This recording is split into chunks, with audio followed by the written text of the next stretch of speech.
It is a fast-acting viral strain that infects the host immediately, and upon getting sick, the infected will become racked with coughs, sweat profusely, and start to get the shivers and chills. There he is, the legend. The man, the myth, the legend. Yeah. You can't literally run a promotion just for the AEW, what do they call them, sickos? Thank you very much, TikTok and AEW. See you tonight. Tony Khan started telling people there's no such thing as long-term booking anymore. It's week to week. The best guy is Tony Khan. We just secured the bag. It's not like I tried to be a character. It was just sort of happened naturally. But it was never something I intended. It was just something that happened because the wrestlers asked me to do things in matches, and I do them.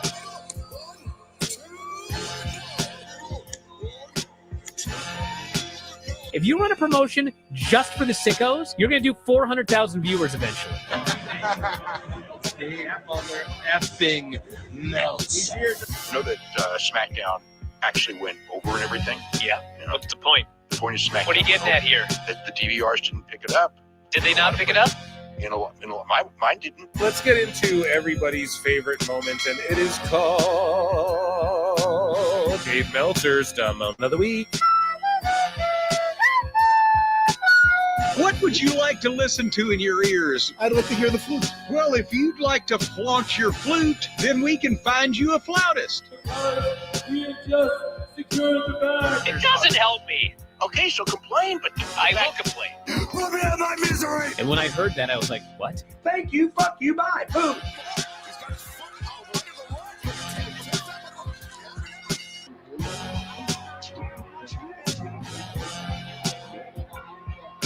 You got to run a promotion for everybody. The sickos can be the ones that buy tickets first and spend the most money on the merchandise. Because we just secured the bag. But, like, you got to promote for everybody. Then you'll have a lot of viewers. I think we proved a lot of so-called experts. We made them look like idiots. We're not going anywhere. Tony Khan's not going anywhere. You'll also be there on TNT. You'll be in 2 places at once. It'll be a lot like my favorite movie. Time God. It's so great, Pittsburgh. It's not like I tried to be a character. It sort of happened naturally. the best guy is Tony Khan. Keep themselves safe. The scourge of our nation's youth. Now, I'm not talking about whacking your buddy with a pine cone or knocking your sister into the hedges. That's good, clean fun. These backyard wrestlers are beating each other brain dead with light bulbs and barbed wire. Why? We'll explore this violent phenomenon by talking to people whose lives have been affected by backyard wrestling. Let's meet our first guest, Wendell. Welcome to the show, Wendell. So tell us more about... Wow, I can't believe I'm here. I want to say hi to everyone at home. Hi. Wendell, what do you like to do on the weekends? Well, I work hard all week at the pickle factory.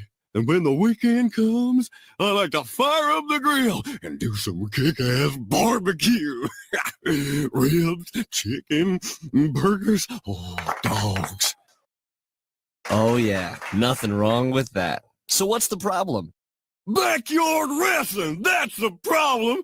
My brother's friends knocked me to the damn barbecue.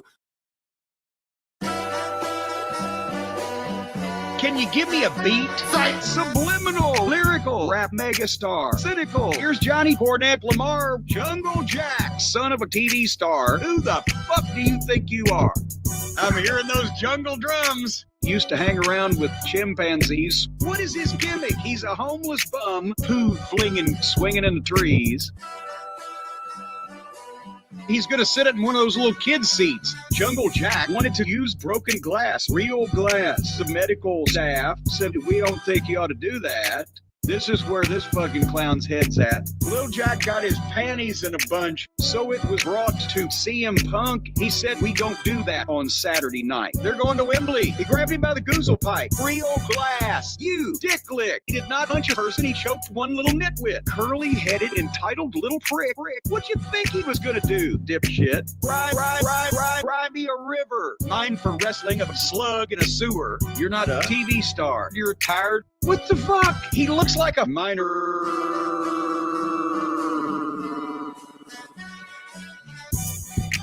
Jungle Boy sucks. Jungle Boy sucks. Jungle Boy sucks.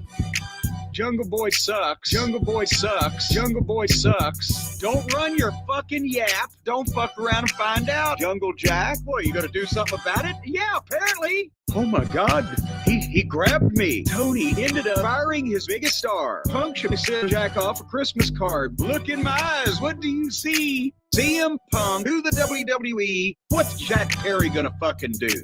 Tony, fire the fucking little goof. Arrogant knob. Indie nitwit. Here's your contract, Jack. Rip, rip, rip. Tony went, he made me mad. Send him another check, but don't let him come back. Jungle Boy sounds fake and like a dork. Runs and hides because he doesn't like to talk.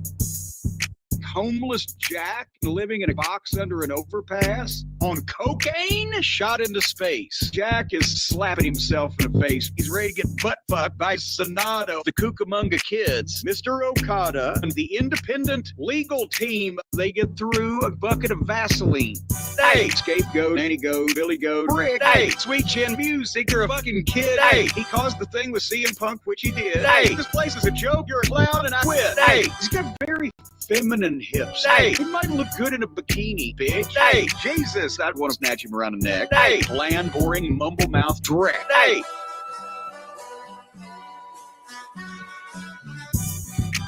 Jungle Boy sucks. Jungle Boy sucks. Jungle Boy sucks. Jungle Boy sucks. Jungle Boy sucks. Jungle Boy sucks. Look at all this shit that he directly caused. Punk doesn't have to put up with these children anymore. Hey, scared for his life. Hey, scared for his life. Punk can still be on our show. The incident at Wembley. Oh no. Hey, scared for his life. Hey, scared for his life. Yo, BW. Yo, BW. Step this way. Step that way. Step this way. Step that way. Jungle Boy is a bell end.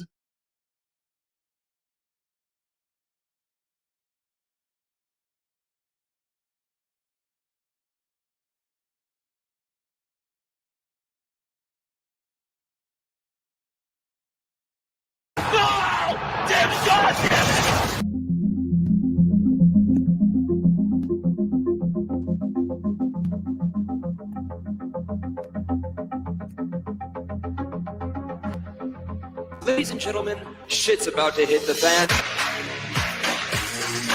The system is broken. It was time for a revolution. We could be the wrestlers that we want to be. We have our own stories. We make our own characters. Different. That's what makes us elite. I've been forced to vacate the AEW World Trios Championship.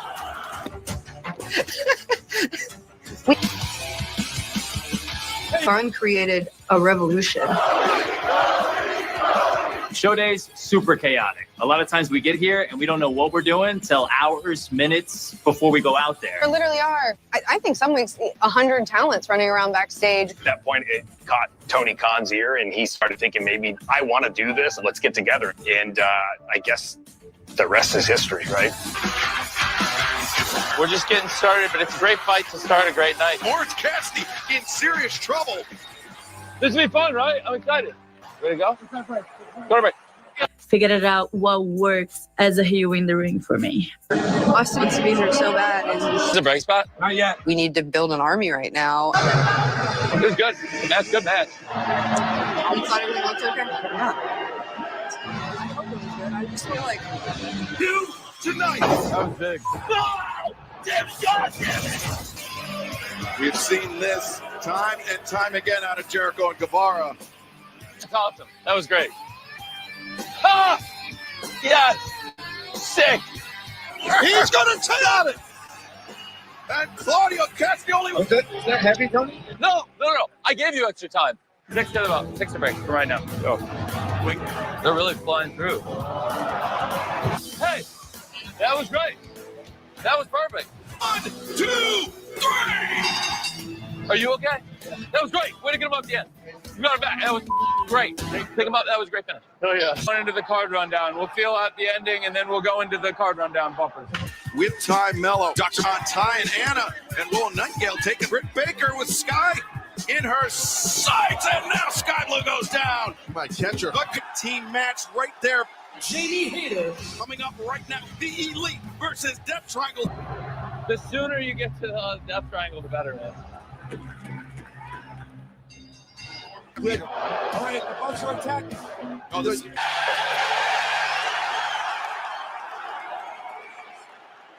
We're good. We got a minute or so. We want to get him going. Get him off this. Mox charging right back at Hangman. Now, I like this. I don't think I've ever seen anyone hit with an elbow like that.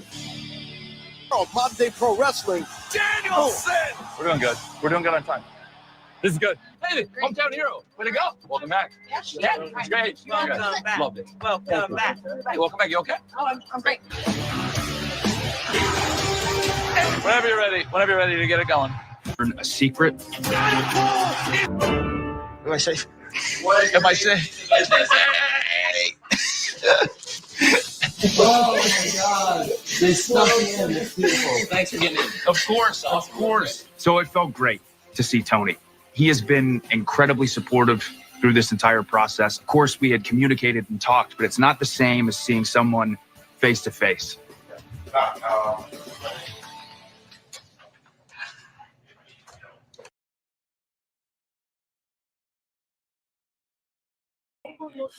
Ooh,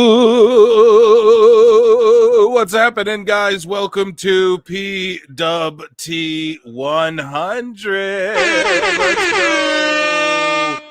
PWT Live Show 100. I am your host, the infallible Phil Marks.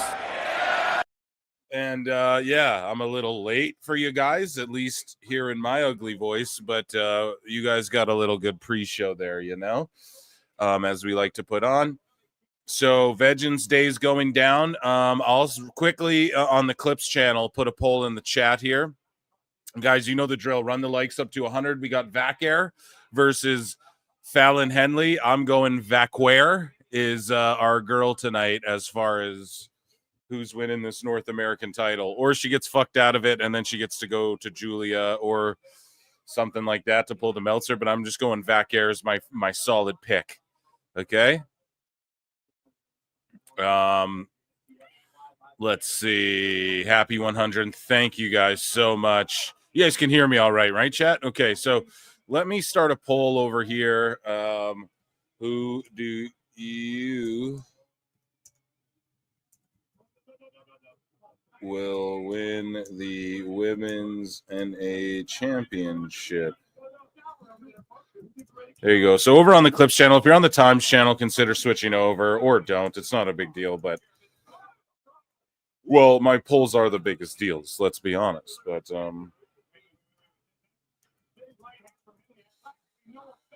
so yeah, guys, hope you're doing good. Sorry, just more dead air. Compelling show. You guys are the best. You tune into this nonsense. There's well over 100 of you guys watching across both channels. So yeah, just make sure you run the likes up if you don't mind.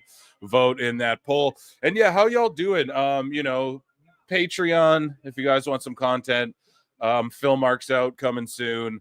I got a fucking pretty crazy offer to do something with someone crazy, but I don't know if I want to do it. But it's like, whoa, came out of left field. I didn't think that was coming. So yeah, but lots of stuff. This year's just getting bigger and better, as I promised, and it's because of you guys. I don't know what to fill the shill you guys right now. You guys know what to do. There's probably NXT Vengeance Day sales, so if you're buying any merch, use the affiliate link with PWT below and support your channel and your favorite pro wrestling federation.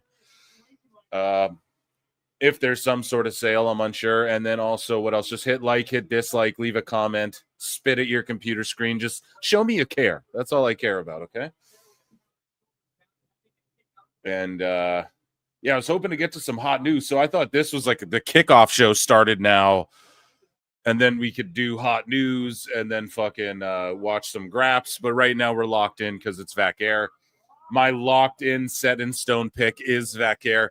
And yeah, some people might float in and out here tonight as well. So I had a lot of people be like, oh yeah, I'll jump in, or yeah, send it. And if I can, I'll, like, a lot of people. So, but literally nobody's hit me up. So, but I also didn't go. I was very much late on the show as well. So, it is what it is. But yeah, hopefully this is a good one tonight. We're hanging out for at least 6.5 hours. I think the All In, or the Grand Slam Scam, I keep calling it All In because it feels like that's what they are trying to do. So I went to put on ROH, Ring of Honor, and what this recent episode of Ring of Honor is just a compilation of Jericho Cruise matches, right? So I just skipped over that shit. And then I know that there's spoilers, like people already know what happened at the All In whatever, but we're going to hang out and watch it, right? I avoided as much as I could. People were outraged about a bunch of it. And that is what it is, but we're going to react to it. I'm going to react to it with you guys. And hopefully the All-Star Skills Competition doesn't go too incredibly late. I think they have a time frame set up for when they're going to air the stuff. And yeah, apparently they botched it. Apparently they had a fucked up ring. We're going to get into all that. We have tons and tons of bookmarks to get to, just sort of in between graps here, but it's Vacware. We can't, we got to give her undivided attention. You know what I'm saying?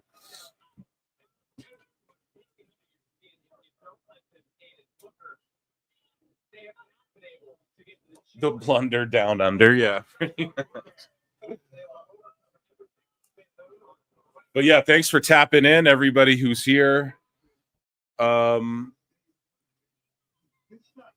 we got some cool guests lined up for the pod, and just fun times ahead in 2025. That's for goddamn sure. NXT's been cooking, by the way. Did I review?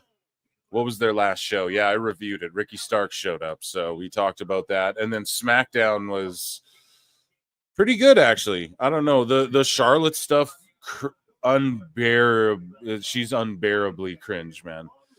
Like her coming out after Trish and Tiffy get beat down, and then she just walks all slow, and it's like, bro, that shit's gonna get go away heat with me. That shit's fucking unbearably cringe. She's not, like, I get it. People are like woo at her and shit, but I just feel like she's not just it right now. And yes, she better lose to Tiffy, or else this whole thing is fucking just so stupid, But the Tiffy stuff was good. Other than that, what else was good in there?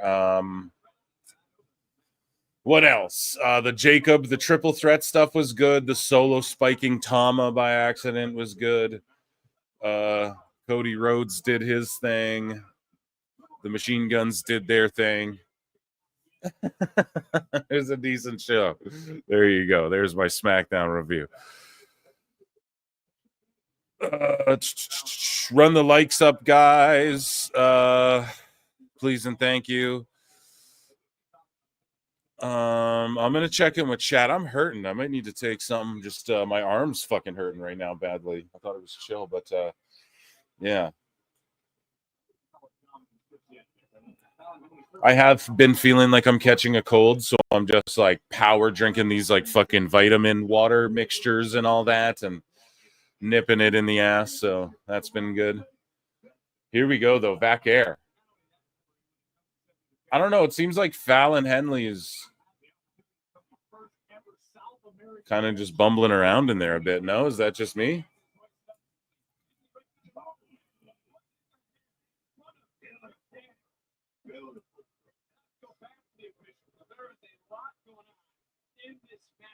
And we just have Stephanie like selling her ass off. She's looking like $1 million, dude. Yeah, the North Canada. Oh, here, let me check in with chat. Mike Saucely is a member for 6 months. Says, I'm so glad I get to spend my 40th birthday with PWT, dude. From PWT to 100. Can't wait for 200. Phil, you are the man, PWT fam. I love you all. Dude, let's go, man.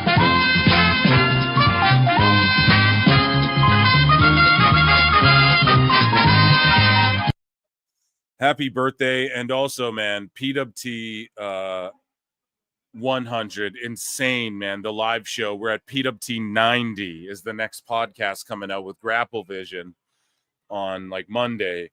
And now that whole thing, all that drama behind the scenes chaos is going to come to light. You guys will know what I was talking about. And yeah, it's unfortunate, but you guys are going to hopefully get a kick out of it or just know what was going on with all that. But that's all sort of subsided. Like we have a conclusion. So I'm going to release this pod with Grapple Vision, but I'm going to record a quick little whatever before it just to kind of catch you guys up. And he's cool. We've been in contact. But anyways, enough about that. That aside,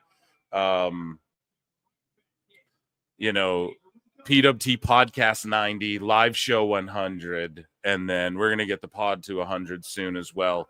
I'm like on a mission I want to do like 2 a week just to fucking until we get there too, because I'm excited. But not saying I'm gonna do 2 a week, but we'll see, right? Guests and time permit. I like to make the podcast 100% like I have a guest on that, you know, whereas the live is like, okay, I might just rant and fire off. It's where I got to get my ideas off and shit. Whereas the pod is a little more focused on like a topic with the person and interview style / a guest or whatever, you know?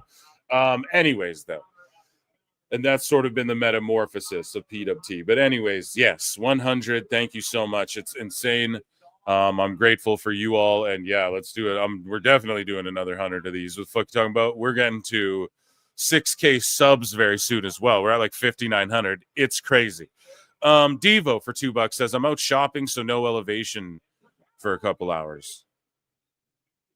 Like AEW dark elevation? Dummy. Yeah. Kidding. I have no idea. Dude, thank you for just popping in to say what's up. We appreciate that. Round of applause for our super chatters. Guys, consider becoming a member, 99 cents. Or super chatting in if you'd like. You can support me, or just hit like or hit the dislike. Those are all the good ways to support and free ways as well. Round of applause for you all.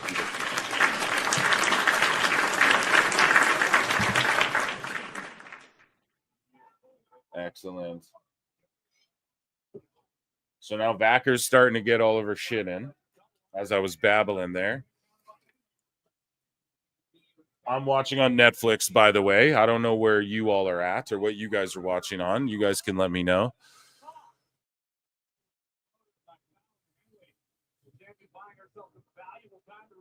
Yeah, and George, sorry about that. You got fucking exploded or what? You got flooded listening to PWT and dealing with a kitchen with unwanted H2O. Yeah, dude, I'm sorry that it's flooding there too.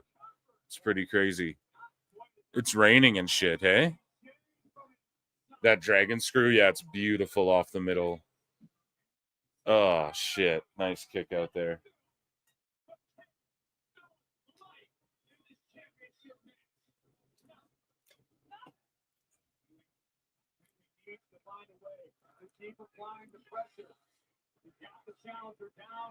Yeah. Moose Knuckles got it down. It's PWT 100, Mike's B-Day, and George is drowning. What more do you need to hit the like button? Exactly.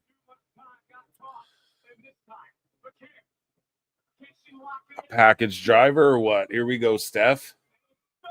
Lincoln Hawk, a member for 7 months, says huge shout out to the whole fam. Congrats on the century mark. Hit the Discord up and let's kill it tonight. Yeah, so I'm gonna throw the Discord link in there too. Lincoln Hawk is in there, the top mod of the Discord, of the pod Discord.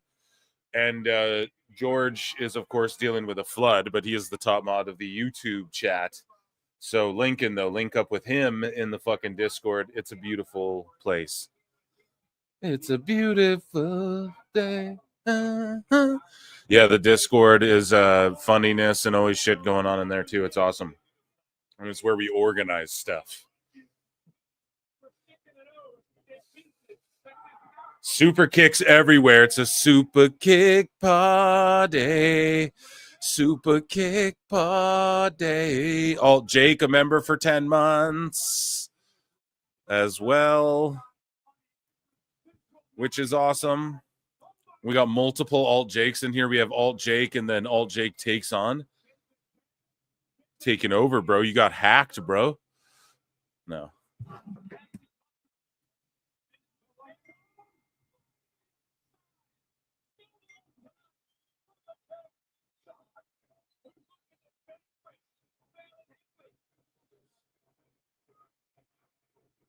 Hell yeah. NXT, NXT, NXT, NXT. Oh. Bang banging. No, she's okay. I'm confused.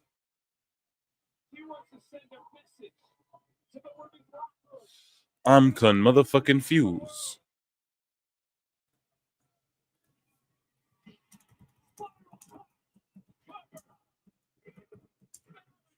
Dude, the spiral tap wins it. There you go. No cheating in chat.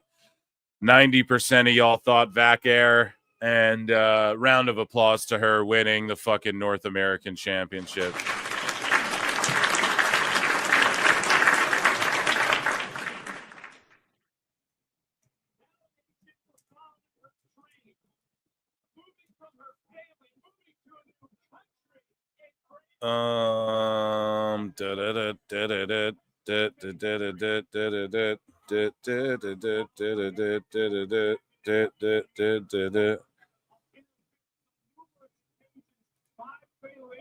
Okay, yeah, good shit. Okay, sorry, I'm just locked in watching the action. Okay, how did Mercedes beat her? Yeah, we'll get into all that. I mean, everyone spoiled it. We're gonna watch it though tonight. I want to see it with my own two eyes. The setup and the wobbly rings and all of that stuff. Jimmy B's been a member for 11 months. Holy, yeah, we better change that Vince one. I looked it up. It's at 12 months.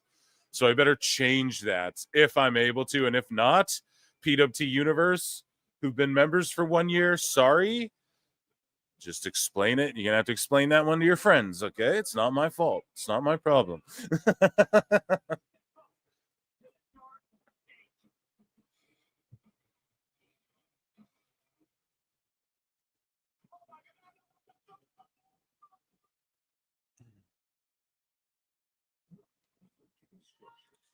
Okay, so while we're chilling, let's get into some WWE news, shall we?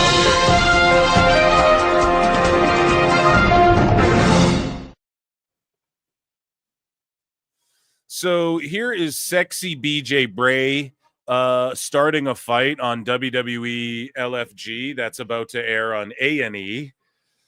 On Sunday, and I'm going to react to these for you guys in a bit of a different way than I've done some reaction stuff because I'm trying to expand, bro. We're trying to blow PWT up here and do some new shit, some different shit, right?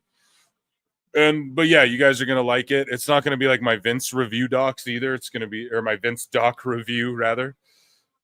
It's going to be much different than that, but as well. But yeah, sexy BJ Bray, BJ Ray, sorry. This guy was on the Roku or Tubi show called WWE Next Gen as well. He's one of the guys that like made it through.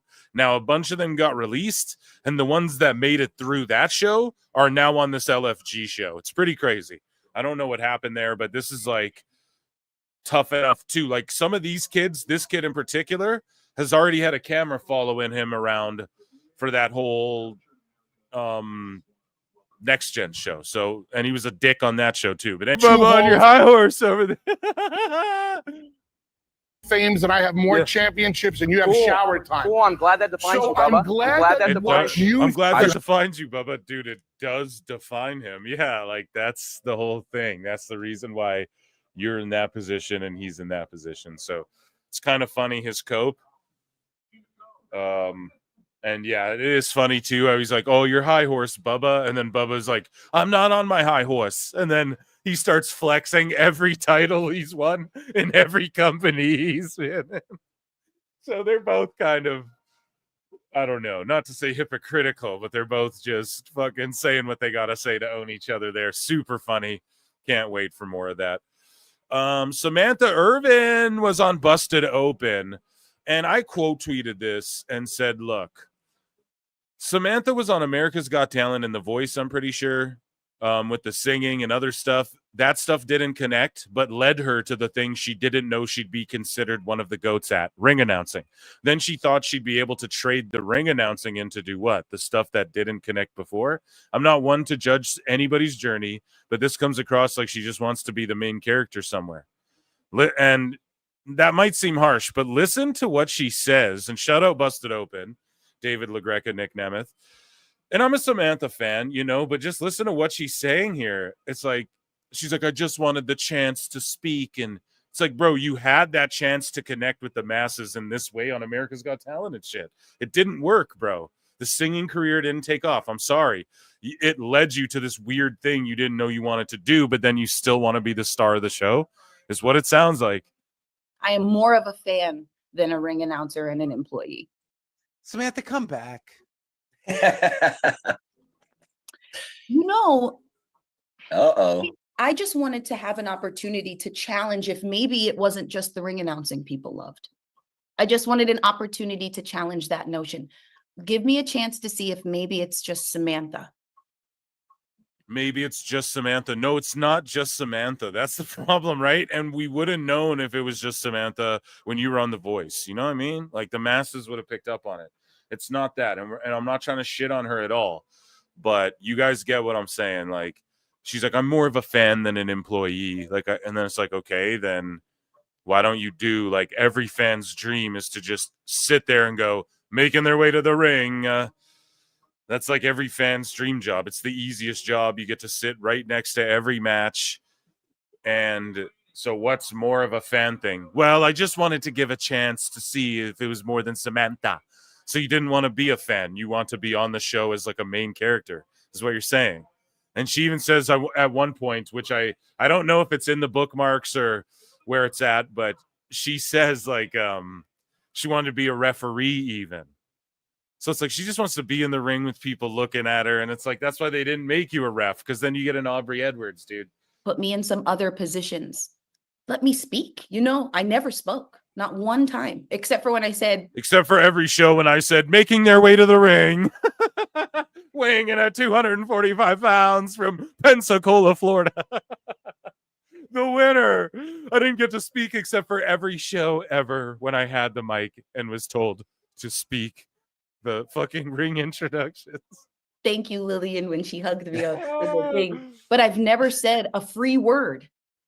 So when I said, you know, I don't like announcing, like, that's not really what I want to do. It's hard. It's like, you got to memorize. It's like, it's a real job, people. Like, it's not just the craziness that I'm doing. You didn't want a real job? I don't get it. So the fucking acting and shit ain't a real job, bud? It's a real job that I'm honestly not good at, because I'm going to cry if Shawn Michaels comes out. So that I'm honestly not good at. No, you're really good at it. Like, we're all telling you you're good at this thing, you know? And that's fine. That's why we can't judge her. She just doesn't want to do it. So it's like, all right, then if you really just, you know, you really just ain't about it, I guess, then okay. I'm not good at this. So that's what made you good at it, though. That's what made you good at it. I know. I really loved my time there. I loved every single moment. And for me, Samantha Irvin always had a plan. She always was thinking about how she was going to get out of that chair and get on the other side of things. Well, that's a problem. That's the problem right there.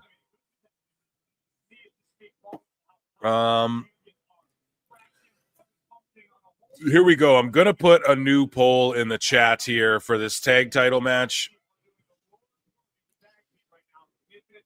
Who do you think will win the NXT Tag Team Championships? Fraxium, of course, will be up there. Or what's this team's name? Briggs and fucking what's his name? I always forget it. Someone in chat will tell me. What's the dude's name? Shioki? I completely forget, guys. I'm so sorry.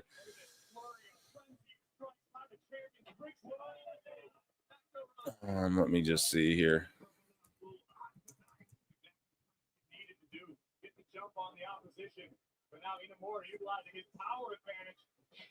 What is it? I forget their goddamn names. Yoshiki. That's it. Shioki, I said. And then what's the one guy's name? Briggs or Riggs or what's that big dude's name? Jensen. He was in Brooks and Jensen. Is it Brooks or whatever? Is that one guy? Briggs and Stratton. There you go, Briggs. So it's Kevin Nash. Hey, thanks. Thanks, Diesel. Hey, look, everyone. Big Sexy's in the chat here. Briggs. Thank you, guys. Sorry, I'm such a noob. Briggs and Yoshiki.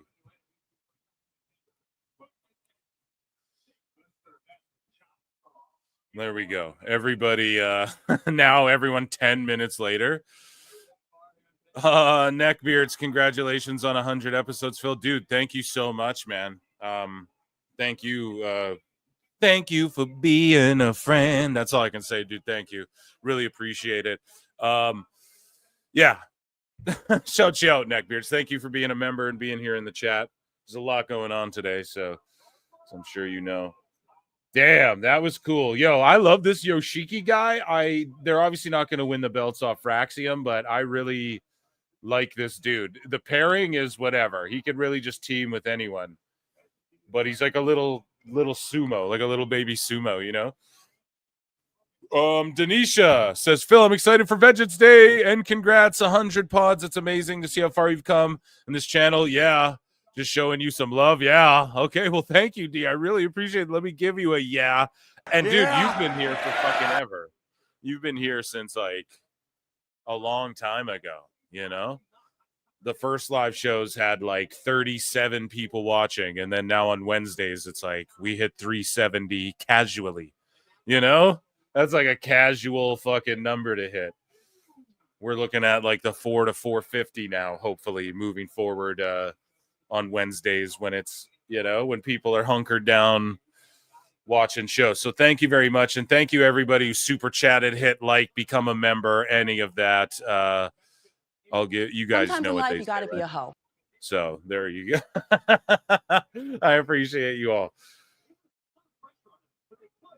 So here we're going to continue along with the hot news, but we're just watching this dude, Yoshiki, do his thing. Shiki Inamura or whatever. Yeah, sumo. I knew it because he does the strikes and he does the sumo stance and all that. They just said it. He was a sumo.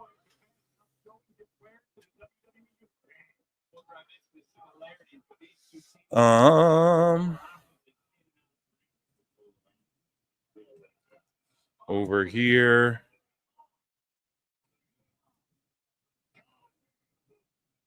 I know I saw Jake in chat. I did send you a link. Yeah, that's right. Okay, good.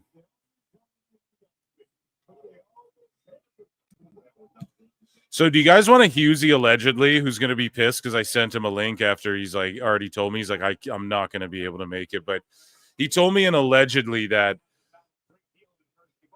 oh, should we save it for fucking during the... Guys, remind me of Husey's allegedly when we talk about Grand Slam scam, okay?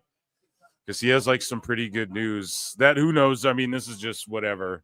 But he told me flat out, he's like, this is an allegedly you can fucking take to the bank. I'm like, all right. Oh, eating? Yeah, Jake, just take your fucking time, dude.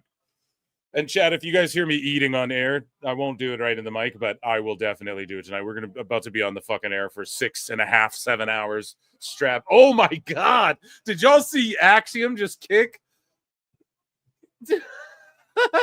Yo, he just kicked the shit out of Yoshiki-san. Holy shit, bro. That was a receipt for when he stomped him on the back earlier because it looked a little stiff, I'm telling you. He just kicked the shit out of Yoshiki, dude. The Grand Sham. Yeah, the Grand Slam scam. The Grand Sham Slam scam, Sam I am.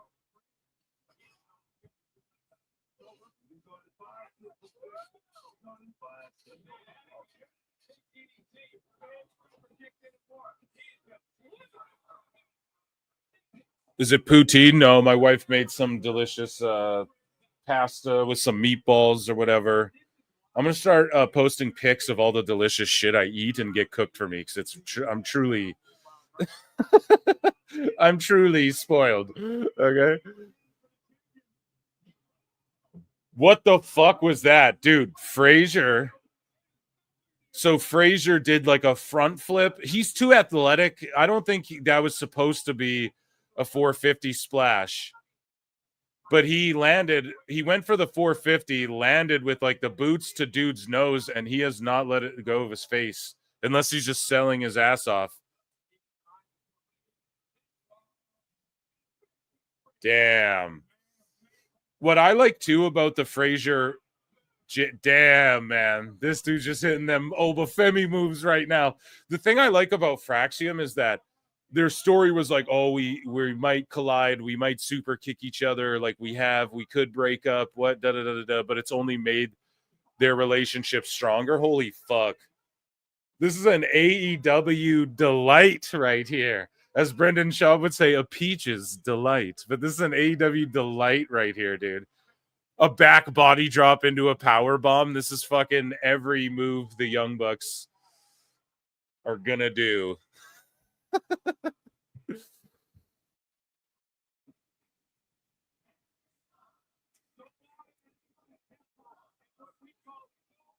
Some Shelly Shawarmas, the best in the West. I'm totally unfamiliar, but Shawarma's fucking good. So good stuff. Good stuff. Okay, what's going on? When Yoshiki goes for that splash too, he fucking starts shaking the ring. Oh my god.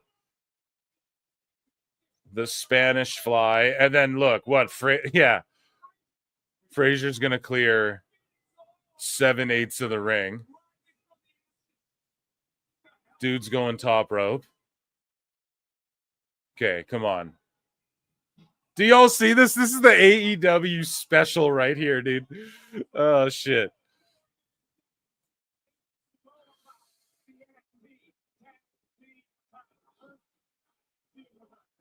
Yeah, I just love how there's stories that they overcome the fucking bullshit where we're all like, they're going to break up. They're going to break up. They just overcome that shit and then become stronger because of it. And that's their story. I say keep it that way too. Fuck it. Don't even have them turn on each other ever. Or if you do, it's a mask versus hair match. That's all I'll say. We keep calling for those Penta and Dom mask versus hair.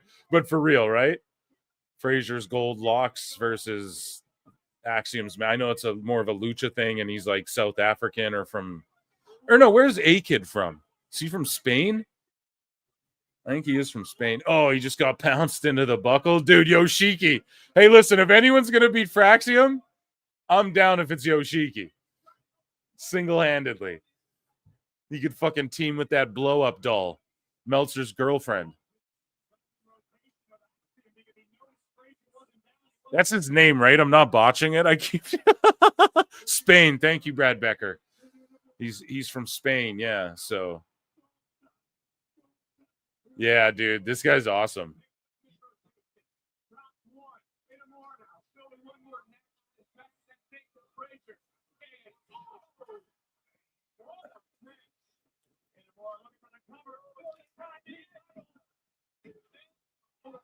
Yeah, I like the teaming of these two as well. It's like the East-West Connect. You know what I mean? It's old school.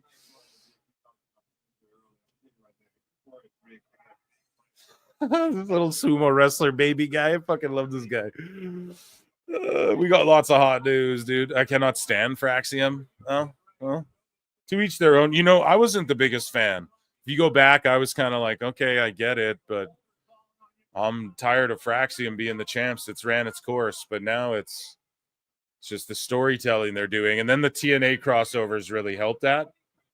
Really helped freshen them up a bit too with some of the matchups. And then they were able to get a couple teams like these two guys. And they've won me over, though, over time. You know? Just give them a shot if you haven't already. Can we take a poll? Is Ken a bot? I don't know. I think he just likes attention, but not even from me. Like, he never goes in here, at least not to my knowledge, like, Phil, you didn't say hello. It's just all you guys he cares about. So I don't really give a fuck about Ken. No, I'm just kidding. I love Ken, but I don't know. Maybe he's like some AI someone's testing out or something.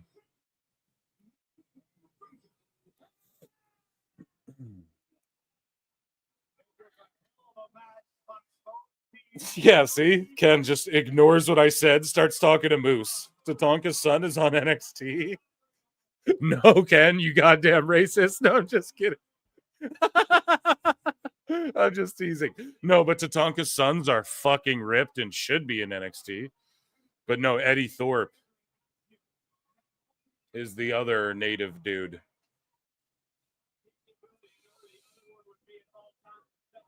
He just got pinned. Oh my God, Moose. What the fuck is going on? Okay, I'm ignoring that. You guys are fucking hilarious. Okay, let's move along here. So Samantha Irvin, yeah. Cringe. Main character syndrome. Moving along. So WWE Superstar. Oh, here's the new group, dude. Okay, never mind. Fuck that for a second. Okay, Dion Lennox.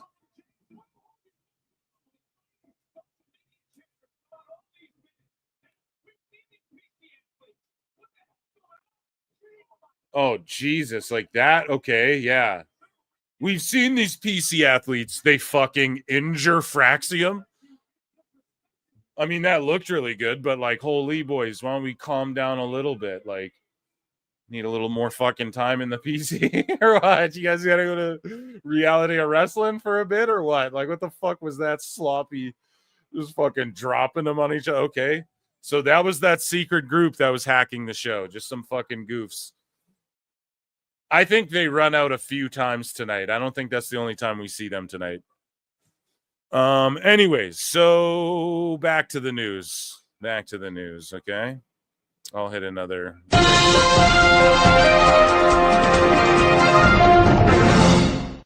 WWE superstar Julius Creed, real name Jacob Casper, has been brought in as part of Daniel Cormier's Ultimate Fighter 32 coaching team. Casper is a two-time NCAA All-American and previously helped Cormier train for his UFC 214 rematch with John Jones. So there you go. Anybody wondering how legit the fucking Creed brothers are, don't get more legit than that. There's Michael Chiesa over there as well. And this is the little guy who was pushing Brock Lesnar when Brock Lesnar came in and pushed Daniel Cormier in the octagon. This is that little dude who was like fucking trying to push Brock, you know? I think that's a striking coach or one of his coaches. But yeah, there you go, dude. One half of the Creed brothers training on the Ultimate Fighter. Be good shit. So after Linda McMahon introduced Triple H, Stephanie McMahon, and Shane McMahon to the Senate, a wild protester got kicked out. Here we go. Cassidy. Yes, I'd like to introduce my daughter, Stephanie McMahon, Paul Levesque, her husband, and my son, Shane McMahon. I'm so happy to have them here, and many friends have come from far places, so I welcome having them here today and appreciate that they're here. So, Cassidy. Someone fucking protesting. It's not the time, honey. No. Here is, I posted this and people were like, seems like a bit of a reach. I just posted what Bully Ray said for the show. I don't agree or disagree with this, but basically Bully Ray has a bit of a conspiracy theory.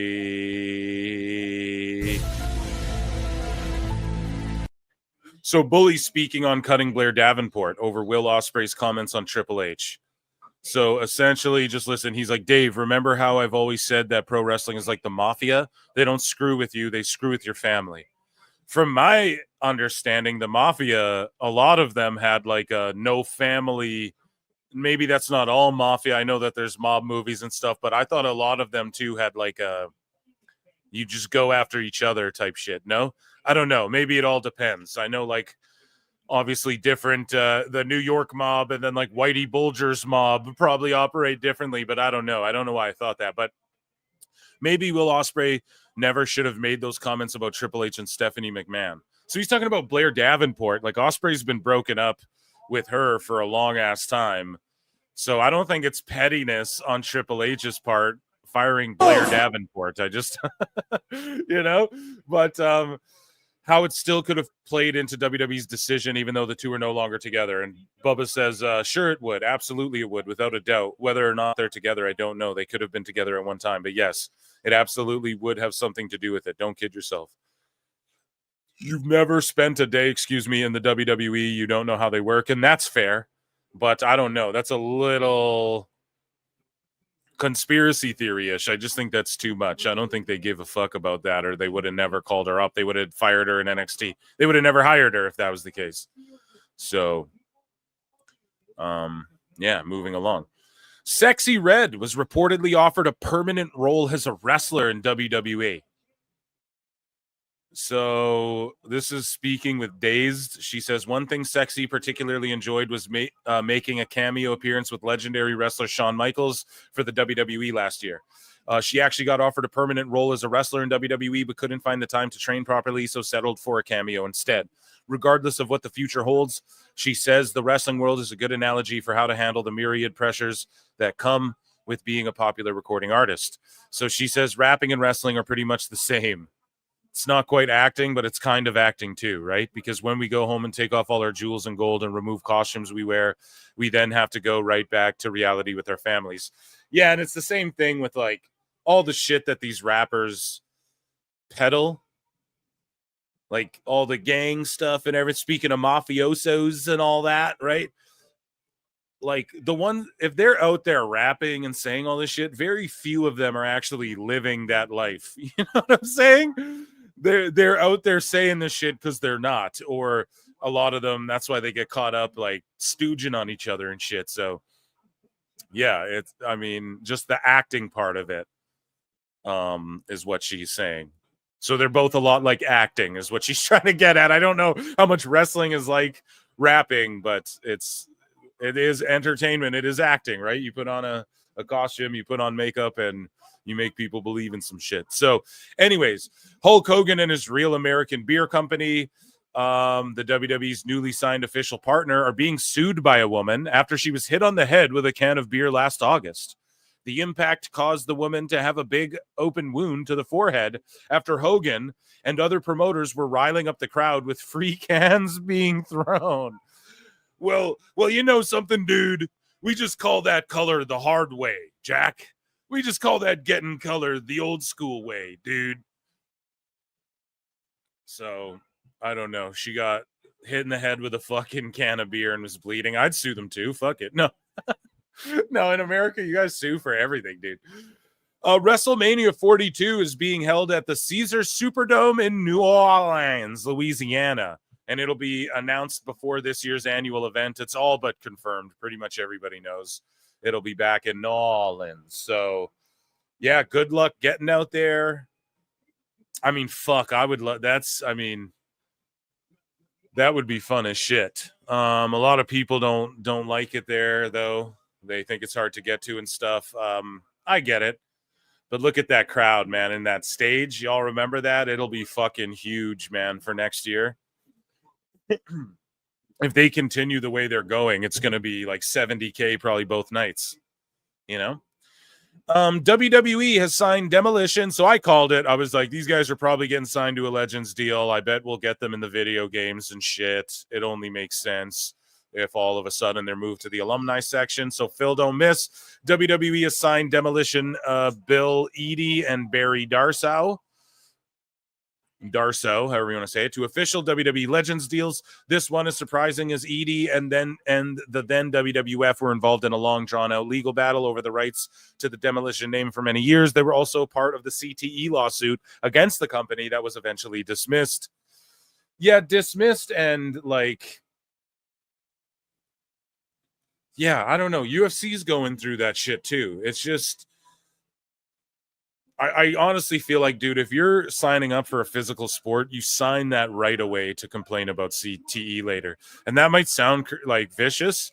And yes, sports should set up retirement funds and all of that stuff for athletes 100%. I think wrestling should do that and head in that direction, regardless if people unionize or not. But with that being said, when you sign up to play football, you know what the fuck you're signing up for. You can't then sue the NFL.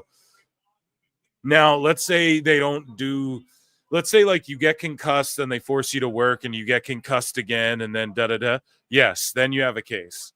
Like, let's say you get laid out flatlined on the football field and then you're playing the very next game and everyone's like, what the fuck? And then you get laid out again, and then later in life you're fucking drooling on yourself. Yeah, you have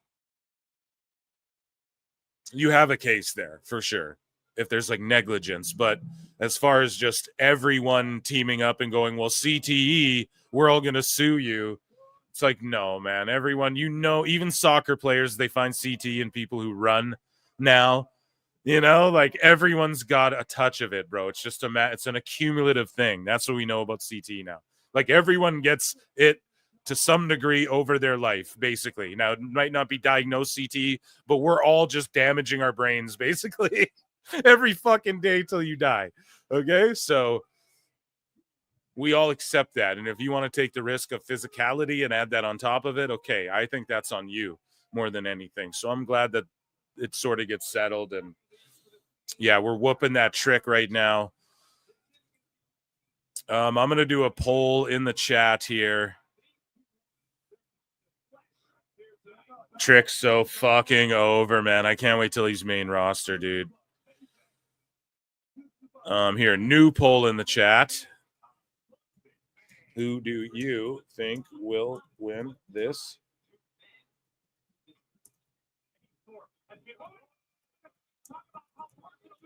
This strap match. Here we go.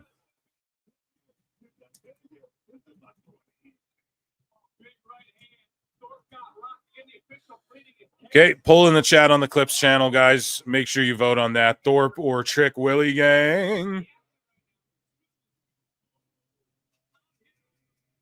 And yeah, are we locked in? Yeah, we're locked in. We'll fucking jump back in news in a minute, chat, okay? Haha.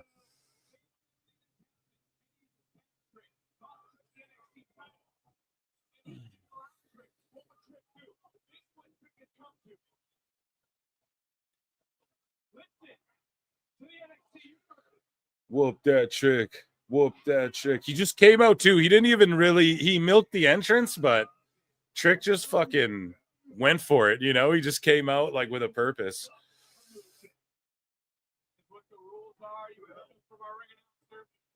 Yeah, lock in for this. Hell yeah. I agree. I agree, great.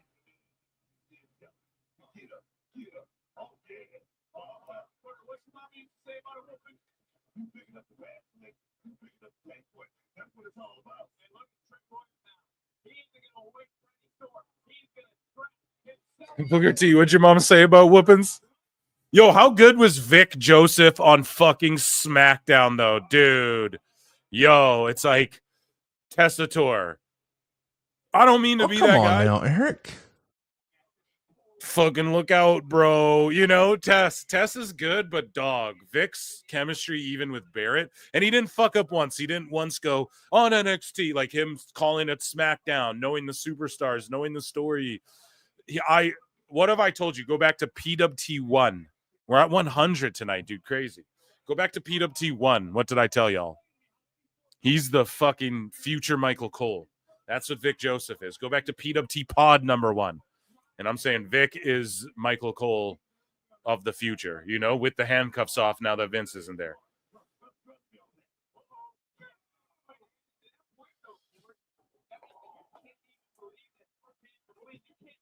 Oh, yeah, man. Yeah, exactly. I see y'all, dude. 20 likes for Becca. We'll take a fucking Becca break. Let's just check in with what our newest track is, too. Fuck it. I'll play two. I'll play 2 bad bitches at the end of the show for sure. But I'll also, and guys, and again, fingers crossed because it still could happen, but I didn't get yellow striked for Jack Perry sucks. Jack Perry sucks. No yellow flag on that one. On the episode that I thought would yellow flag me, no fucking yellow flag. So I'm like, okay, I'm throwing that into the intro then.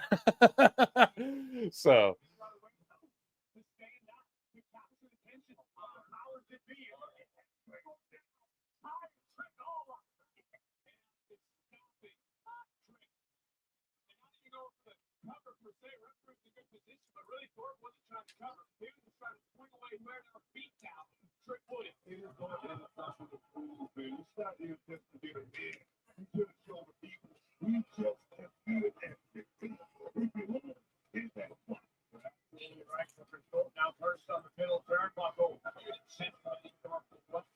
Sorry, guys. I go ghost for a second. I'm just chewing off mic.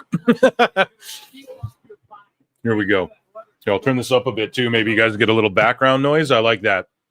We haven't got flagged once yet for that either. So, but yeah, I'll play Two Bad Bitches later. But let's take a Becca break. Becca break, and I'll fucking find her latest track and we'll check in with it because she's always dropping music.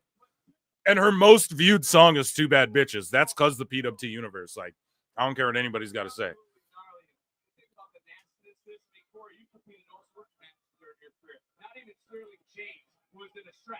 But she is awesome. I'm going to reach to her to come on the pod. She's just so fucking awesome. Like, she's always in gimmick, and I fucking love that, and I will gladly conduct an interview that way. You know? Just like a 30-minute interview just in gimmick with her if she wants. Like, I'll gladly do it. Or maybe I'll try and, like, get her to break it, you know? I don't know. We'll see. But I'm going to reach to her. Becca's awesome. And she's a good wrestler, too. Just slept on. Like, she's done jobs in WWE and shit. Just slept on for whatever reason. I think she just likes doing her own thing. This match is banging, though. Just physicality. Two real dudes. Eddie Thorpe. That's my fucking indigenous brother right there. Or that's my cousin. We all call each other cousins. But yeah, he's getting the shit whipped out of him. And he's like a real dude, you know? He's imposing. And I like that this match has heat and Trick's involved in something. Like, you don't need the title. They do a good job of, like, bouncing the titles around in NXT. You know, the right people get them at the right times. The right people have the right length of reigns. And this just elevates Thorpe, win or lose. This is a match. I'm so tired. Everyone likes to say that too. Oh, no, this person's elevated. Harley Cameron's elevated losing when she's white hot to Mercedes Moné. No. This match elevates Thorpe, though, if he wins this or loses. Either way, this is the type of match. Well, hopefully. I mean, they could fuck it up, but so far at the rate it's going, you know, both guys kind of get made. More so Thorpe, though, because it's a former NXT champion. You know what I'm saying? That's what I mean. Trick is so over. So even if he wins, it's like, this is a great showing. This is the rub for Thorpe, you know? As again, will Thorpe be NXT champ? I don't know. But him and Ridge Holland as like the heaters, the gatekeeper guys who could win that North American strap. They could win the world title, but they're right there, you know, gatekeeping like everyone who wants to get back to the belt or is trying to get to the belt. They're right there to threaten the champions whenever you need good heels. You've got Thorpe now, along with Ridge, and I just think that's so I don't good. know. I don't know because I said it before. Shout out Julia Gulia wherever she's at today. A black guy is going to whoop some ass in Black History Month. Yeah, but remember we covered it on the show. Everyone was triggered when Thorpe was strapping Trick to set up the strap match. They're like, oh, a black guy getting whipped on Black History Month. And I'm like, this guy's native. You know? You know what the fuck happened to those dudes, man? Do I need to tell you motherfuckers? Like, Jesus, bro, that's crazy. So it's crazy to even say that. So yeah, he's going to get his comeuppance Black History Month. Y'all be rejoicing this one. I already know. And rightfully so. And that's why they built to it, bro. They got good heat on this. Like, that got good heat, you know? And everything, like, carries on. It's all consistent. Like, you know, Dijak strapped the shit out of Thorpe to the point where he snapped. And instead of just forgetting all that, it's part of, like, his heel character. And look at Thorpe just getting in his face and shit. Headbutting, knocking heads.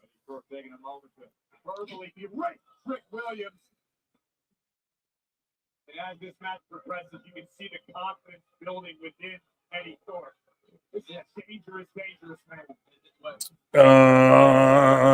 Trick can put Ricky over before he goes main roster. Yeah, let them team up, though. Don't have Ricky pin Trick. You got to let them be like, you're cool, man. You know, they have to have that fucking...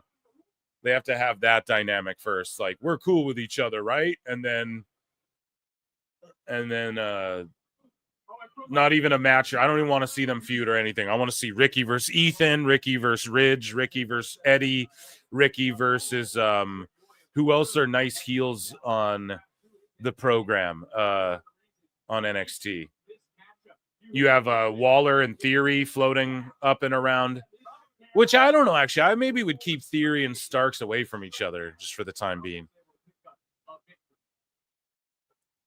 But yeah, you have options there. I want to see Ricky, like, for sure win. Even, like, Femi's not, like, a baby face, really. You know, we cheer for him, and he's sort of being put in the position of, well, I'll defend myself and da-da-da-da-da. But really, he still just destroys and breaks bodies, like Oba Femi versus Ricky, where it's, like, full-on heel Femi again, where he's just destroying guys.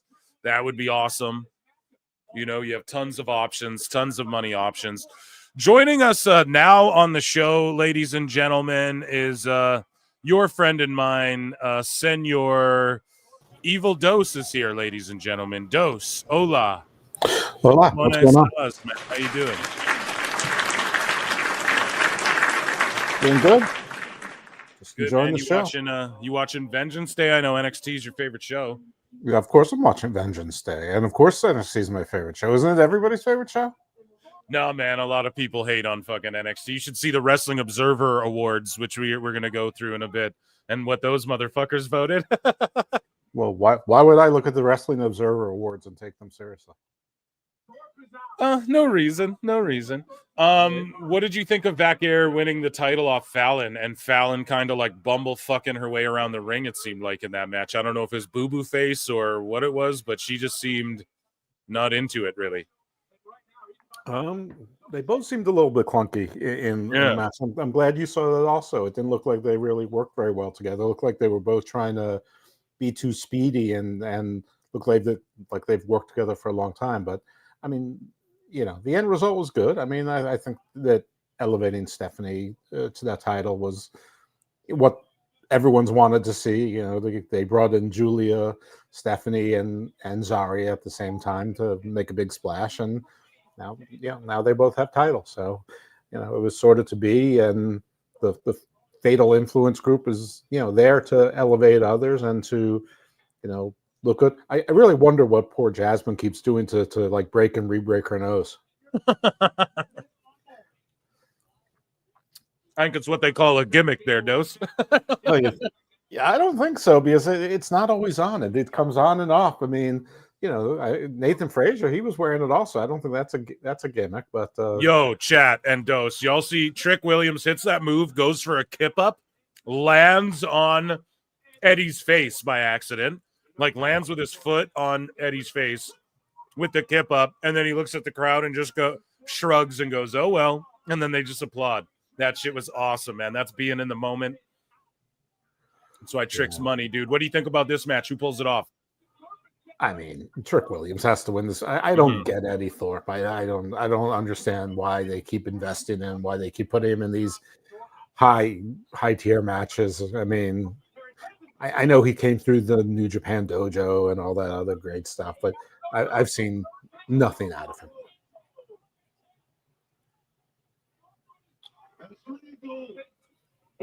And you? I think. Well, I didn't give my official pick, did I? I think Trick walks away with Eddie Thorpe won it as I said that. So I'm wrong. I botched. I'm 1-1. That was an official pick. You guys heard it coming out of my mouth. And everyone's like, what the fuck just happened? Well, why the fuck is by the way, happy 100th episode. Wait, what happened though? Everyone's booing. See, this is why Eddie, he gets so much heat from this moment. And it looked like a fuck up. What happened? He ducked the knee or whatever, hit him in the balls. The Busaiku knee, but it was sloppy. Holy shit, guys. Did Trick like not kick out? It looked like he just didn't kick out maybe or something. I don't know. You're probably like 10 minutes ahead of me, like last time. I'm just on Netflix, bro. I don't know what's going on. Well, I'm on Peacock. We're on Peacock here in the US. It's always behind, apparently. Yeah.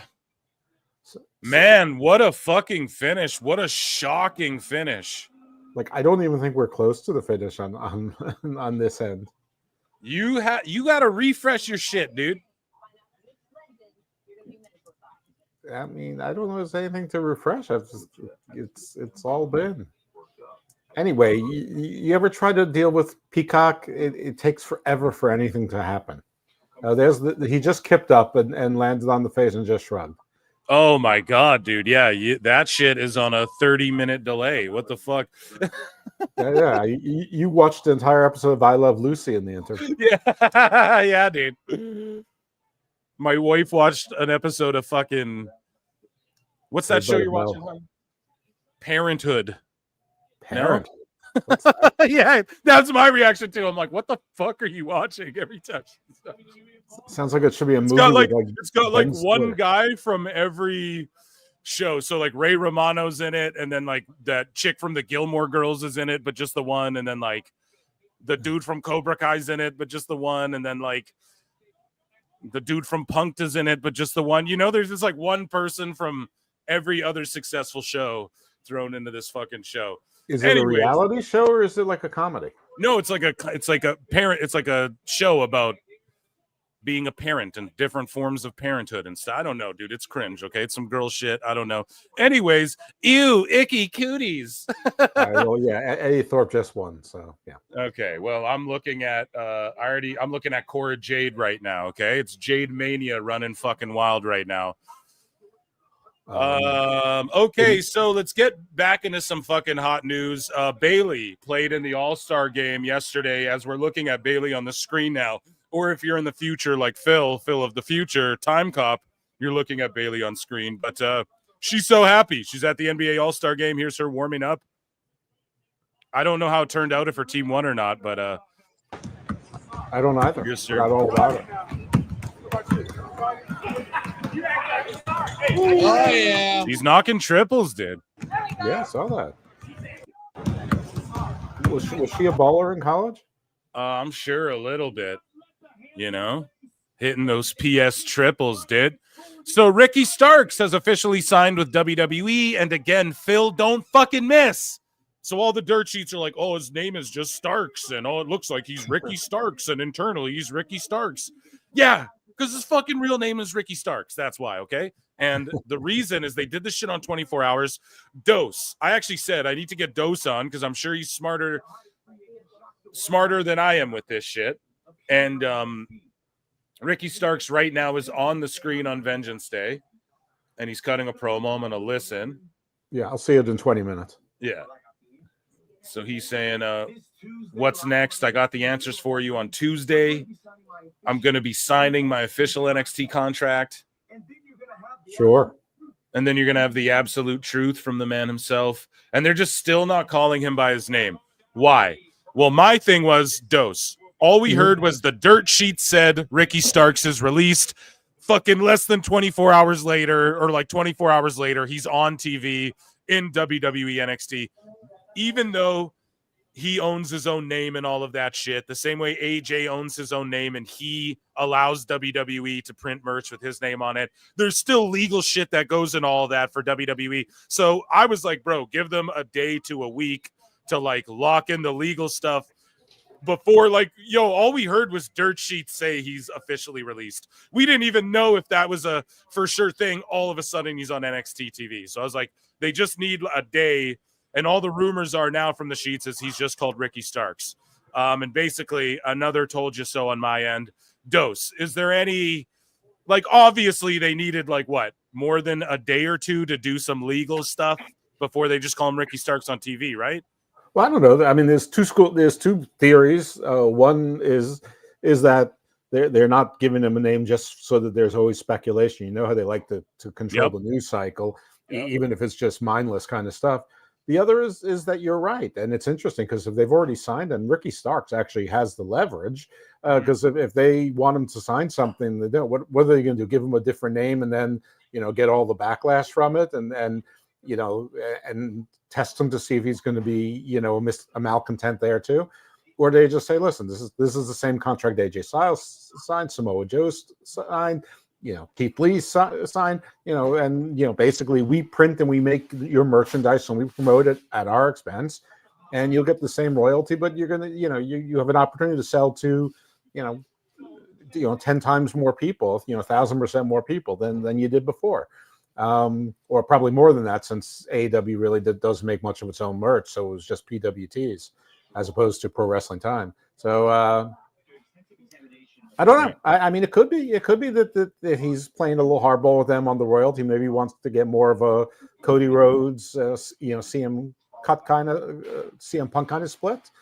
We'll see. But I think it'll be Ricky. I think his name is going to be Ricky Starr. Yeah, exactly.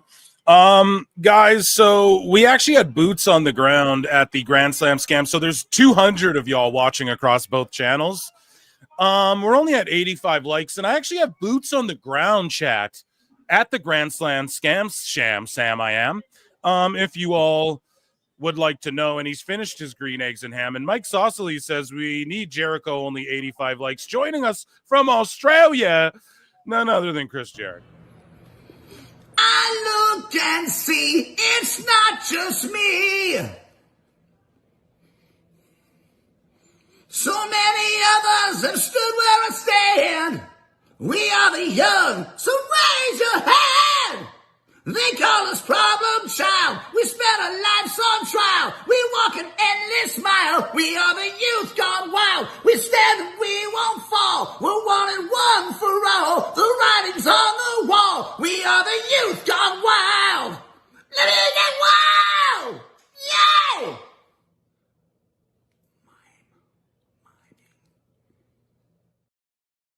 Well, sounds like a great time, doesn't it, Dose? Yeah, I added a like on there just because I understood what punishment was all about. Well, we're now at 93, so it seemingly worked. I'm going to check in again, and we might have more boots on the ground, chat, okay? There might be another Chris in tow with a link in tow ready for when I give him the fucking signal for not Everyone enough likes. log in, go on another computer, hit like. Yeah.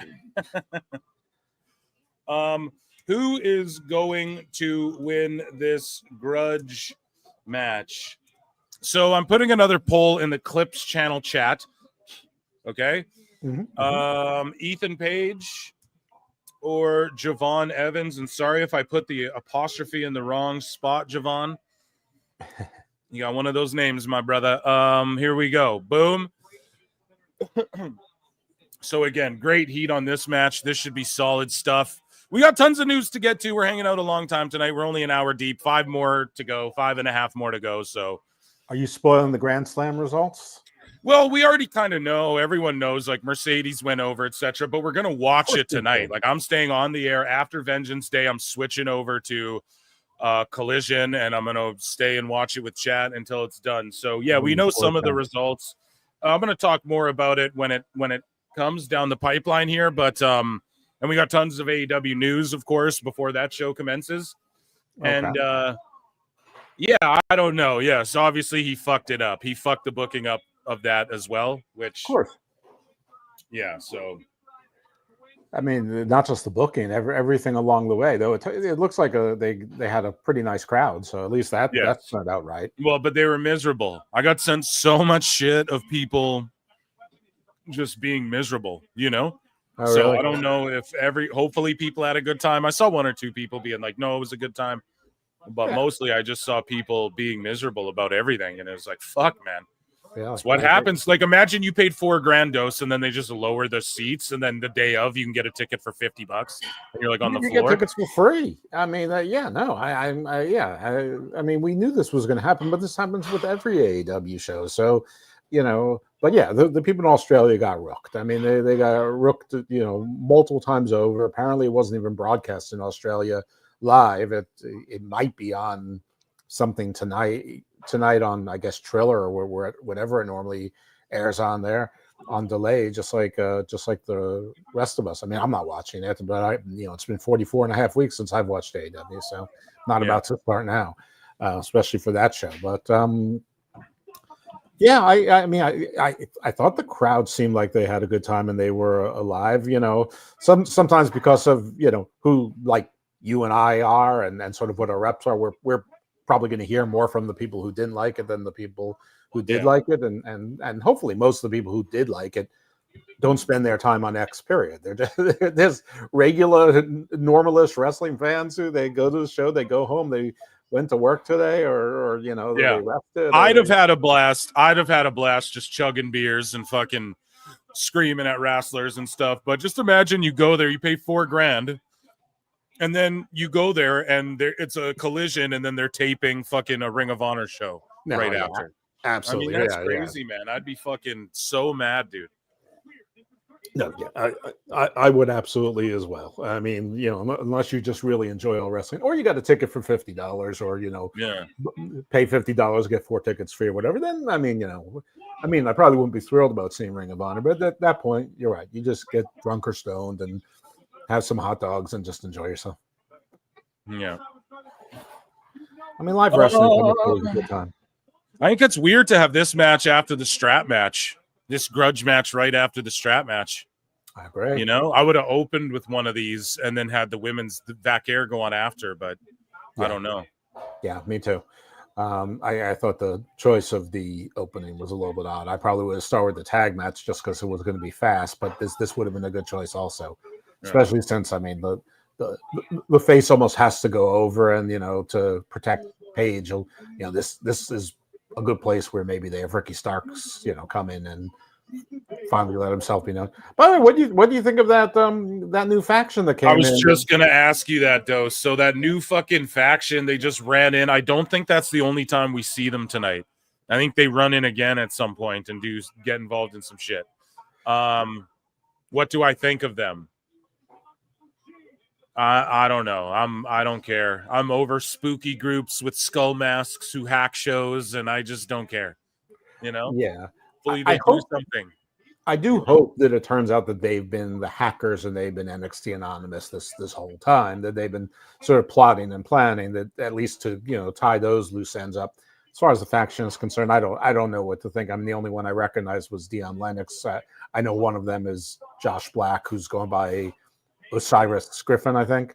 And I think one of the I don't know who the other guys are, but I'm sort of with you, as like the aces and eights and retribution kind of thing is like a little bit played out, so they need to come in and have some goals and maybe achieve them.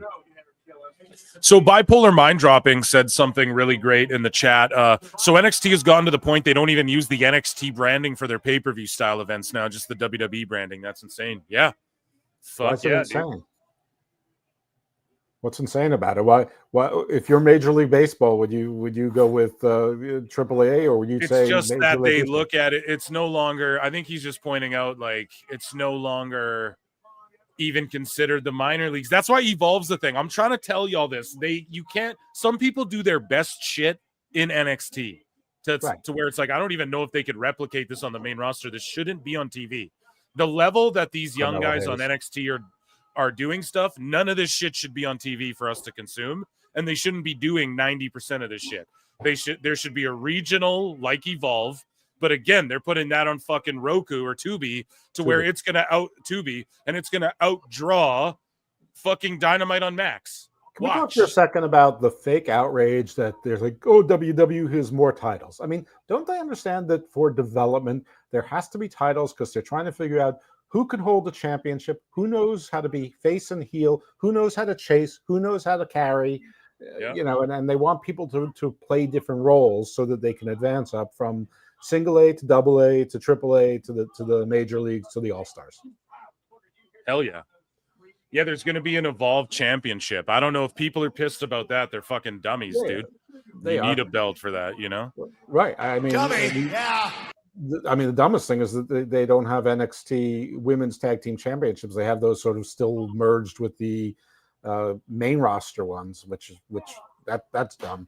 But maybe they'll bring them back or have a Evolve tag teams that I don't know, whatever it is. But my point being is that you're not just going to get an Evolve championship. You're going to get an Evolve tag team championship, and you'll probably get an Evolve mid-card championship, rolled out over the course of a year, and ×2 for the women as well. Yeah, Ethan Page he's got color. That's the hard way, brother, on his nose there. got kicked in the face at some point or something like that. Well, he's Canadian. He's tough. Yeah. So I think Javon's apostrophe is after the A and before the V. I'm sorry. What's that, Dose?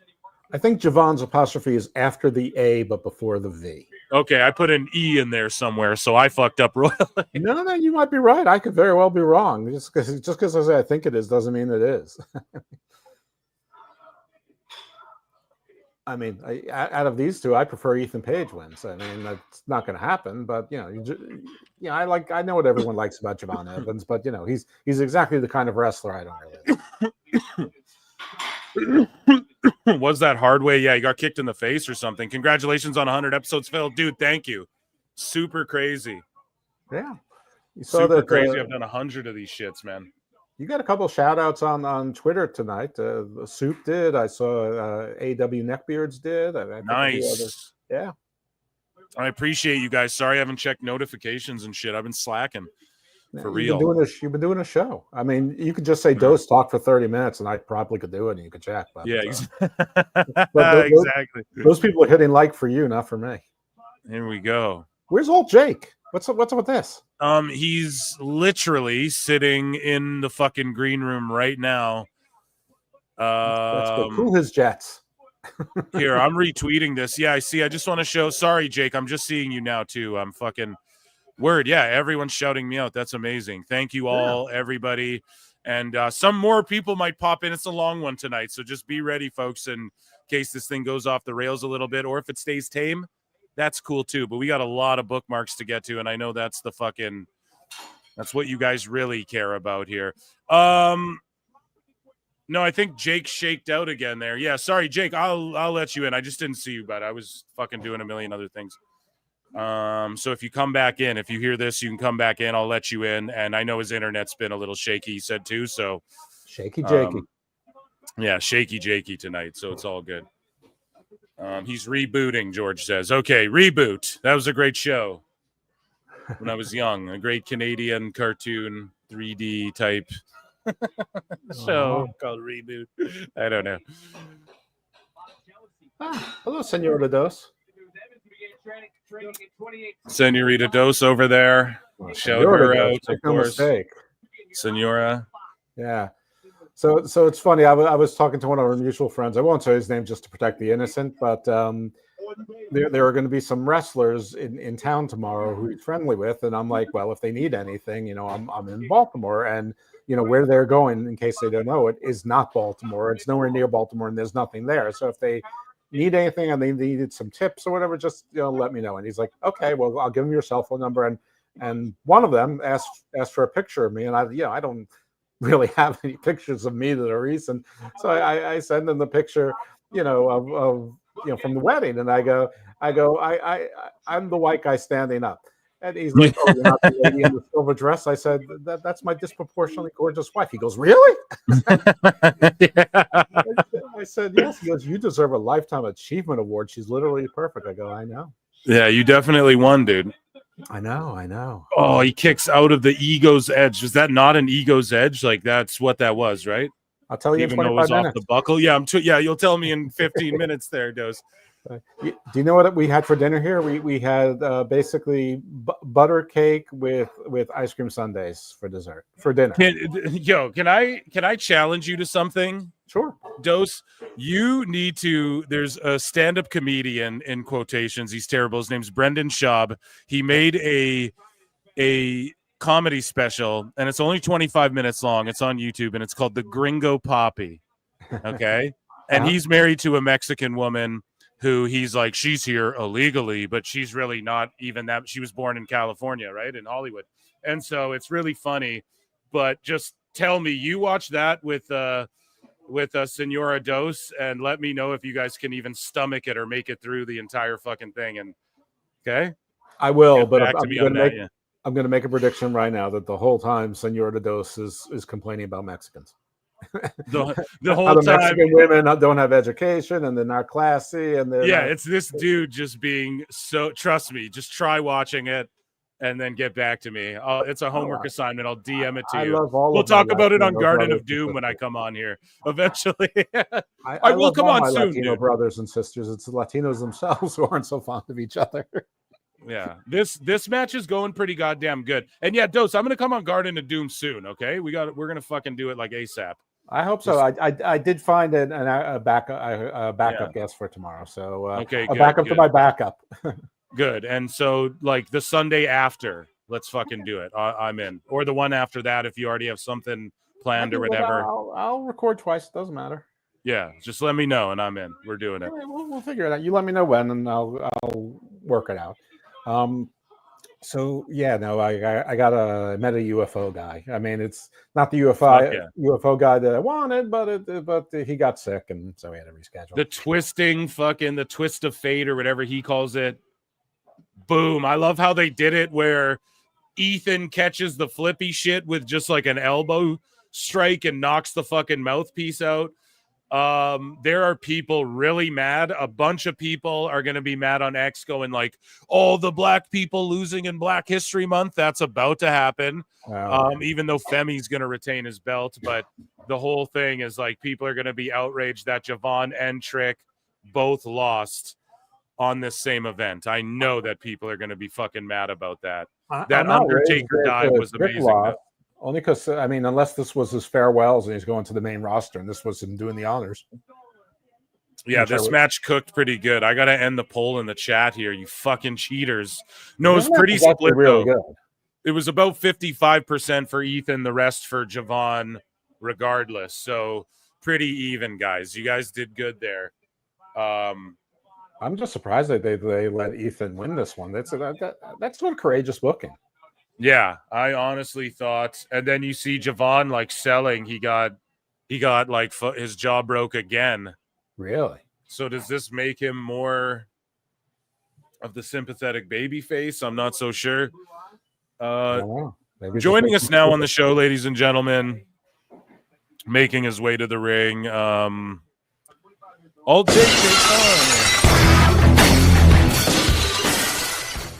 What's up, buddy? How you doing? If he's there. Jake's struggling. No, he disappeared again. I don't know, guys.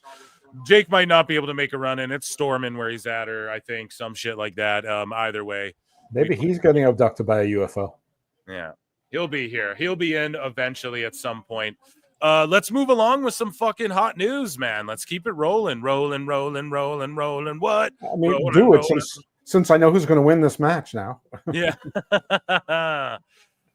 So we talked about Ricky Starks. Vince Russo, Barrow, believes that Alba Fire Barrow kept her job in because let me just first start off by saying this, Barrow, okay? Isla Dawn got released. Bro, I've worked in Gorilla. Bro, I've been at ringside. Bro, I invented Stone Cold Steve Austin. And let me tell Evil Dose, bro, let me tell you, Isla Dawn Barrow got released, bro, because someone in WWE management has a crush on Alba. There, I said it, bro. Why don't these marks understand this? So yeah, Vince Russo with a conspiracy. Someone's got a crush on Alba. It's not that she's way more of a refined singles star in NXTs, we'll call it. It's all merged now, so just NXT in general, right? She also had singles runs as well as helped establish the tags. That's why it's not. I feel like that's more of a reason. Not that someone has a crush on her. Maybe back in the Vince days, in the private plane days and shit, sure. But Vince with just the craziest takes as of late. Yeah. As far as like with the whole Jey Uso thing, and then now with this, it's like, you really think someone's crushing on Alba? Well, over Isla too? Yeah, I mean, no offense, Alba, you're beautiful, but over Isla, come on now, come on, I got eyes, Vince. Just in case because Isla's listening, we have a crush on you, Isla. So there you go. I have no idea why they would choose one over the other. I mean, but yeah, Alba Fire is the more polished wrestler, but she's also, Twiggy, sort of. I mean, they already have Lyra Valkyra, who's not over as a face. They already have, Dakota Kai, who's twiggy. So, to me, Isla Dawn is the more finished product, and they work well as a team. They need women teams, so I don't understand that move. I don't understand why Megan Morant is still on my TV screen as opposed to a million other people. But I guess a crush that someone has on her is as good a theory as any, but I don't really think that's how a publicly traded company makes decisions. No. It would be pretty lame if they put Alba Fire with Piper Niven as the secret Hervis, just because they're both Scottish. But that seems like a WWE thing then, now, and forever to do. But interesting theory, Vince. It's fine. I guess. I guess it's less wacky than my theory that Tony Khan's been keeping all these people on payroll to finance their legal issues against Vince and WWE. Yeah, well, we got some of that in WWE. We got some, or in AEW news. We got some kooky shit going on in AEW land lately, folks. Ricky Starks is being referred to and listed as Ricky Starks internally within WWE and NXT. We talked about that enough. What's his name? Josh Alexander. Officially, his time with TNA is done. The dirt sheets are saying, oh, he's expected to show up in AEW. He's expected to show up in AEW. In my opinion, he's going to fucking Maple Leaf Pro for a bit, if anything. But Jordan Grace responds and goes, see you soon, bro. And so that's crazy. And we also know that he was supposed to come in during the crossover stuff. At some point, there was already a discussion, and he was saying, like, I don't know if it was for me and Ethan Page to team up one time again or whatever. But yeah, I was really heavily predicting that myself for reasons. And I was like, dude, they're going to do the 2-man power trip thing for just a minute. It's not going to be a long time thing. But yeah, that didn't happen. So we'll see. Of course, it'd be cool to see him in NXT. I think he'd be main roster ready already. And I don't care where Josh Alexander goes. He's going to be a primetime player. He's not going to come over and be a quote-unquote game changer. But for Jordan Grace just to be like, see you soon, bro, that's pretty crazy, no? Yeah, no, I would go with Jordan Grace over the dirt sheets, to be honest. I think she would know better than they would. But, everyone's basing a lot about who his agent is, Barry Bloom, who represents the Elite, among others. But I don't really care what happens with Josh Alexander. He's an undersized technical wrestler, and they already have one named Chad Gable. So recently released WWE star Duke Hudson shares his latest video talking about his time in Chase U and whether he should have returned on the group like Ridge Holland did. So this is Wrestling with Identity. And it's him doing like a split. Oh, he's doing like a pitch meeting. Yeah. So it's like him talking to himself sort of. And this is cool, dude. I was like, what else would Duke do? Boom. He's showing another side to himself right here, showing like he can do this. I don't know. I know he was doing, he's just showing basically that he could be something more than just a Chase U guy wherever he goes, moving on as Obafemi makes his way to the ring. And we're back. The question of the day: should you have turned on the university?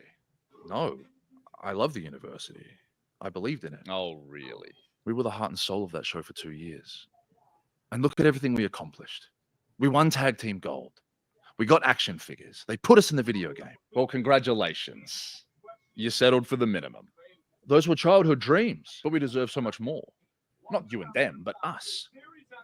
We can walk the walk and we can talk the talk, but you forget what we're capable of because of some imaginary ceiling they put over the top of you and your beloved university. Now imagine if we turned on the university like originally planned. Maybe we'd be in a very different situation.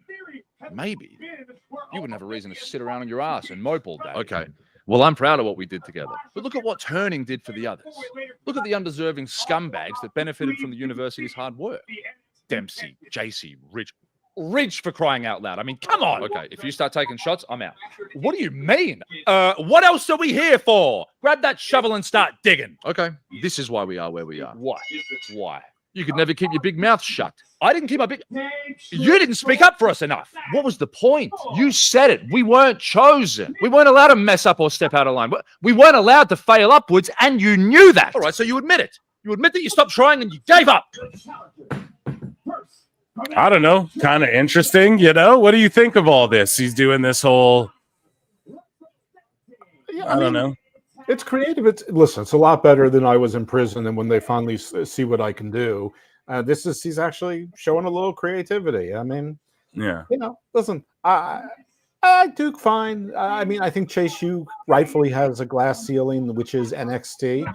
I think it fits in that sort of minor league, small arena type thing. I didn't think Duke had gotten much better as a wrestler. He got better as a personality, but his moveset was still the same, and he was clearly not hitting people.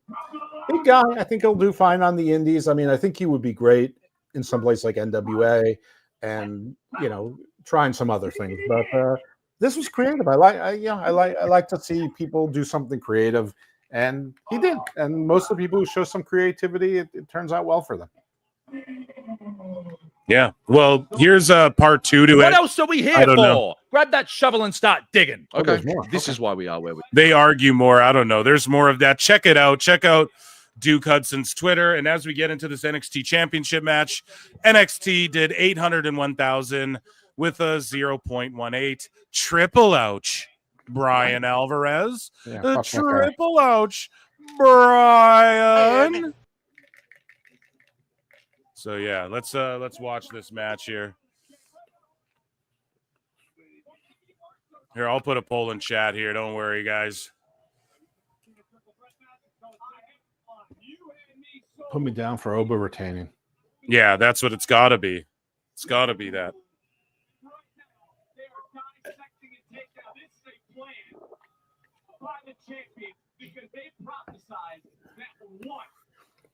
It wasn't just that the black guys lost, the black woman lost also, Fallon Henley.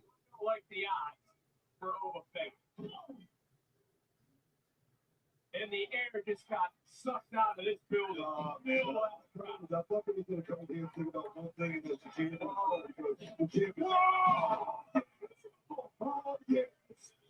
Your eyebrows is straight. Maybe just something two grown-ass men with one hand. After watching Oba Femi for quite some time, he never ceases to amaze me. The personification of dominance. Theory jumping right on the back, and this is what Oba Femi is going to have to fight through tonight. Here we go. Some capoeira shit. I'm locked in. Here, we're starting to poll, though, in the chat. Sorry.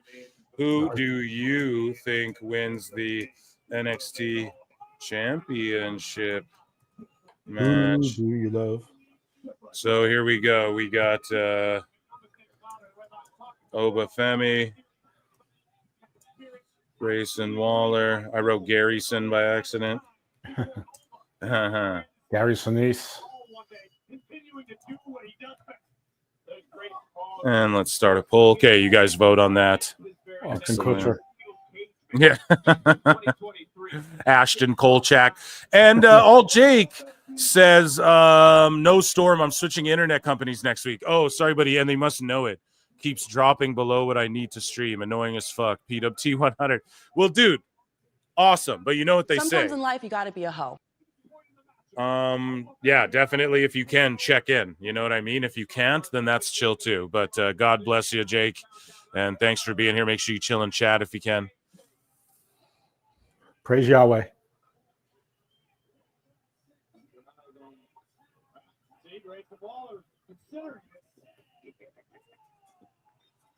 Here we go. Now they're throwing down. That Austin Theory babyface run about to be generational, folks. Generational. Austin and fucking Ricky teaming up.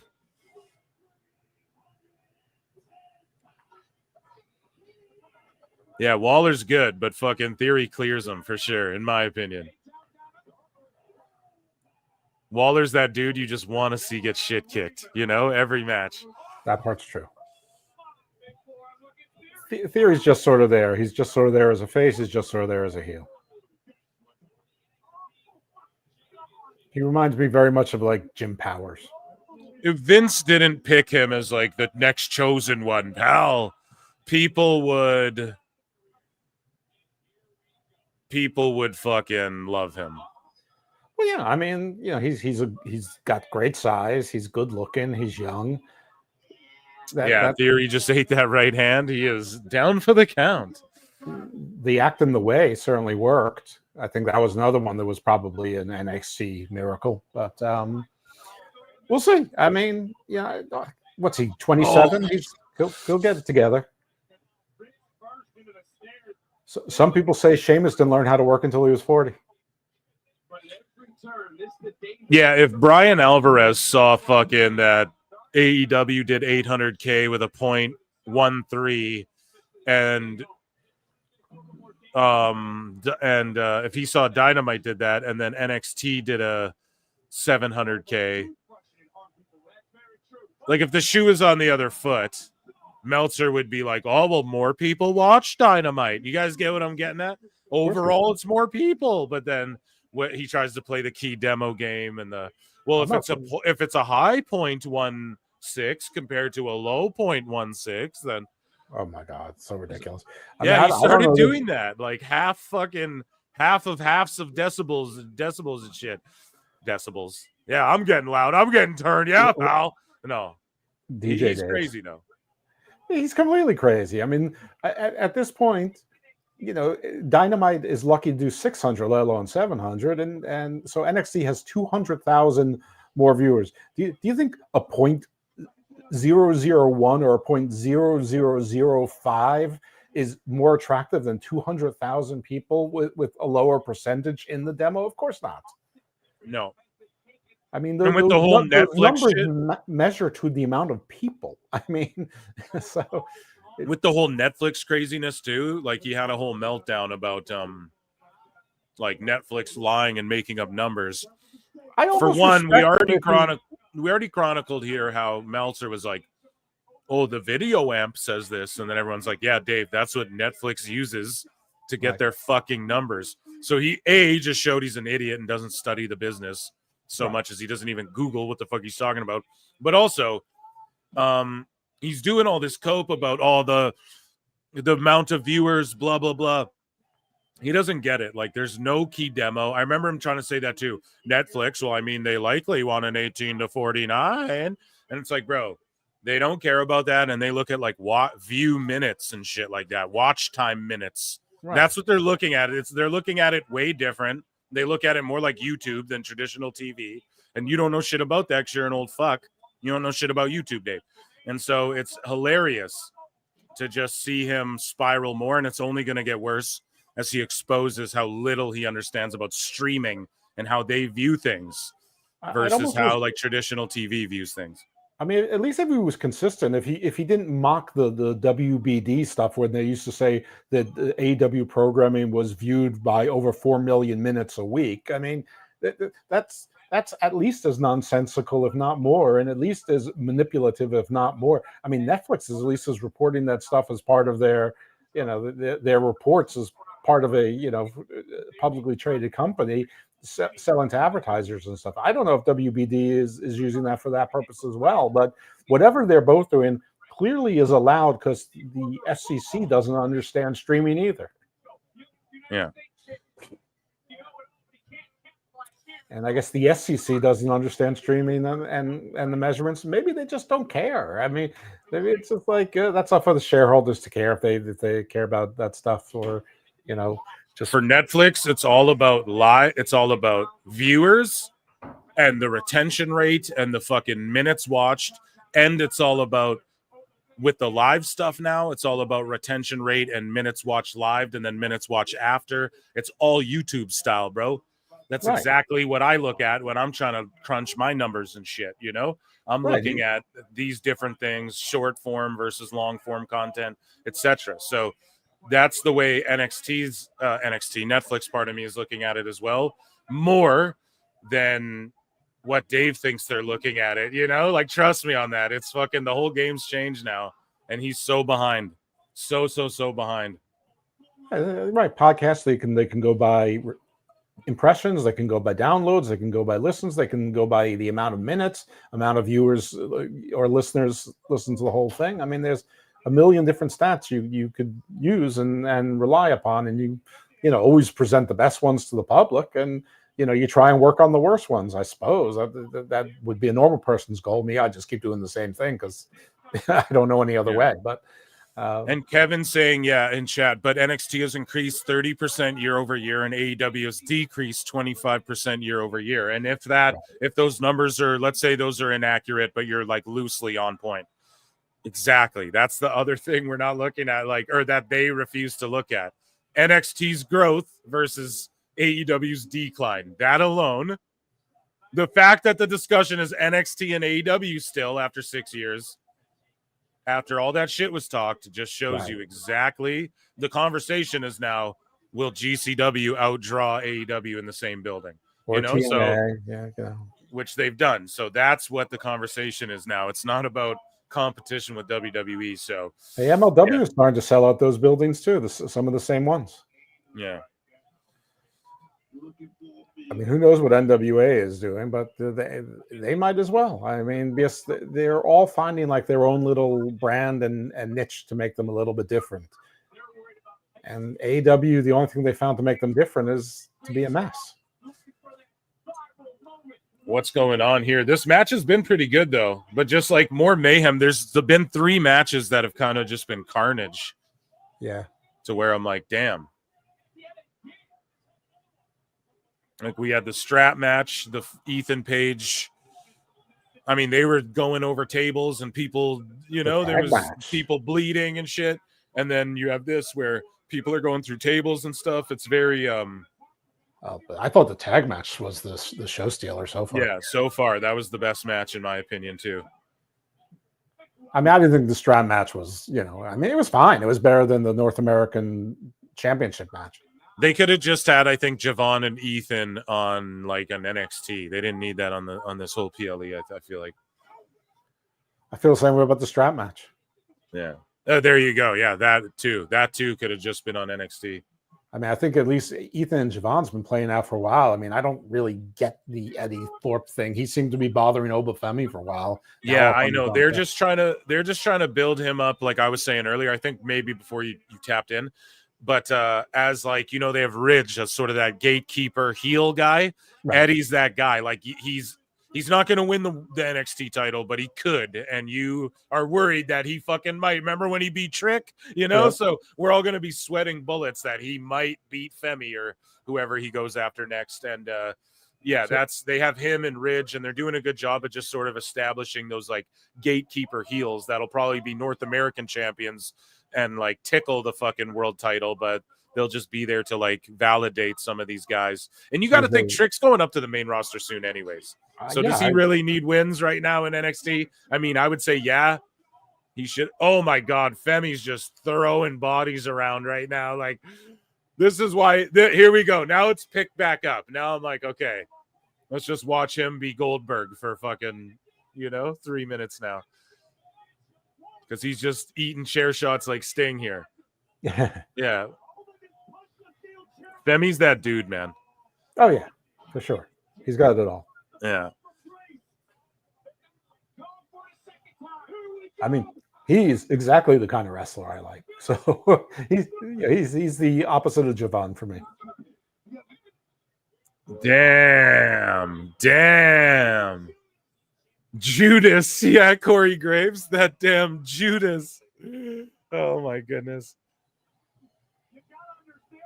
Monkey Balls says congrats on 100, but don't forget the best guys, Tony Khan. Best guys, Tony Khan. Yeah, dude, I know. I'll never forget. What do you mean? I'm the one who taught y'all that. No. Monkey Balls, good to see you. Thanks for tapping in. Thank you for the congrats. For real. Thank you for 100, bro. And yeah, you're awesome. And yes, the best guy is Tony Khan. We got a lot to get to. I'm assuming, though, there'll be some space. Like, we don't know Collision. Like, the start time might not even be the time that's advertised. No, it's definitely not going to be. The NBA game is not going to end on schedule, and there's going to be a post-game show, and I think there's a dunk contest. They have no idea what time it's going to end. Yeah, so that's the whole thing. Like, we might be here a long fucking time. Oh, you'll be. I won't be. Yeah.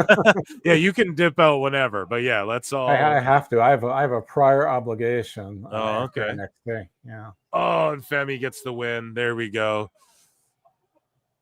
Yeah, 90% of y'all in chat were saying it's going to be fucking Obi Fendi, that Wrestle Cringe guy, calling him Obi Fendi. Boba Femi. And then he had to fucking apologize. I'm not racialist, guys, I swear. It's like, you fucking idiot, man. It's always the biggest dummies that you think are the dummies. They're typically the dummies. Congrats on 100. Thank you, guys. Thank you all. Even just for checking in for a moment. Hit the like. Yeah, Femi just threw that dude through the fucking table. That was hilarious. Just yeeted his ass. Let me hear you say yeet. Yeet. The challenges are tonight. So that's the thing, though. That shit can go forever too. Now, over the years, they've like refined it and got it more. We're on live TV, pal. But you do also never know. Okay. Well, Canadian wrestler and friend of yours and former guest on Book of Black, Jeremy Prophet, said, "Okay, lights are out. We got spotlights." Okay, Joe. Sorry, what were you saying? This crew's back again. He said it would be. He said he'd be more interested in Canada versus the U.S. if the winner paid the tariffs. Okay, the lights are going out. Yeah, and we've got like spooky dudes. See, I'm over shit like this unless their leader's revealed to be someone really cool. Could be Ricky Starks. So here's the problem: we already seen these 4 dudes hit the ring and do a beatdown. And then we're seeing them hit the ring and do a beatdown again with the lights flickering on and off. I also, Phil, don't miss, I called them attacking Oba. I was like, Theory and Waller, this is just, Theory and Waller is just a transition to have this new crew come in and beat the shit out of Oba Femi. Like, this is just, that's why there's no other challengers really lined up for him. Well, maybe they put what's his name, Eddie Thorpe, at the head of that group because at least that makes sense why he's winning a big match.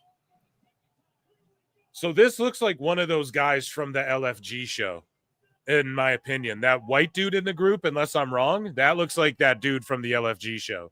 I don't think not that sexy DJ guy, but the other one. He was also on Next Gen. I'm like pretty sure that's him, and he's like a real shoot wrestler, you know. So yeah, I don't know. I'll give them a chance. It feels very TNA-ish to me. And I think it's dumb that we've seen them run in already with just the lights on normal. And then they do another run in with the lights flickering and they get this whole spotlight show. I think we might even see them one more time tonight. What matches are left on this? Actually, no, I'm wrong. Pardon me? The women's match. Yeah, so they won't show up for that. So let's say the women's faction. There's 4 women also. Yeah. So the women's match, and then what the fuck time does AEW start? We don't even know. That's supposed to be 10:30. They're saying 10:30 Eastern. So that's like 9:30 my time, and it'll only be like fucking 7 o'clock over here, or not 7. It's almost 7 right now. So Jesus Christ, unless this women's match goes forever, goddamn, I'm gonna be locked in for a long fucking time, chat. This is gonna be intense. All right, Femi just won on my screen. There you go. Ava's on screen over here. Here, let's get into some more WWE news. Or actually, we'll just wait because I'm gonna have to kill a lot of time, chat, to watch this fucking collision. And if it just gets ridiculous, like if it's just not, there's no start time in sight, we might fucking tap it, but it will. I'll stay locked in. Don't worry, we're gonna chill. Maybe all Jake will be able to come in by then. Yeah, no, and other people too have asked me. They're like, when are you live? When are you live? Hey, is it okay if I'm late? And I'm just like, yeah, don't worry. They send 10:30 Eastern. Yes, that'll be 9:30 my time. It's 7 now. So that's in 2.5 hours. We've been on the air for 2 hours. So that'll be 4.5 hours. And then the 2-hour show, which is 6.5 hours. So that's sort of what I planned for. But I thought this would end and then it would go to that. But I believe there's a UFC on as well, like a fight night. So I might switch to that. And my then son's we'll just been talk tweeting shit about it all night long. Yeah. And then we'll just talk shit and then and I'll call that. And we have tons of news though. Good thing I loaded up the bookmarks because I knew this would happen. I was like, this night's gonna be fucked. Oh, Santino Marella, TNA Director of Authority, is here at NXT Vengeance Day talking with Ava. What did I tell you? We're gonna get Santina. Well, that'd be cool too, I guess. But Santino and Ava And they are going to have a Worlds Collide. They're going to challenge each other, brand versus brand. Watch.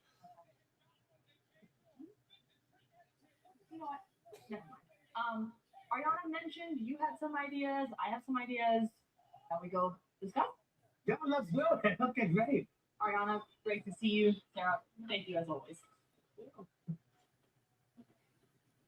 It's crazy. On NXT, we've seen The Rock and his daughter, Santino and his daughter. Family business. Yeah. For a reason, but this was absolutely chaotic and destructive. Well, we got to get ready for what's going to happen this Tuesday on NXT. I won't remember you. $1 million from now. I won't remember you. I love that shit. So there's a 3-way women's #1 contender match. Oh, sorry. For the women's North American title. Kalani, Jada, and is that Fallon again? I didn't see it. I caught it at the end. Who was that? Was that Izzy Dame? And then we have fucking Soul and Zarya versus Lash and Jakara. Cool. That shit cooks right there.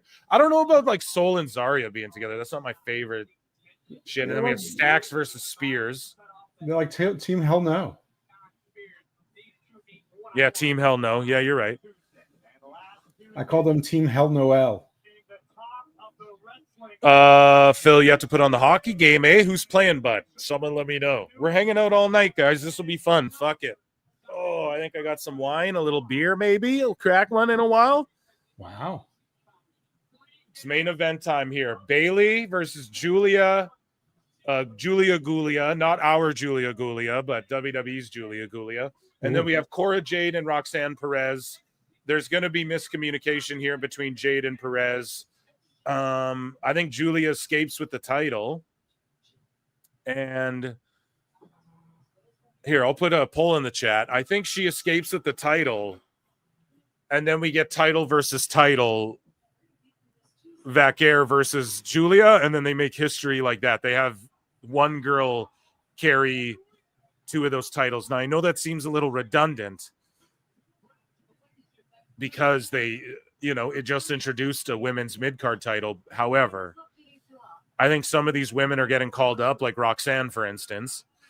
And I think that we're going to see more tags get established. And I think that women's title in WWE is going to float more between the 2 brands.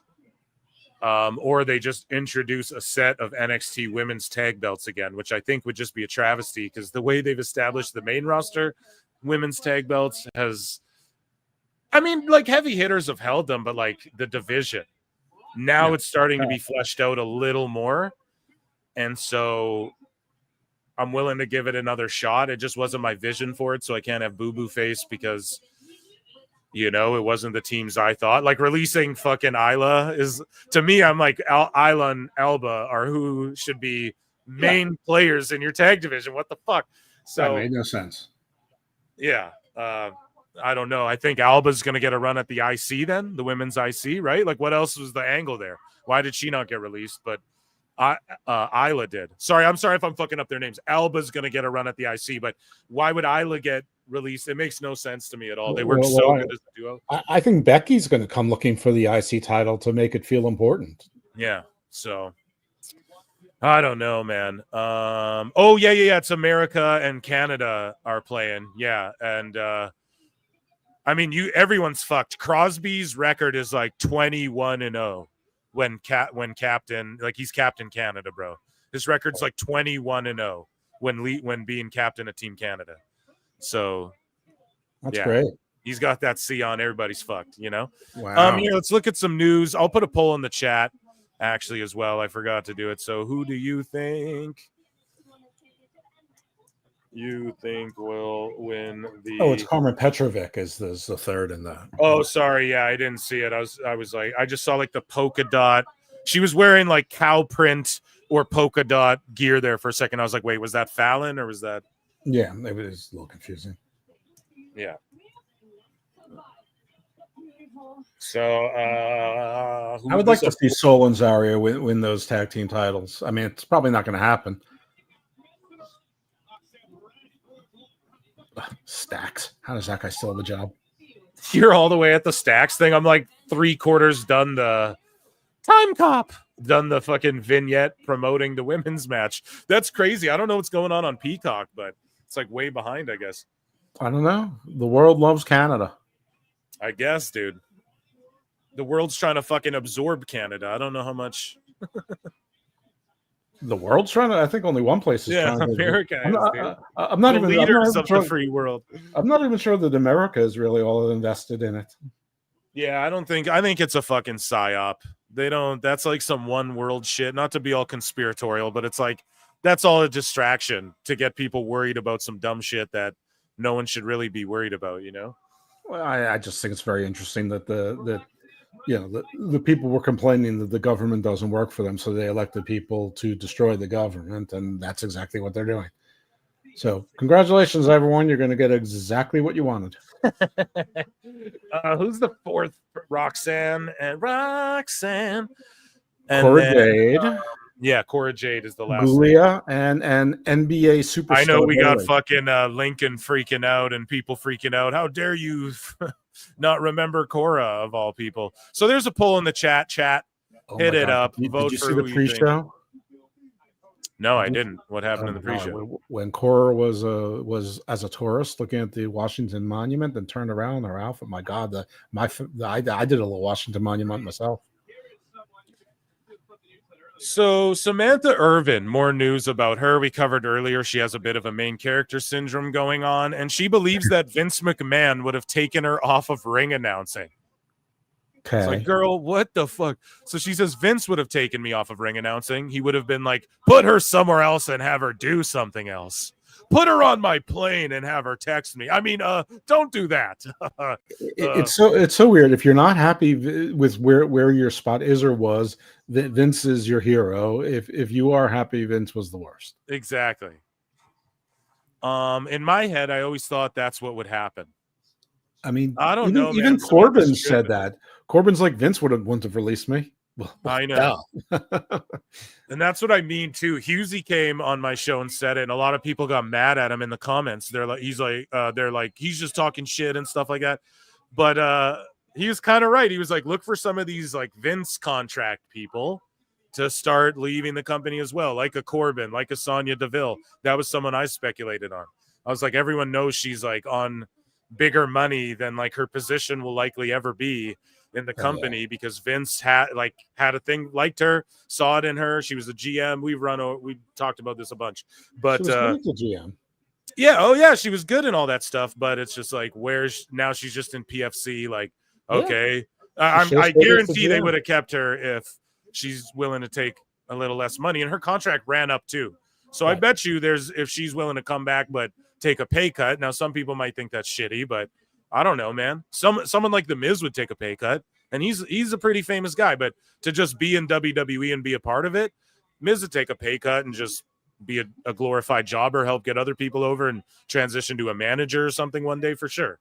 He's willing to do that. It's just being a part of the wrestling business. So lots of guys have had to do that. There's no shame in that. Although I get it kind of sucks, but Sonya, like if she was ever gonna have her run, it would have happened already type shit. Now she's just sort of, in these random 6-woman teams, and Yeah, I mean, listen, Sonya is not someone that I think.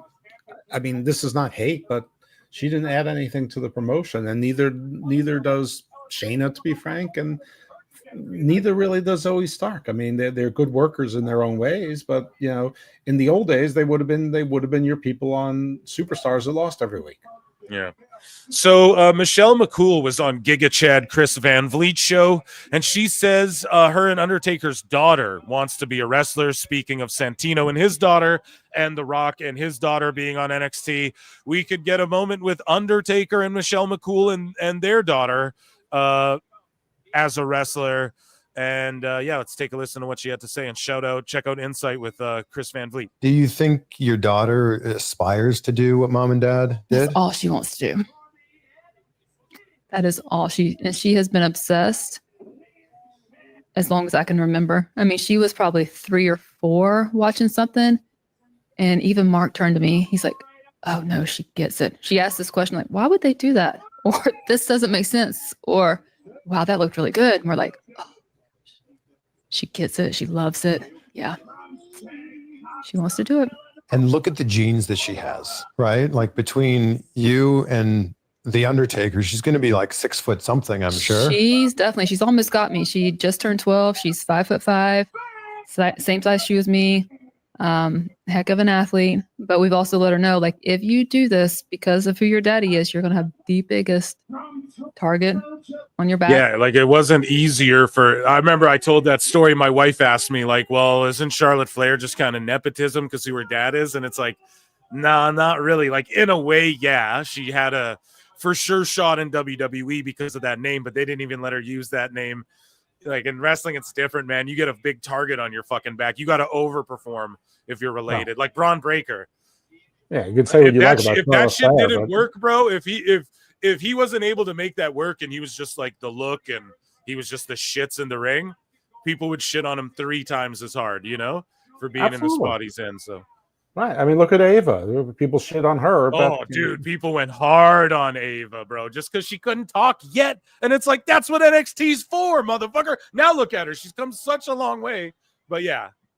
She still kind of sucks, but I know. I'm not saying she's, the next whatever, but I'm just telling you, like, she's come a long way, and that's what NXT's for, is these people who are the shits to learn how to not be the shits, dude. That's why NXT shouldn't be on TV. There needs to be a regional, like a OVW that's not on TV, that's like a regional thing, regional TV. And then, yes, well, that's I know what the ID program is. What's that? That's what the ID program is. Exactly. That's what it had to evolve to be. Now those because the indies exist, let them do it there, because like reality of wrestling, the amount of people paying attention to it or the amount of people paying attention to it. Like, it's impossible to do with the internet. You can never recreate like an OVW because that shit wasn't all leaking on the internet. No matter where you do a WWE affiliate thing in the world, someone's going to be in the crowd and leak some shit on the internet, So right.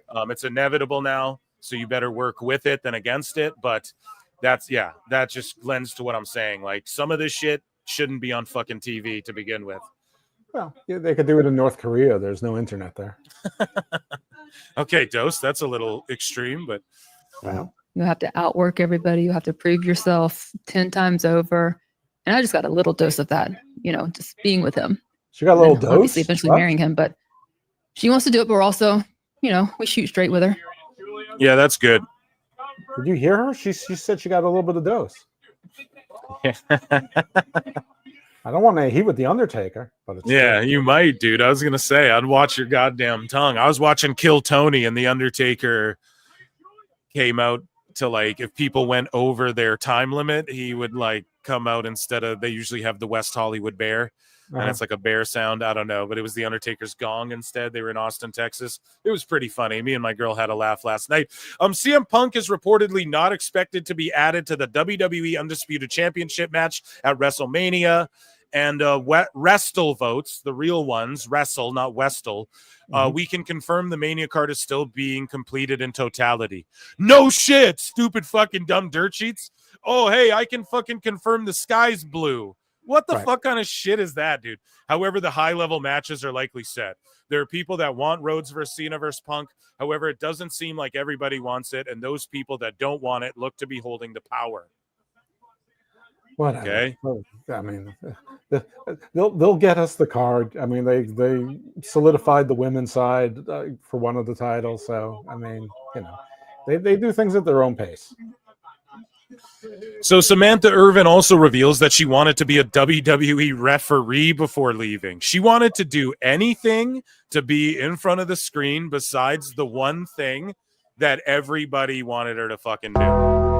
And that, hey, listen, that's her prerogative. I'm not going to be like she's a bad person or whatever because of that. But all I'm saying is, if the personality and the singing didn't connect on America's Got Talent and The Voice or whatever shows you were on, and then that is what helped you get into this position where people were calling you the GOAT of something, a very small class of people that could even be considered the GOAT in fucking pro wrestling and in that category, and you were quickly considered one, and you thought that you were going to parlay that into getting the validation and the stuff that you weren't getting the validation in before. Do you know what I mean, Does that make sense?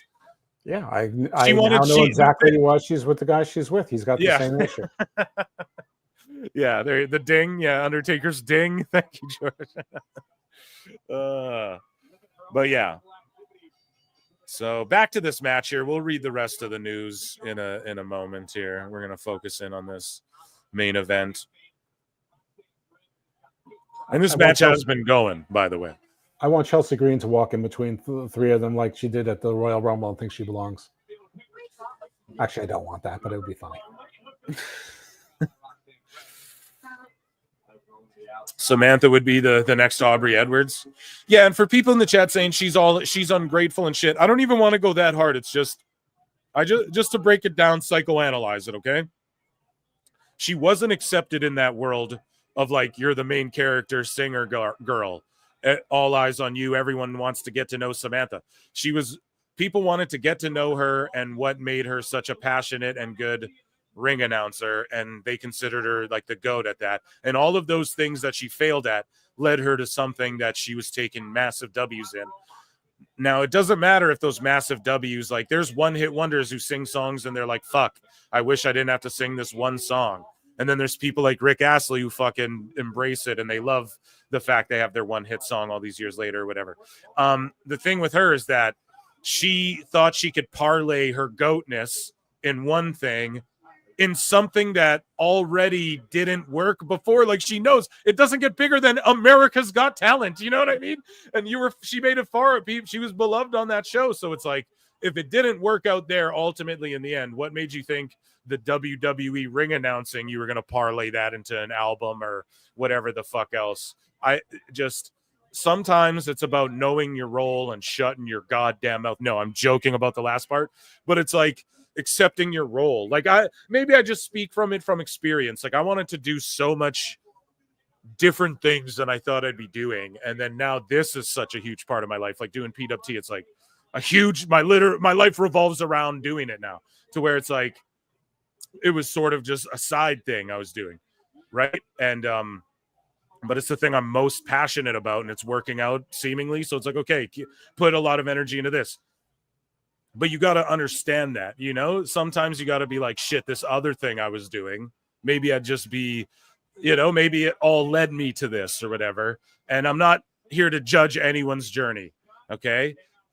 Some people can let go better, but she just seemingly wants to be main character. Like, she wants to sit there and go, well, I wanted to be a wrestler and featured on Raw and shit, but she can't say that because the other women, she doesn't want to disrespect the women in WWE who can actually fucking wrestle, and she couldn't lace any of their boots. And I'm not saying that to be rude, but I guarantee if she had as much wrestling training as like one of these NIL prospects, she would be saying like, well, I really wanted to be an in-ring worker, but she's saying everything but that, a manager, a referee. So she wants to get in the ring and talk and all this shit and be involved in the action. What will a manager do? Sometimes glom someone with a tennis racket or a heel or something. So she wants to do all that stuff, but she doesn't want to just ring announce. Ring announcing's not enough to scratch that itch of like being on the mic and in front of the crowd in the center of attention. She wants more of the attention. So to me, that's where I'm critical. And I go, it's more just main character type shit. Really, like,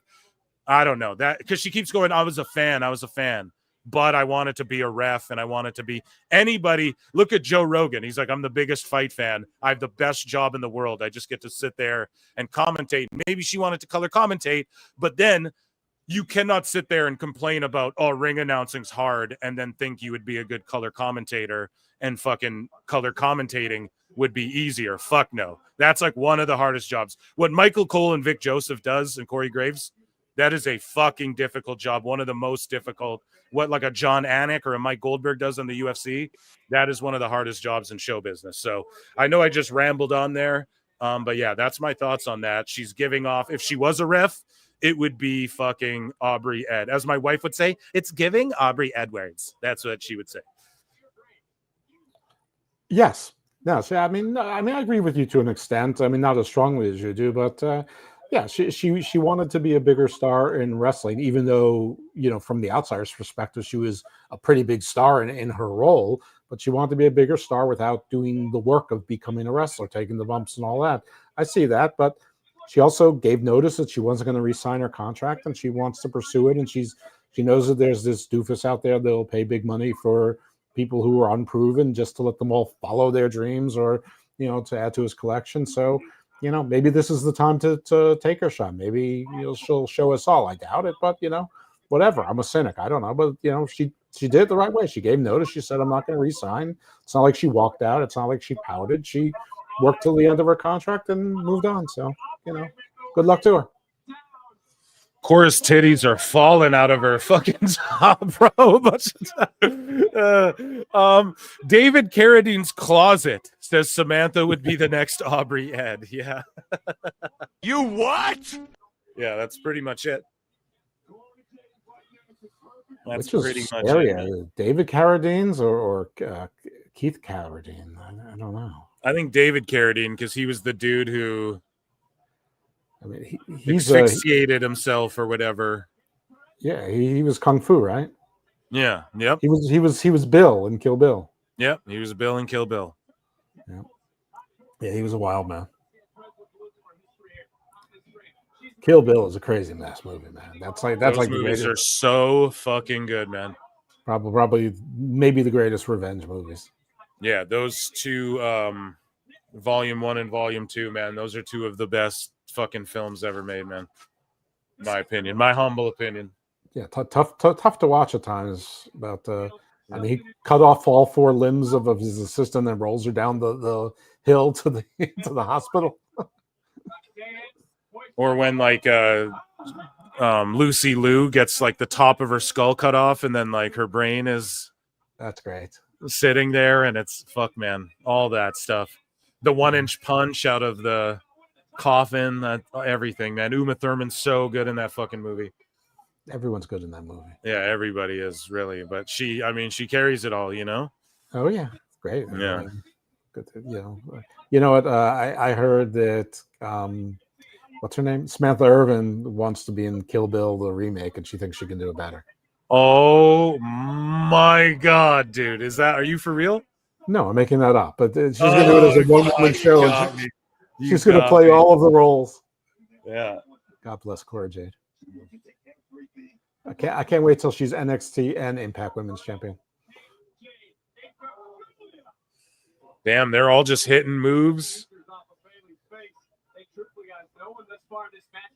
Cora Jade's going to Kenny Omega the Impact Women's division. Yeah, it's basically what it is. She's the Kenny Omega. I'm all for it. By the way, my bald horsemen have a life. They're now on the indies, but they have a life. Yeah. Corbin, Vinci, and the Good Brothers, they can go out as the bald horsemen. Okay. I mean, we're not sure about Apollo Crews or Omos yet, but they can join later. Okay, they botched, and then she goes back to the move. Okay, good shit. They recovered well. So yeah, I wonder if Bayley's. Can someone look it up and let me know in chat? Did Bayley's team win the All-Star game? And how did she do? Is there? I bet there's highlights on Twitter of Bayley ball hooping at the fucking All-Star game. And while they're googling, what are those creatures called in Japanese mythology with 7 foxtails? In Japanese mythology with the 7 foxtails. Because that's what Julia's got going on the back of her outfit, I think. I know what you're talking about, but I can't think of it. A kitsune. Yeah, kitsune has up to 9. The older, wiser, and more powerful it is. Yeah, so that's that one fucking anime's about that. Chat will know. I always get them going on fucking anime. Why am I forgetting it? Well, I actually have. Is it Inuyasha, guys? I'm pretty sure is about the tales and all that shit. Well, some point in the next half year, I'm going to do a show on Garden of Doom, the mythology behind anime.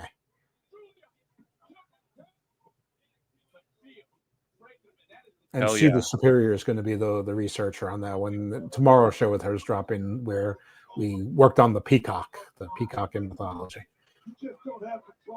All through the Okay, world. I have her being introduced. I don't see her actually like hooping, but whatever. Chat, Kitsune. Yeah, you guys knew it, right? I think I'm pronouncing that correctly as well. I think so. Naruto, sorry, not just Naruto though. Yeah, but yeah, Naruto also is like about the tail. Sorry, my bad. What's Inuyasha again? It's sashimi, I think. Yeah, I like it raw. That's right. I prefer it with white rice.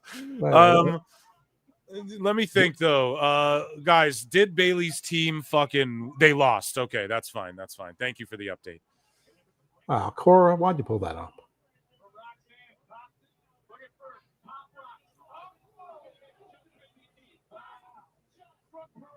Yeah, I give this PLE a fucking C+, a C or a C+. Really?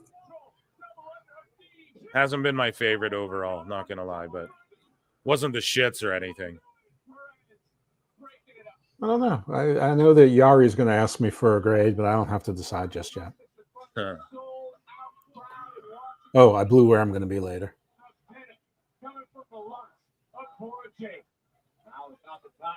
Oh no, another Judas. 2 Judases back to back. Yeah. And then one in Jericho's mind. So there's 3. Is a woman Judas a Judy? Yeah, a Judy.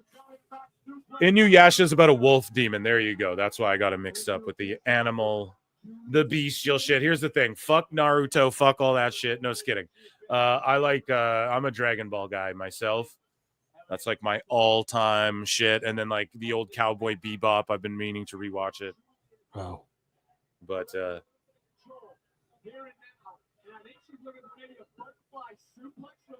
yeah, I used to watch like Gundam way back.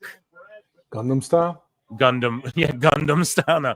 Gundam Wing and all that shit back in the day. I have no idea what you're talking There's about. some movies too. Like there's some really good anime movies that are I watched Star Blazers and Battle for the Planets, or Battle of the Planets.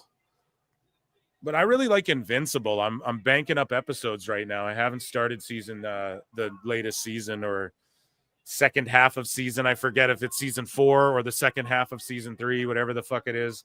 I got they're dropping episodes again, so I got to get into that. Never seen an episode. Invincible, it's worth checking out. I got to watch Creature Commandos. See, the problem is my wife doesn't like animated shit, you know? And like I'm not the biggest animated guy either, but there's some shows I got to watch. Like Creature Commandos is part of the DCU, so I have to fucking watch it, you know? I didn't hear a single person say anything good about it. The only person I heard say anything about it was Vince Apollo, and he didn't like it.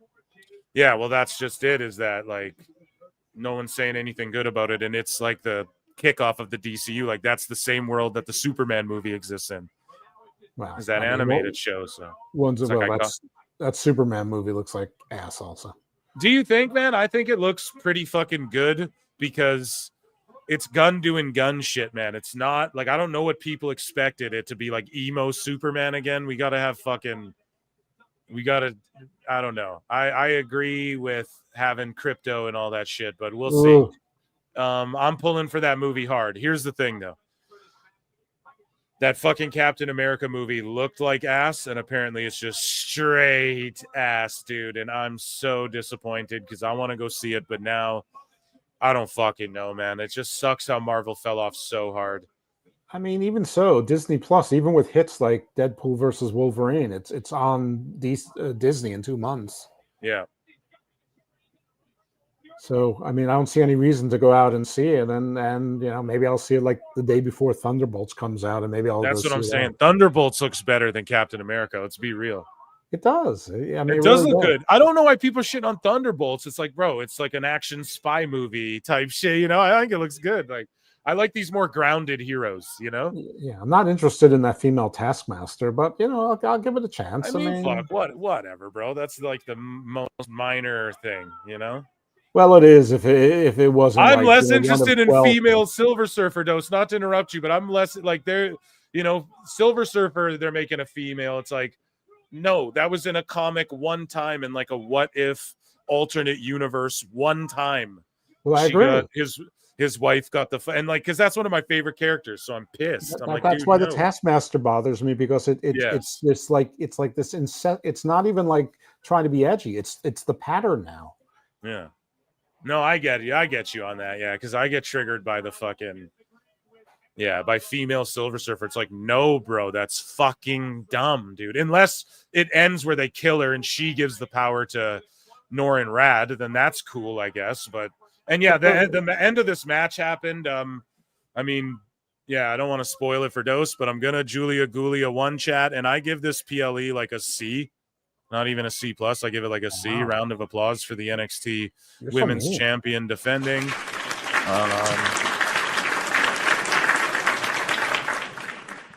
What are your thoughts, Dose, on this title match? I like it. I mean, I think it's good. The first match is the only one that I thought was clunky. I didn't love the strap match, but I thought it was fine. So what's that? 5 out of 6 matches? Some of them I thought were really good. So I don't know. I mean, you're starting to influence me a little bit. I'm going to go with a B minus. Yeah, a D minus. No, B minus. B minus. B minus. I was like, God damn, you're going hard in the paint. No. This is I gave one of the WWE main roster shows a D minus. I can't remember what it was. It might have been an episode of SmackDown. Yeah, I told y'all. Here comes Vaquer. We're gonna get title. Now the reason why is because they're gonna make one of these ladies history, like a history-making title run. Do you know what I'm saying? Like one of these. How do they do that in NXT? Well, they have to do it with Julia, because Vaquer's already over, and Julia's. I know, but and look at Vaquer eyeing up Julia's belt. Oh, and then I'll Jordan see it in Grace 12 shows minutes. up. Oh shit! Big Mama, fucking thick Mama Pump is here to fucking stare them both down. The Juggernaut wearing a We Are NXT shirt, and she's gonna eye both these chicks up. That's awesome. And to me, I feel like here's the thing. Or they give it to Jordan and she holds both the belts. My whole thing is this. Asuka already had the longest reign. Other people have had the most defenses or the most times winning it. We need someone to get Keith Lee the way Keith Lee was like the NXT and North American champion for the men. We need a woman in NXT to have that same fucking accolade of like, she's the women's and the North American champ, and then she vacates them both to go to the main roster, and then everyone else fights it out for them. The Juggernaut could be that woman. You know what? I didn't even think that the Juggernaut would be in NXT. I honest to God thought that people were talking shit and they would have started her on the main roster. You know what I mean? They would, because remember that she speared Zarya accidentally, and they definitely want to revisit that. Plus, remember the story that said she took a pay cut to go to NXT? Well, yeah, but I mean, pay cut as far as upfront money for your appearances versus, like, you know what I mean? Down the road. Oh, no, I thought that story was about her contract now. So I always figured she'd be in NXT. It won't be a long time. Well, here's the thing, bro. It would be funny if like her and Naomi are the ones who took out Jade, though. I know. But listen, here's the thing, right? Uh-huh. Even if she was main roster guaranteed, very first thing, right? I think she'd have still gotten a pay cut compared to what she was getting in TNA. I think that would always be the case with her signing to WWE, because her merch sales will be more, and down the line, once she makes all the house show dates and all that shit too, and like her star power, how big it's going to grow, I think down the line, she knows she's going to make more money and shit. Oh, I think she's going to make more money by week 2 just from merch alone. Yeah, that's what I'm saying. But I think even if she was main roster bound, I think overall her money would have been less in WWE than TNA. Or do you think that's wrong? No, that's wrong. The WWE minimum salary for the main roster is probably 3 times more than TNA's maximum dollars. But here's the problem, though, man. What's with these people? Like, so you don't think Jordan's getting paid more than like fucking Izzy Dame on the NXT roster too? Like Julia's on more of a main roster money. Yeah, like I'm hearing some of these people are in NXT getting main roster money. So some of them. So it's like, why is it that crazy to believe that she would be getting that even if she was on the main roster, she'd be getting a bit of a pay cut? You don't think she's one of the main roster money girls? No, I don't think she's one of the main Okay. money girls. I think that I think she's on an NXT contract, but I think she's, but they've been paying her, her full ask, for the last year and a half for Royal Rumble and all the appearances. I mean, she made $35,000 for those 3 NXT appearances minus the 2 Royal Rumbles and the other appearances she's made. I mean, they're treating her right. She does a lot of the body work in the video games for the female wrestlers. Yep. Not anymore now. Right. They're right. Yeah. Now somebody else is going to do her body work. Yeah. So does Myron Reed. Shout him out. He did a bunch for 2K25 and they let him do his over the top rope cutter. Right. Like to the outside that MJF stole from him. No. Fine, we're going to shout out my friend Super Panda then, who also did that. Oh yeah. He can make it. Super Panda can make it over the top rope. The funny thing is, Super Panda, he's like all 5'6" of me. I did Andre the Giant. That's one of the. Lincoln Hawk says. Lincoln Hawk, the top mod of the Discord, says Phil put together a Vampire Hunter D and Fist of the North Star watch along. Dude, when Phil Marks Out channel comes, which will be soon, like this year, that's what that'll be for, and we'll do shit like that if you guys are really into it. So thank you very much. And then we also have SWAC fan 100 saying Creature Commandos is actually pretty good. You have to see it for yourself. Don't worry, I will not discount it. And yeah, more talk about that sort of shit on Phil Marks Out, okay? When that channel comes. Thank you so much to our super duper channels. Ladies and gentlemen, Dose has got to get out of here. Evil Dose, follow him at Dose Evil. And I'll come do Garden of Doom like fucking A-snap, okay? So let's do it. And thanks for coming in, hanging out with me for a bit, buddy. Thank you. My pleasure. Congrats on the 100, and thanks for having me on all the time. Yeah, dude. And if we're on later and you're fucking bored and you're around, or because this is going to be a long one, feel free to tap back in. You got the link, buddy, okay? Everyone, round of applause for Dose. And again, Dose, thank you. Tell Senora Dose we all say hello and peace and love, man. You enjoy your night, okay? Okay, guys, go and follow Dose at Dose Evil there on X. And of course, from there, you can find his YouTube shows and all of that. Chat, how do you grade? I'm going to ask chat here. I'm going to put another poll in the clip channel. And I'm going to ask you guys, how did you grade NXT? How did you grade NXT Vengeance Day? So you guys can tell me your grades, right? We'll just go straight up A, B, C, or D. It can't be a fucking F, but yeah, I give it like a C plus, a C, It's not like it was the shits, but it was a show, It was just a solid show, but not, I give it like a B minus maybe. Yeah, I think Dose influenced me a bit, like a C plus actually. What's the difference? I don't know, but I'll just keep flipping it around like Meltzer till I say every answer, right? I don't know. So, time for hockey. Yeah, well, let me look. I think there's a UFC on, so it might be time for UFC. Guys, we're not going anywhere. Don't worry. I'm going to look up UFC here just to see where they're at on there time-wise. And then we also have the Grand Slam scam going on. Oh, yeah. See, there's already fights going on. So I think like the co-main's on. I'm going to have to like go back and watch these. And Shabazian KO'd a soup can in like 1 minute. That's no fucking good. Calvin Cater's about to fight. So yeah, here, I'll throw these fights on for the time being, and then we'll just run through fucking news chat. So that'll be amazing. And then we will wait for the Grand Slam scam to commence. So yeah, that was NXT Vengeance Day, folks. Right? Was what it was. Glad to see ya. Okay, let's scroll to the bottom of these bookmarks. We're going to get into a juicy old news segment here. Just I want to get the last couple fights pulled up here just so I'm in the know.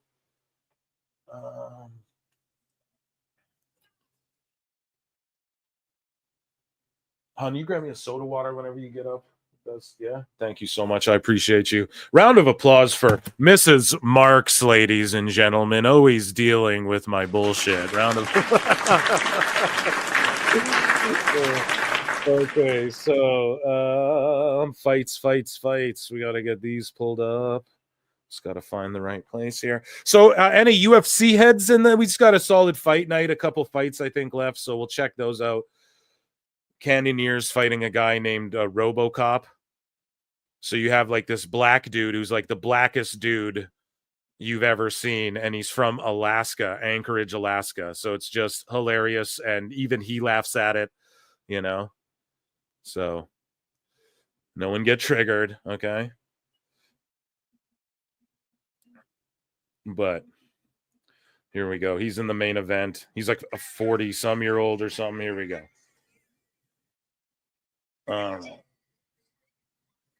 So that's on over. Yeah. Okay, so let's hit the breaking news, everybody.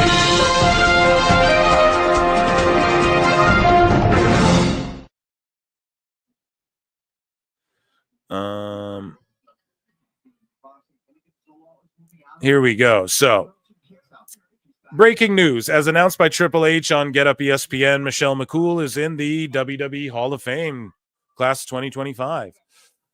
Here we go. So here's more Samantha Irvin talking about being on TV. I am more of a fan than a ring announcer and an employee. Samantha, come back. You know, Uh-oh. I just wanted to have an opportunity to challenge if maybe it wasn't just the ring announcing people. Yeah. Loved. So I just wanted an we covered this before. We can opportunity to challenge that notion. Give me a chance to see if maybe it's just Samantha. Yeah, I mean, I went in on that already. I don't need to keep going off on Samantha. Michelle McCool will be inducted into the Hall of Fame. Did we go over this? I don't know if we went over this on a live already, but yeah, she gets inducted by Triple H here, sort of ambushed with it. I like that they do these surprise like inductions. Go back that far. Hang out just 1 second. Triple H. A few weeks ago, The Undertaker and Shawn Michaels decided that they wanted to put one over on me. They wanted to make an executive decision, and they wanted to come to one of our in-office events and surprise me and tell me that I was getting inducted into the Hall of Fame, which was an amazing surprise. But from the two of them, from Shawn and The Undertaker, this seemed like just shout out ESPN, not that they need it, but just getting one up on me. And the beautiful and the Get Up show or whatever it's called. Part of me right now is being the boss is I get the last laugh. So I wanted to come here today to take a moment to say, Michelle, the WrestleMania season is upon us, which means the Hall of Fame season is upon us. And I would like to tell you right now that you will be being elected into the 2025 Hall of Fame. Congratulations. Oh, congratulations. Congrats. Oh my gosh. Congrats. So there you go, man. I like that they kind of do the shocking thing where they do that in UFC where they're in the arena and then they're like, look at the screen, I Show Speed signs his official WWE trading card, and look at how he holds his pen. I've never seen someone hold a fucking pen like this. All right, whenever you're ready. Sign it. Yeah.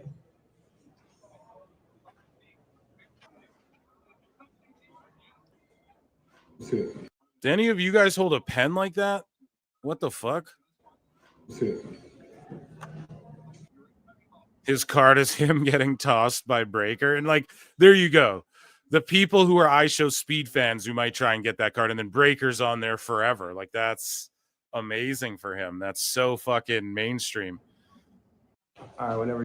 You know? It's generational shit, pal.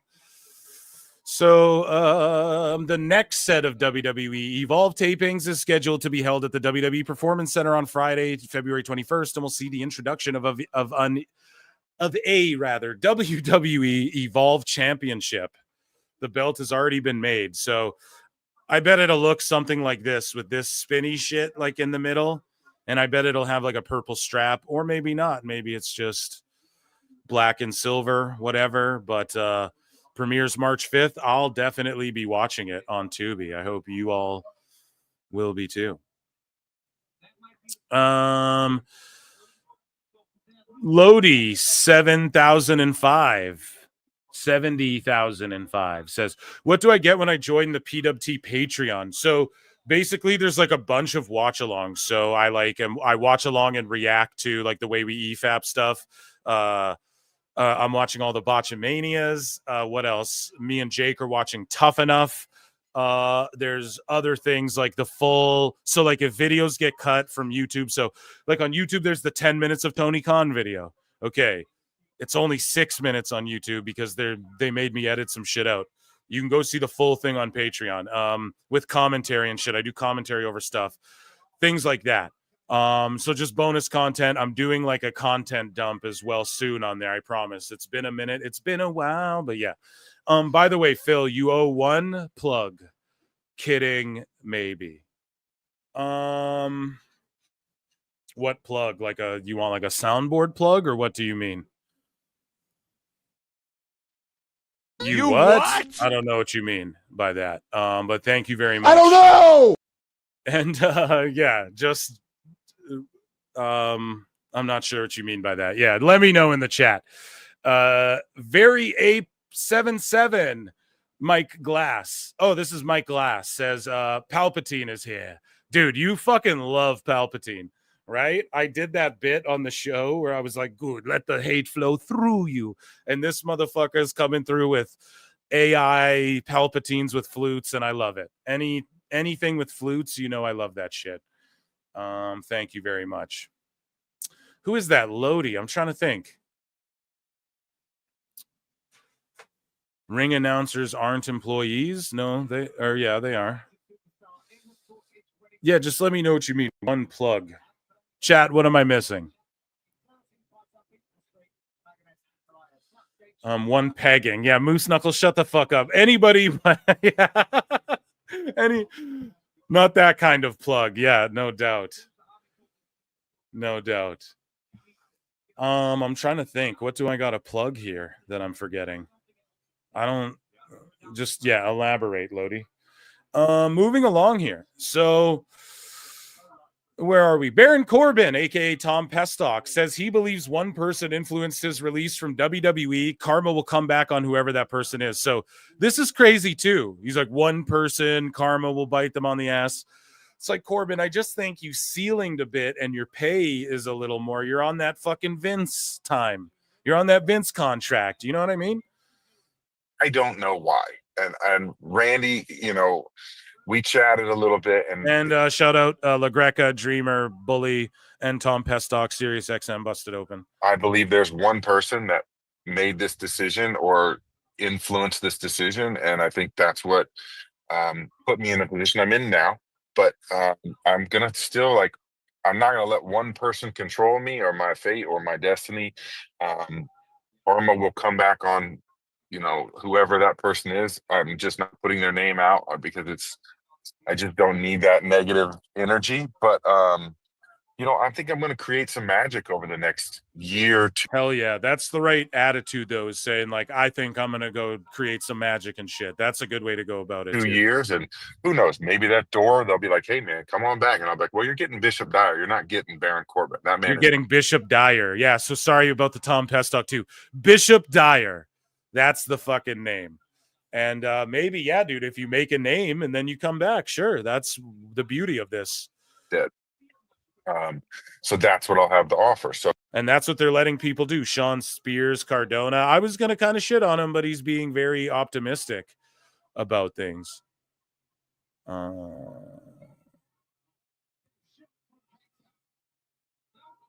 Moving along here. So WWE legend Bayley gets introduced at the All-Star Game. So let's see this. Please, NBC or whatever, don't fucking strike us. I don't know where this aired.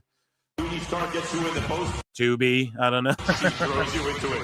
Watch out for her jump shot, her box out, and her rose slam. She's number 15, Bayley. This singer, rapper, and producer. Okay, she was feeling it. Sucks they lost, but it is what it is. Marvel Studios, we were talking about movies earlier. They're reportedly eyeing the final boss, The Rock, to play Apocalypse in the MCU. with the new X-Men and all of that. So Apocalypse, a mutant, of course, like more heavily involved with the X-Men than, I mean, if they introduce him, he'll likely be involved with the overarching MCU, but very much so the X-Men. That's actually a great cast. That's great casting right there. And they can CGI a lot of that. Fadeaway Media is like, bro is never coming back. I don't know, man. I think if you watch SmackDown, this last SmackDown, it seems like everybody's opponents is sort of starting to line up. And if The Rock doesn't come back and challenge Roman, then Roman's got to fight either Seth or Punk, it seems like.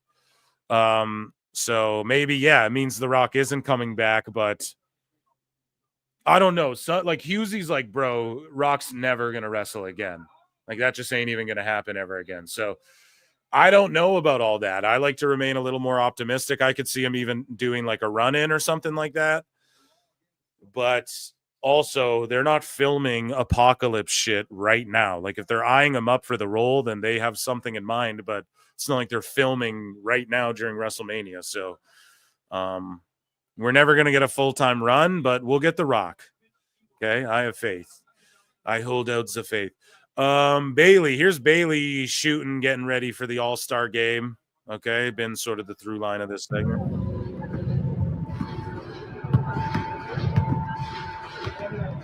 Yeah, she looks like she balled. I bet she like played ball in high school and shit.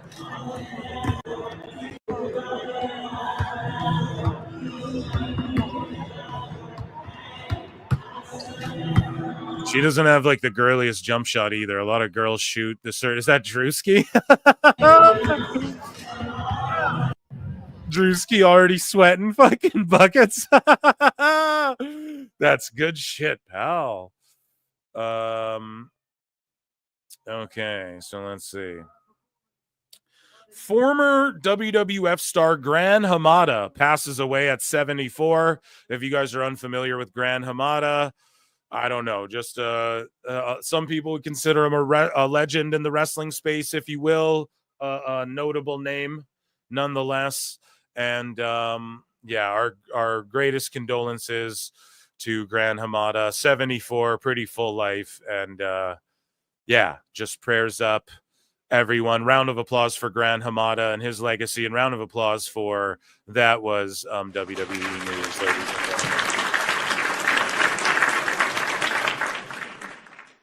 Joining me now officially on the show, hopefully doesn't drop out again, ladies and gentlemen, Alt J.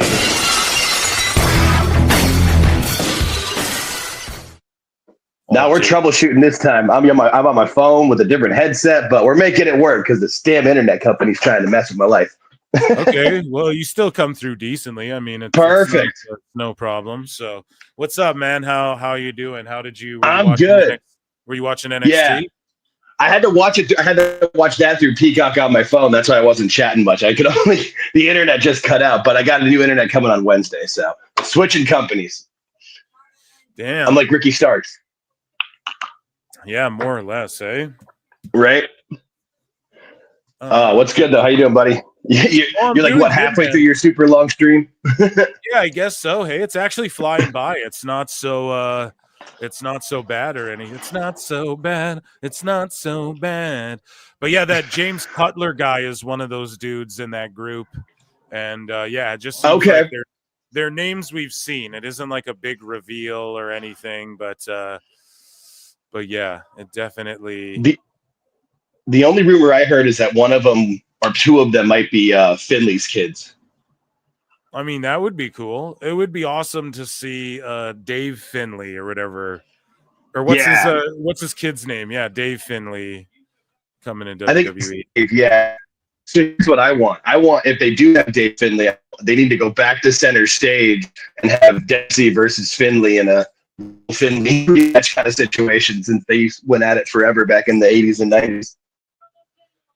Yeah, there you go, man. Okay, so chat, what do you all want next? Let's do light news. Let's go through some light news very first.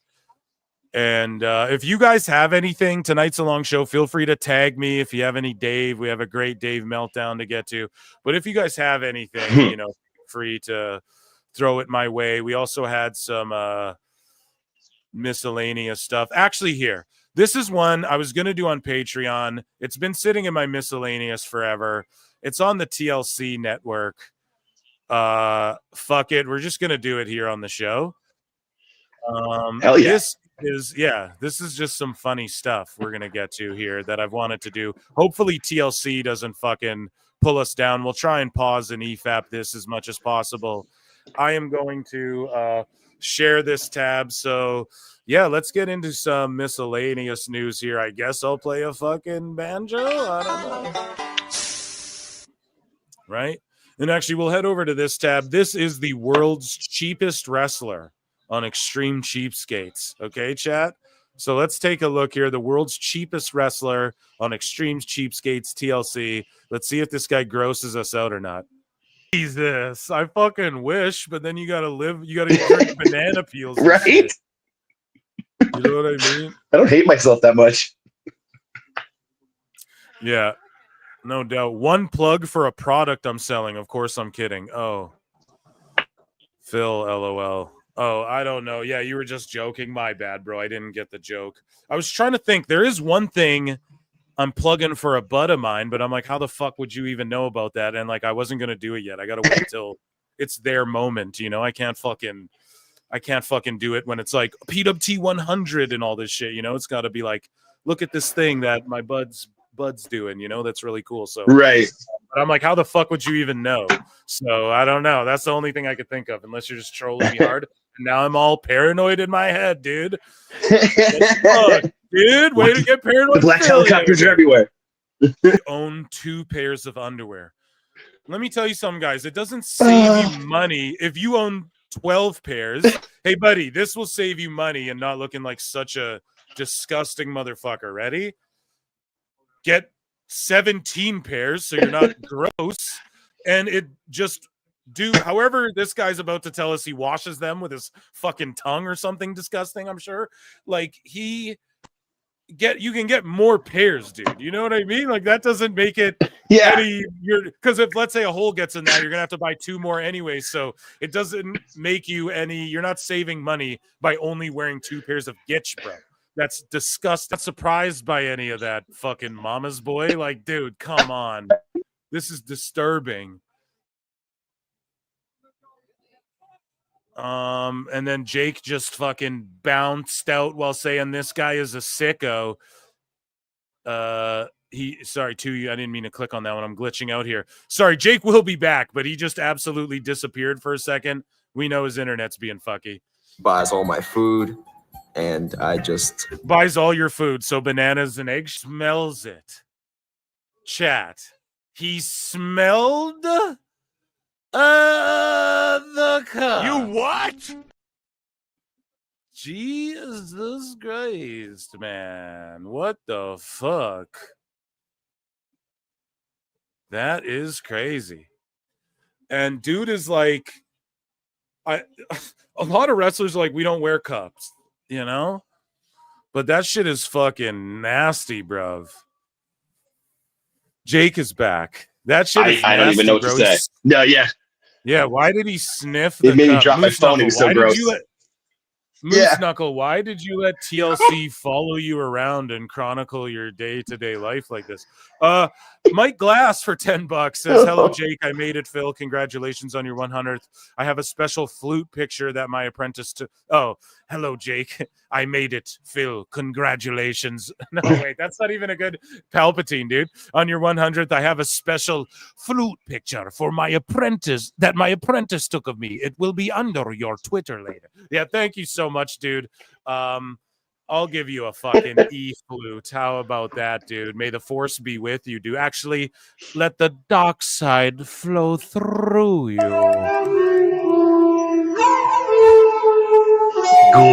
Good. Keep it. Matt really balances the cost. Oh, God, he's got a brother looking up to him, too. Has the money, but why use it to get proper training? He'll just sweep floors. Now, I'm not against that. But there's people in fucking MMA gyms who sweep floors and like sleep on the floors to earn their keep. But also people who pay their memberships do that too. But I don't know. The cheapskate's worst nightmare. You'd think like California or New York or some shit would be, you know, like someone's fucking a cheapskate's worst nightmare. You know, out of nowhere. This guy comes in and fucking TNA. Let's give him a shot. Holy shit, man. That's funny. They got up there. I was wondering how much per gallon is your gas over there, regular? He's calling to figure out how much the gas is instead of just pulling up and being like, fuck, man, $3, $3.80? Junior Star, this dude's crying about $500 for a shot at TNA. Exactly. Like, bro, when do Brady you just give asked this his life? hologram. That's a good one. When do you give this fucking lifestyle up? You know, when you're on a couple of fucking impacts, like when do you decide enough's enough, man? And what I got. Maybe invest in yourself a little bit, son. It costs money to make money. Maybe fucking put some effort in next time and don't come looking like a schlub. It'd be so funny if Saban gets out. He's like, is that fucking echinacea? Is that fucking green tea, bro? Dude, you smell like tea. You know what I mean? Why the fuck do you smell like that? That's so funny. It'd be so funny if he's like, bro, if he has him in a headlock, bro, did you rub fucking green tea on yourself? Why do you smell like fucking honey raspberry? Dude? Oh shit. Why do you smell like chai, bro? Is that Lipton? I'll never be a big spender. Not that you even need to be a big spender, but the problem is this is a mental illness with this guy, and he just is never gonna say fucking, or he's never gonna spend money, even if it costs him his dream. That's to him, his fucking saving and penny pinching is more important than his dream because he's fucking delusional. Just look at his face.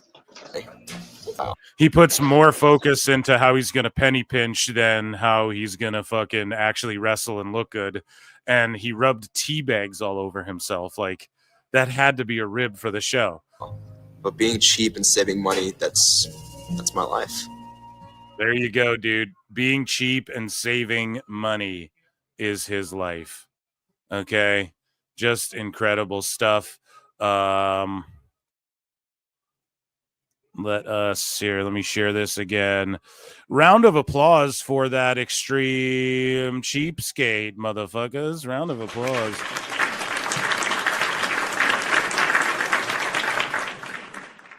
Let's get into more miscellaneous stuff here.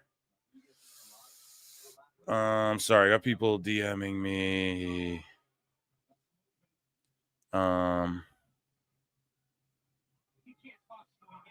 So can I tell you guys, should I tell you guys? No, I'll save it for AEW news. AEW news, I got to read DMs to you guys, okay? So, again, that'll be fun when we get to the AEW news.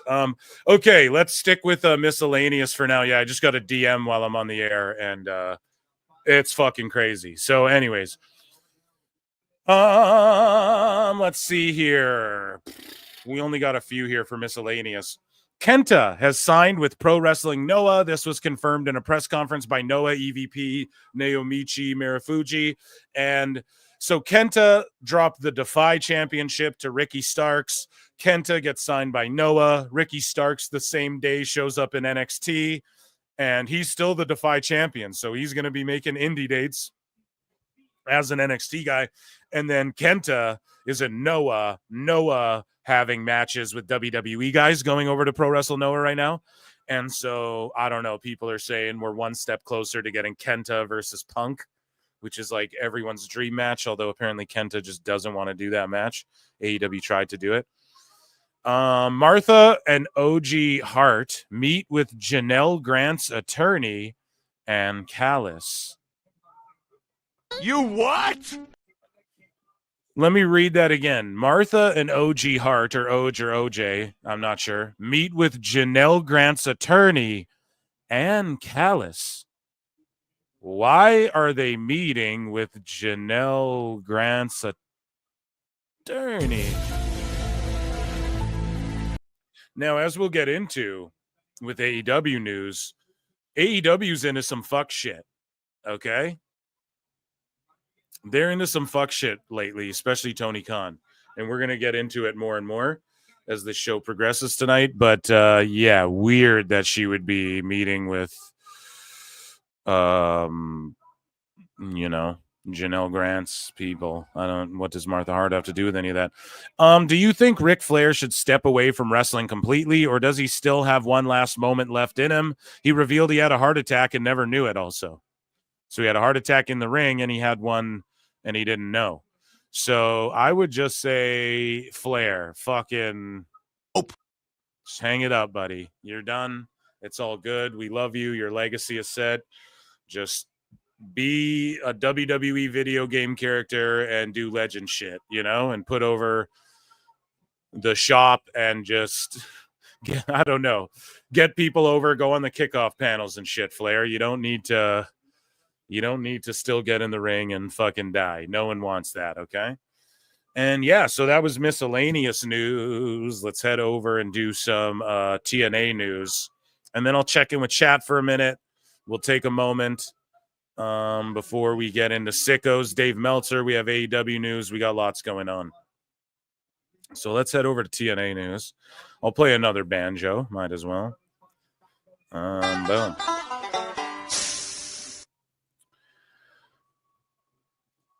So Alt Jake says, StreamYard kept booting me, just not my night. Yeah, it kept booting you like a million times. It's all good, bro. You were coming in all Robetronic and Skynet there as well. So it is what it is, man. Just try it again in a bit or, whatever's going on. Here, I'll check in with chat. Thanks. I'm glad to be spending it here with my PWT fan. Can't believe I'm now 40. Yeah, LMAO Devo. Be part of WWE LFG will work for him. Stu Jing, I'm just flying through. 100 Ray, I'm glad to be here with you, bro. Cheers to you. Yeah, dude. Happy birthday to you, man. That shit's awesome. Stephen Pinu, also Sonny's lawyer from Jim Court. Yes. Thanks, Jamie. TK signs Janelle Grant. Yeah, we're pretty close to that shit. So not even joking. Jose, the assistant, is he tapping in? Oh, Jose, what's up, my guy? How you doing, bud? Everyone say what's up to Jose, the assistant, friend of the show of the PWT universe, of course.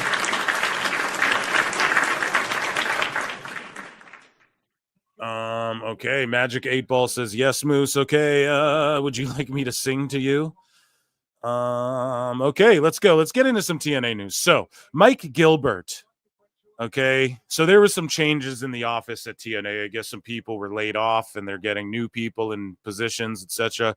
And Mike Gilbert says, I hate to be that guy, but today's changes in TNA does not mean that they are going out of business. They hired real pros with real experience who aren't pro wrestling lifers. Anthem is probably sick of a lot of the wrestling people. Sorry to disappoint. Also, WWE has no control of TNA. Sorry. So that's the whole thing, right? And we talked about it a long time ago when Ant Evans came on the show. He, of course, worked as fucking Scott D'Amore's right-hand guy in TNA at the time that AEW was doing the crossover and all that. And he was on the show and he was talking about how basically it's Anthem wants to go away from the wrestling guys. Scott D'Amore was like, well, I'm a wrestling guy. I can take it to the next level type shit. He even offered to buy it. That didn't work out. He went and started his own shit. And he's got a little partnership with AEW over there. And yeah, it's just basically Anthem and the wrestling lifers, quote unquote. Those people don't cross over entirely as far as like the way they all look at how business should be done. So basically Anthem's just trying to put people in a position that'll continue to elevate them. And I mean, there's no shame in that. It sucks if people were let go. I had no idea Christy Hemme was still even fucking working for TNA, but it is what it is, bud. So Chris Bay, here's a happy fucking story right here. Dashing Chris Bay. So he finally reveals what went down. And a lot of people were being fucking gross towards Bay, being like, man, saying things like, oh, why does he need a GoFundMe and all that shit?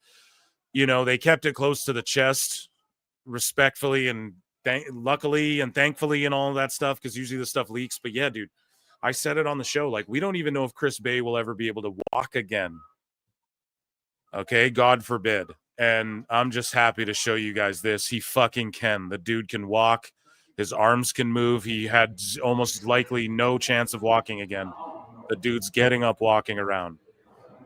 Now, will he ever be in the ring again? Likely not, but what a fucking legend right here. Air horns in the chat for Chris fucking Bay. What a legend, bro. What a fucking legend, bro. Look at that. Boom. Holy shit. I could cry, bro. Shout out Chris fucking Bay, man. And so he gave a statement. I'm not going to read the whole thing, okay? You can go follow him and do that yourself. But he basically said, like, his arms were not able to work, so he didn't post an update. That's why. And basically he's able to text, and he's able to fucking walk now. They didn't think he'd be able to. He's just so grateful. Like, he was overwhelmed. He said too that he was embarrassed in the ring, that he couldn't move. Like, it was embarrassing he couldn't finish his match. And it's just like, damn. And I love that he showed like his real human side. Like, dude, I was embarrassed and shit, you know? That's real life, bro. Like, a man that strong, dude, couldn't walk, couldn't feel below his neck, and he's embarrassed in that moment. Like, fuck, dude, what a soldier, man. So, yeah, I implore you, go follow at Dashing Chris Bay and read what he has to say. I won't read the whole goddamn thing. But, yeah, and support if you buy merch, if you support the GoFundMe, anything you can do to help out there. And thankfully, he can walk again. Will he ever get in the ring? I don't know, but God bless him. And yeah, we're very thankful that Bay was able to, you know, make it out, dude. That could have been a lot worse. We've seen a lot worse in the wrestling business too. So TNA Unbreakable. So speaking of an unbreakable spirit and an unbreakable person in Chris Bay, TNA Unbreakable will be a 3-hour live special on Thursday and kicks off the show with a 3-way Ultimate X match as tribute to AJ, Joe, and Daniels. April 17th. Fuck, man. There's so much good wrestling, so we're going to have to review that. I can't do a live watch-along for that because I'm going to be doing so much during WrestleMania season. But, yeah, I definitely cannot wait for that. That'll be awesome. Our last bit of TNA news here. Josh Alexander is slated to become a free agent within the next several days as his TNA contract expires. It is expected WWE and AEW will both have interest in Alexander. Alexander has enlisted the services of Barry Bloom, who handles Kenny Omega and lots of other top talents to handle the negotiations for his next deal. I made the joke, fucking Barry Bloom's made more money off AEW than Tony Khan. But, yeah. They're saying he's likely to be going to AEW. It has been some of the updates. I think we have that in AEW news. But who fucking knows, man? They said that about the Motor City as well, and then they showed up in WWE. So the reason I think he'll end up in AEW is because he's tight with D'Amore, and D'Amore has Maple Leaf Pro, and they have a thing where they're fucking a partnership, you know, the way TNA and WWE does. So I think he's more likely to go there for that reason, but maybe not. Maybe he is like, look, I got one last run in me. And he's been backstage at WWE's. You got to remember that, like with his wife and shit. So yeah, you got to think. And with Elimination Chamber in Toronto coming up, maybe that's where he just shows up on the main roster. Who fucking knows? Or maybe sitting in the crowd there, or yeah, who knows? But I will say this: anywhere he goes, he will make an impact.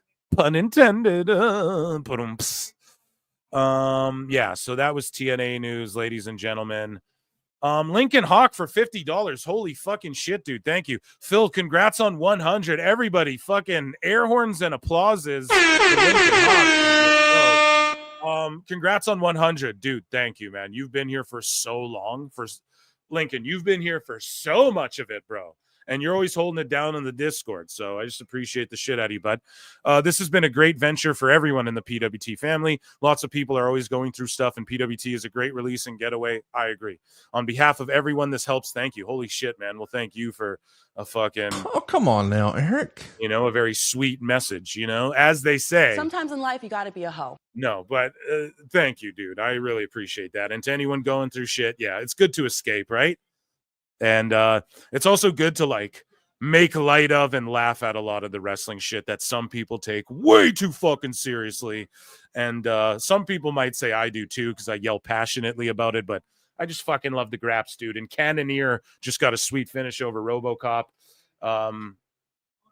And after getting dropped himself, so that was awesome. But Lincoln, please, and thank you, dude, for the super chat. Please drop the Discord link in there and get as many of these folk over in the Discord as well. And Lincoln's always running polls and doing dope shit and planning shit out in there. Lincoln, of course, planned out our Royal Rumble draft like last fucking minute and everything. So thank you so much, everyone. Round of applause for Lincoln Hawk there.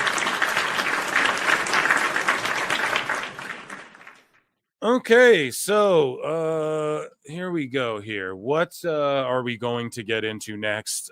Let me check in with chat for a minute because, yeah, we have a bunch of fucking news for AEW, but that show's not on for, I want to say, what, an hour? So we got at least, right? I might have to just like watch the NBA skills shit, I guess. But we do have some sickos and we do have some Dave Meltzer. So I think we should trudge through the AEW news before that event starts. And that's the way to do it, chat. So instead of giving you all a choice, that's just what we're going to basically do. And yeah, I'm going to check in with you guys in just a minute. We have fucking Awful's just all about, I've been watching Awful on X like today, and he's all about just breaking down the AEW Grand Slam ring and how like the posts are bending inward. And I got a fucking DM from someone funny about like I don't know. Yeah, we'll get into it when we get into the AEW news, I guess, in just a moment. But this is gonna be a hilarious segment. Let me check in with chat here. Let's see. He thinks I'm the mole. Who thinks you're the mole? I'm Jose the assistant, not Jose the dirt sheet. Yeah. Don't ask Jose to stooge shit. He's not a fucking stooge, okay? Or he wouldn't be over here. He thinks you're the mole? Who the fuck thinks Jake's the mole? Nobody thinks Jake's the mole. No, I'm just kidding. But yeah, I've been accused of being the mole personally a couple times from people that you would think would be way smarter than that. Not to diss them, but it's like, nah. It's like, come on, really, dude? You're going to think I'm the mother? I don't got time for that shit. I'm semi-quadriplegic, so that shit is awesome to see. Yeah, fuck yeah, Mike Sauceles, dude. It is amazing. Internet sucks. Always go out when you need it. Yeah, go Chris Bay. TK. Oh, yeah. Well, you know the guy. We're all the mole. Exactly. We're all collectively the mole. What's that movie where it's like, what's the movie where the guy stands up and is like, what's that movie, hun, where the guy stands up and he's like, I'm Spider-Man. I'm Spider-Man. We're all Spider-Man. Or it's not Spider-Man, but what movie is that? You know what I'm saying? Anyways, that's stupid. Anyways, but yeah, everyone stands up. We're all the mole. Yeah. Yeah, people have done that. Phil is not the mole. No, I just don't got time for that to make up lies like all day like that. I just wouldn't have. No, just can't calling him a liar. Yeah. Yeah, I'm Spartacus. Yeah, everyone's like Spartacus. Yeah. I'm Spartacus. I'm Spartacus. John JID says, hope y'all are doing good tonight watching the 3-point contest. Okay, yeah, I'm going to flip over to that too, John, because the fucking UFC's over and Grand Slam scams on in, I want to say, like an hour. So hopefully I even have hopefully I can just get that on seamlessly here.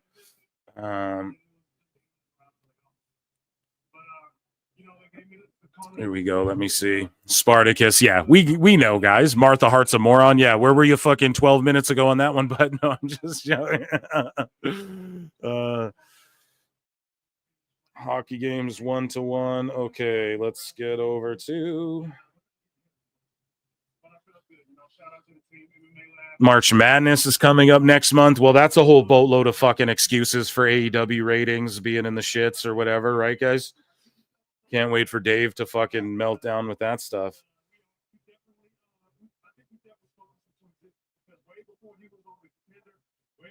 Let's see. I wonder if I could just.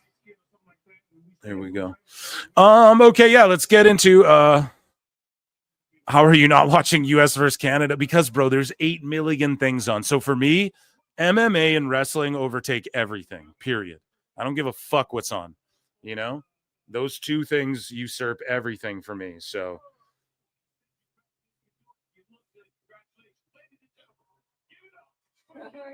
but I might flip to that if I don't get the 3-point shit on right here. So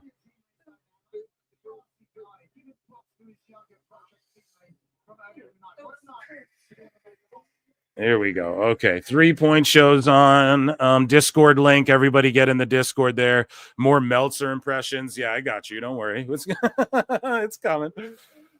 I'm still feeling sleepy. Lots of dead air. Yeah, Jose thinks the show's incredibly boring, chat, as well. He tells me all the time, which is fine, you know. Sorry, hockey first choice. Nah, dude, for me, it's MMA is like king over everything, and the graps. Yeah, rappers with a hard R in the front row. Okay, so let's head over to AEW because we got to get through this news. So everybody, let's Ichi Nissan. Everyone together. Wait, we fucked it up. One more time.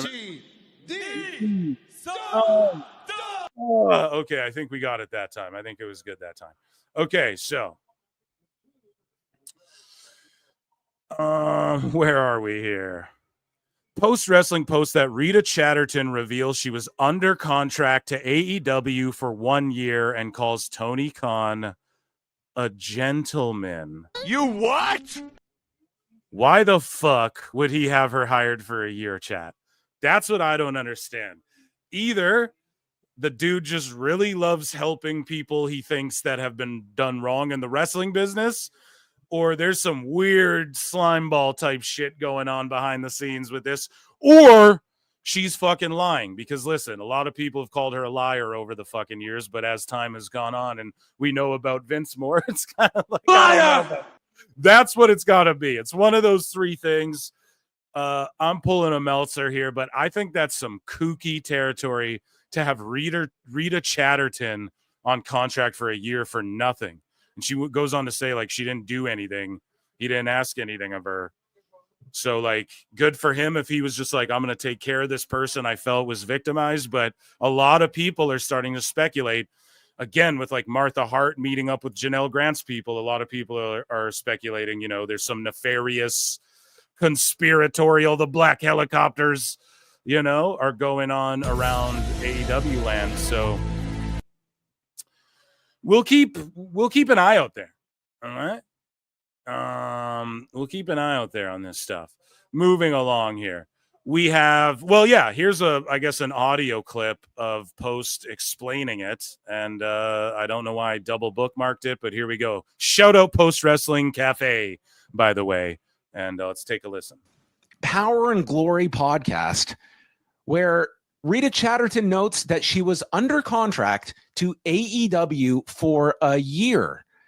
And in this explanation was Tony Khan, through a mutual friend, got a hold of Rita Chatterton, and somehow Rita Chatterton was signed to a contract in AEW, and she emphasizes, I did nothing for this time. I was paid. I went to some Jacksonville Jaguars games, and that's crazy. And I mean, this was just like the hey, Rita, name one Jaguars player, you know? Why the fuck would she be there? Wildest thing. Just to hear about that. Rita Chatterton was there under contract with AEW. Yeah, I don't know, guys. Something. So we have Ref MJ from NJ's like, why was Rita Chatterton? When was she signed? Who else is signed to AEW and Top Secret?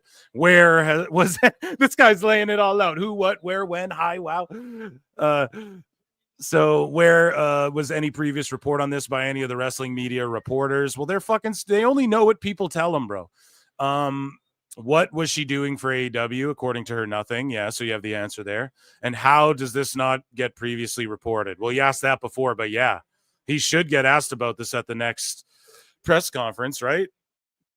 And then everybody will melt down and be like, oh, why are they asking these questions? And then the other side will be like, how dare they not ask these questions? So it's a lose-lose no matter what. But I mean, play stupid games, win stupid prize. This seems just weird for him to do overall. I just think that's a weird fucking thing. But I'm a mark. That's my perception of it. I'll give him the benefit of the doubt, and let's say he just really wanted to help her. Okay, guys, I don't know. Tony Khan has revealed that AEW Grand Slam Australia is one of the biggest gates in the history of the company. This is one of our biggest international events ever. It's one of our biggest gates in history of AEW. We're really excited for that. Outside of Wembley Stadium in London, this is going to be, I believe, our biggest international live gate of all time. It's a very exciting event for AEW. Source Down Under the Ring, shout them out, and Cultaholic, who reposted it. Yeah, so one of their biggest, I mean, good for them, you know, if it's in the top few. I mean, I don't know how many large ones. He said it was like over 1 million, right? So 1/3 of a Moxley's deal, of a Moxley contract, right? So that's good for them.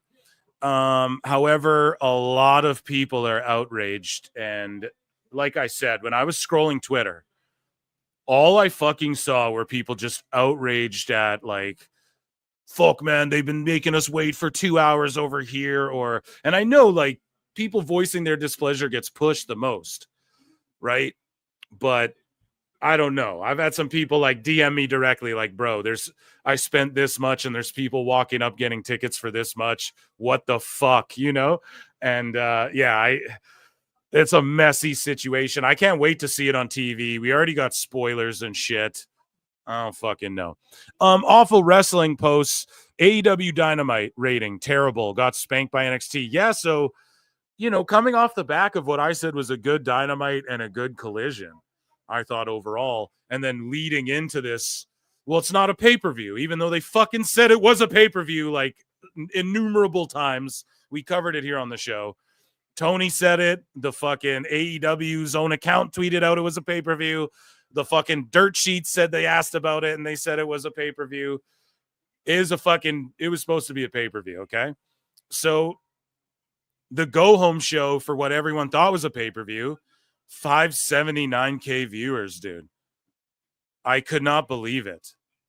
I don't know. I don't know what to say about it. I quote tweeted this. I was like, they could sign John Cena. It won't make a difference. It's just the bad faith, I think, that's been garnered, and not bad faith in the way that people, this is a bad faith. I mean, literally, like, people have no faith left that, you know, so that's what I mean. They could fucking bring John Cena in. I don't think the ratings go up to the milli that everybody's coveting. Now, the max numbers, that's always the excuse that's being brought up. No one, I'm so sorry, they are inconsequential, period. Otherwise, we'd hear people flexing them and shit. They're roughly the same. Dynamite was doing roughly 600 and some thousand every show. So then all of a sudden, you mean to tell me, like, oh, there's 400,000 extra people watching on Max? I don't believe that, okay? So the rating, not so good. However, the game is going to streaming. You guys know I'm not in the know. I don't give a fuck about them not getting a milli. But listen, someone pointed it out earlier. They're down 30% like year over year or whatever, whereas NXT's growing. So what is NXT doing that AEW's not doing? Is it just bad faith grifters, or is it the fact that for years the same criticism everyone gave Vince McMahon? Okay, Tony Khan, you're spread too fucking thin. All right. And we need some order. We need some long-term booking, and not just long-term as in, like, well, the fucking, you know, the Whitepool clan's going to run out every week and for the next 30 weeks, you know, there's got to be more to it than that. Yeah, like I said, if it was me, I'd have Samoa Joe. Just people go nuts for Joe, dude. And he's a guy that his world championship run, I think, was so fucking bumblefucked in AEW. And I think that he should beat Christian's ass for that contract and then just cash in it on Mox and beat him and just put an end to that shit. And just, I'm serious, dude. Joe versus Omega. That's the shit the fans want to see. Okay. We don't want to see Garcia running out there. And I'm sorry. Garcia can't be the guy running off the Whitepool Club after they've just been like kidnapping FTR, then releasing them every week, then kidnapping them, then releasing them, and dumping bleach and doing all this stuff. But it's fucking Garcia and Cool Hand Ange, who hasn't even been on TV in like fucking so long. Though that's the dude, and then Matt Menard's been on commentary. And they're just running off the most dangerous, feared group on the planet, you know? No, dude, who are like willing to commit murders and kidnappings. Fuck no, dude. It's not gonna work. Listen to the fans. The fans don't want that shit. Okay. I don't care about the Millie rating. I don't care about the attendances. Run the smaller buildings. I applaud all of that. I even said the last Dynamite was pretty fucking good for me, you know, since being a day one AEW guy. I was like, fuck, that was a pretty good Dynamite. You know, there's always shit that happens after matches. So, you know, it's like, I don't want to like ever give it a pass, but you kind of let that go a little bit. And then the Collision was decent too, right? Pretty goddamn good show. Gave me the old Collider vibes, right? When Punk was doing things. But that being said, man, there needs to be a drastic change. And I think that needs to come in the form of, man, just the creative. At the end of the day, if it's Tony saying yes or no to every single thing, man, it feels like there's too many people off in their own worlds doing their own shit, and people aren't like working together for the betterment of the company and to get and you can't tell me the ratings don't fucking matter. Like, why are NXTs going up and up then? Like, wrestling is hot right now. One company's just trending the other way. And it's the same with when WWE's the shits. We're like, dude, there's one guy who's the final yes or no, and that's the guy we want to get the fuck out of the way, and then this will be fun again. And then they figured that part out. Well, not really. They had to force him out of the company, but thank God they did that. Whereas with Tony, it's like the same thing's going to happen, but because he's too nice, like the opposite of Vince. You know what I mean? It's like the opposite of Vince, but it's like, bro, you're too fucking nice. You have to get out of the way or this is never going to turn around. You know what I mean? Because I know people want to say, well, it's more jobs and more money. I agree with that aspect. But at the same time, there's people ruining their fucking legacies and shit, bro. There's people who a lot like MJF went from someone people were like, throw him in the main event with Cody to literally people are like, put him in NXT if he ever. I don't even think he should ever go to WWE now. That's how like low the mighty have fallen, you know? Whereas you have like Hurt Syndicate doing good shit. And to me, the people doing the best shit, like Ricochet, fucking just came from WWE. So it's like, God damn it. So again, WWE could have gave Ricochet the ball and let him do this psychopath stuff and everything. But also if history didn't play out this way, because I genuinely think this is some of Ricochet's best work. Like I'll put it over too, you know, but it's not like profound shit that's going to turn everything around for AEW either. You got to find one or two stories that are just so compelling. People are like, I have to tune in.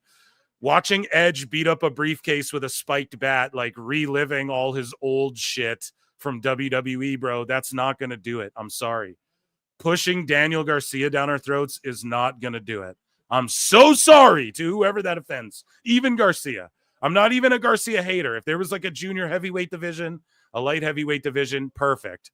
Have him tap everyone out and stretch everyone.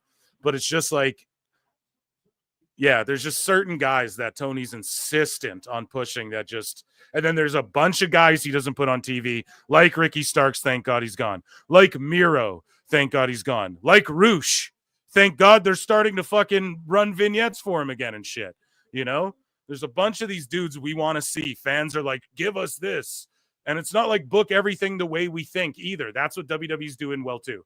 They're swerving us into thinking we want something, but then they give us something we maybe didn't know we want, or they give us like one or two things we want, and then they give us Jey Uso winning the Rumble, which many of us maybe didn't know we even wanted. And now that we're seeing it, we're like, God damn, that was the right move, right? So again, I'm trying to be constructive here, and I know I'm burying Tony Khan, but goddamn, 579, and then NXT's go, you know, like growing so much, and I don't know. Now people can tell me, oh, there was news on, there was a basketball game, whatever. I don't give a fuck. I hate these dumb ratings games, but because that's the narrative and the conversation Meltzer and everyone wants to make it about, That's the one we have to fucking run with, because that's Alvarez wanted to go, oh, it'll be a slaughter and like double ouch and shit. It's like, okay, then we have to dissect that to fucking show why you look stupid. Moving along here. Mercedes Monet says, I wanna wrestle Billy and Athena. So she wants to wrestle Athena and Billy Starks. Where's fucking what is that, Wayne's World, where Wayne's like fucking, oh dear God, please God, no. Like, what do you, I think it's Wayne's World 2 where Cassandra's getting married. So he like maybe it's Wayne's World 1, but he drives up to the glass and he's like banging on the window, Cassandra, and she's like about to get married. Oh God, please, dear God, no. And this is why, not that Athena and Mercedes won't cook as a match, and not that I don't want to see Athena get shine. You guys know that I fucking beg for Athena to get more shine. But Mercedes will go and take Athena's belt and shit, bro. And that is the last fucking thing we need right now. Okay? Mike Glass says for $20, thank you. I can't, dude, I'm going to do a terrible fucking Palpatine impression. Phil, check your DM. Show my throne in all its glory. I can't do one. The dark side.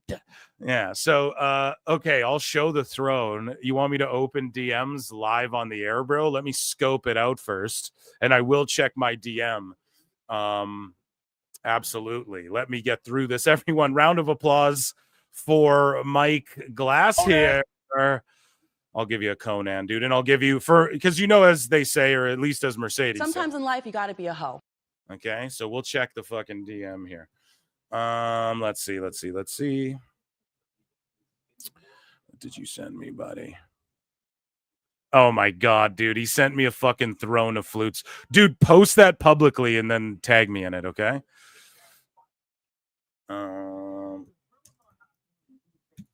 Okay, so moving along here. Make sure my DMs aren't open on screen again. Okay. Thank you so much, everyone. Round of applause for everyone showing support and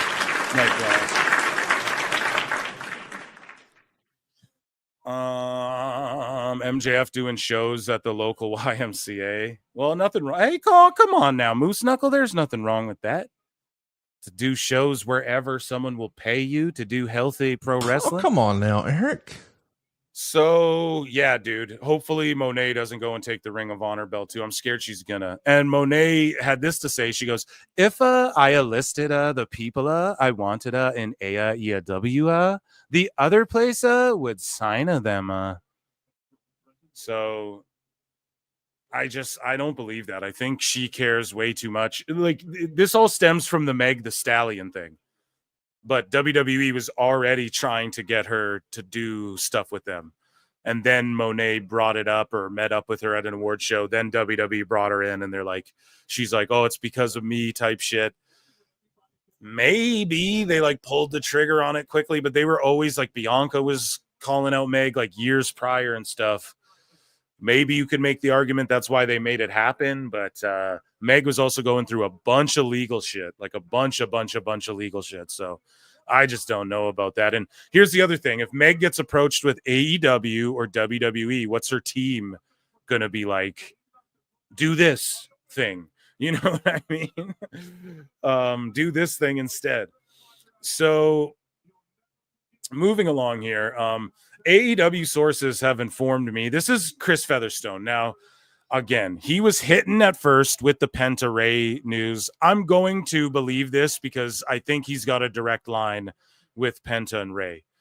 But some of his WWE shit he was off on. He was looking silly there, being like, oh, they told me the winner of the Rumble was going to be Jay on Tuesday. And he said it after the Rumble. It's like, bro, come on now. So people clowned him for that, rightfully so. That's just dumb to even fucking say that. But Chris Prolific claims here that AEW sources have informed me that negotiations between Tony Khan and Ray Phoenix to end Phoenix's tenure with the company are progressing. I hope so. I hope Phoenix reached out to them and was like, bud, you released all these guys, man. On delay with my shit. What the fuck's going on? And so tenure with the company and progressing, and resolution is expected to happen soon. I was also informed that Tony Khan has been heavily advised to put an end to this soon regarding Phoenix's holding period. Yeah, that's how you know that the releases were reactionary to WWE's, and he's still being petty. And I'm sorry, Tony Petty. It's just the truth, because he would have just let Ray go with that group as well. But he knows, like, to him, that's like a petty thing. No, I have to leave him frozen and Penta's over there. I bet he's regretting letting go of Starks the way he did, because they just brought him in the fucking day after, and Tony's going to bring in Cedric and a few, maybe a couple of these other WWE folk. But yeah, I'll take Chris Featherstone's word for this, because he was right about the Penta Phoenix stuff before. Like, Phoenix directly responded to his tweet saying this is the most accurate thing, so it obviously came from their camp or whatever. And yeah, I just can't wait to see Ray Phoenix thrive in WWE like he should. And again, go back to the early PWT days, and I'm like, push Ray and push Penta, and Ray's gonna be your Rey Mysterio. AEW, Ray's your Rey Mysterio right there. Like, that's your guy that you could blow up to that level. Maybe, who knows? But they seemingly lost the plot there with them, and Ray Phoenix, just a fucking tremendous talent. So let's see here. Raj Giri talks about how Dynamite scored its lowest ratings of the year for this past Wednesday's episode. Dynamite averaged 579K viewers, 4.3 blah blah blah, with a 0.06 and a 18-9, down 6%. Steiner math, Tony Khan. Oh, okay, that's where it just gets, who gives a shit? Okay, it's its lowest fucking rating. Not who gives a shit. Thank you, Raj, for doing this shit so I don't have to, right? So we have the data out there, but okay, right? 6 in primetime, original, okay, whatever. The 4th lowest in history in its regular time slot. So this is what I'm saying. How do we turn this around? Because obviously AEW, and this is the thing, people want to say, who cares, man? Just enjoy it. Well, I do. I watch it every week. I still watch it every week. So don't tell that to me. You're fucking telling the wrong person. But it's like, how do we fix this, though? Because all the sickos can't tell me they wouldn't be happy if their show was doing 2 million on fucking TV like WWE was. If the shoe was completely on the other foot, they'd be running laps in the ring like the Bucks with their hands in the air, running laps, thinking they won something, okay? If the shoe is on the other foot, and rightfully so, okay? But the thing is that we have to turn this around. Like, how do we get this to where it should be good? Like, okay, great, a billionaire spending a bunch of money on shit. That's awesome. Okay, it's been 6 years of that now, and it's trending downwards year over year over year. How can we turn that around so it trends even upwards from here, 1% year over year over year, 5%? Tony Khan there would be no AEW Dynamite on TNT if he actually didn't care about TV ratings, if he actually didn't want millions of people. He wouldn't have advertised during WWE shows saying how he was crushing NXT in the beginning if he didn't want WWE numbers. So the cope of like, well, the TV ratings don't matter. Wrong. They fucking do. Okay? They fucking do. Now, if AEW's social media, YouTube, was doing just gangbusters, and they were doing ratings like this, and they're on streaming, I'd be like, okay, I'd be more inclined to fucking give them some leeway. Well, look, they're crushing it over here, and the way of the future streaming, guys, okay? It's total minutes viewed and all that, like we talked about before with Dose. And that's why these conversations are sort of out of touch. But there's not 400,000 people watching on Max, so I hate the whole, like, they did this, but like Meltzer they did this, but we don't know the Max numbers. Dave, the Max numbers are like 10K more. Stop trying to fucking make it out like let's find solutions to fix the problem, not just cope and make excuses all the fucking time, man. It just turns fans off, man. It makes us not want to even watch the shit. And people like Real One, who, listen, the dude is just fucking trolling 100%. And this is what I mean. This shit too makes AEW look worse, and he doesn't care. Like, I always bring it up because I actually care. He doesn't give a fuck, though. This guy just is making money off of trashing WWE and coping over AEW, and it just creates a narrative where like all sickos are like this when they're not. And also he just uses the money off X to fucking put towards buying WWE shit. So this is what Tony means when he's talking about like, oh, the bots, you know? So Real One says, apparently Grand Slam Australia will be a massive success for AEW, especially in terms of gate money. But they said it was going to be a massive failure. Yeah, I don't know if I think it is a massive failure just over the fact that people feel fucking gypped, man. And people went there expecting like a pay-per-view, and they got a fucking Ring of Honor AEW TV taping. And we're expecting like a big stadium production, and they got this dingy dark room with like a below average stage setup, and they had to get a ring. The whole ring situation. Hey, we're going to talk about that in a minute. I got an interesting DM. But yeah, ticket sales are what they are. I mean, what did they fucking expect? They don't have a big audience in Australia. And who's that per? The fucking Australian fans, okay, that have made their voices heard. We watched this Dynamite, okay? So Josh Alexander is expected to be AEW bound. So Fightful's going out on a limb and just gossiping that they're expected to be AEW bound. So, okay, we'll keep our eyes on it.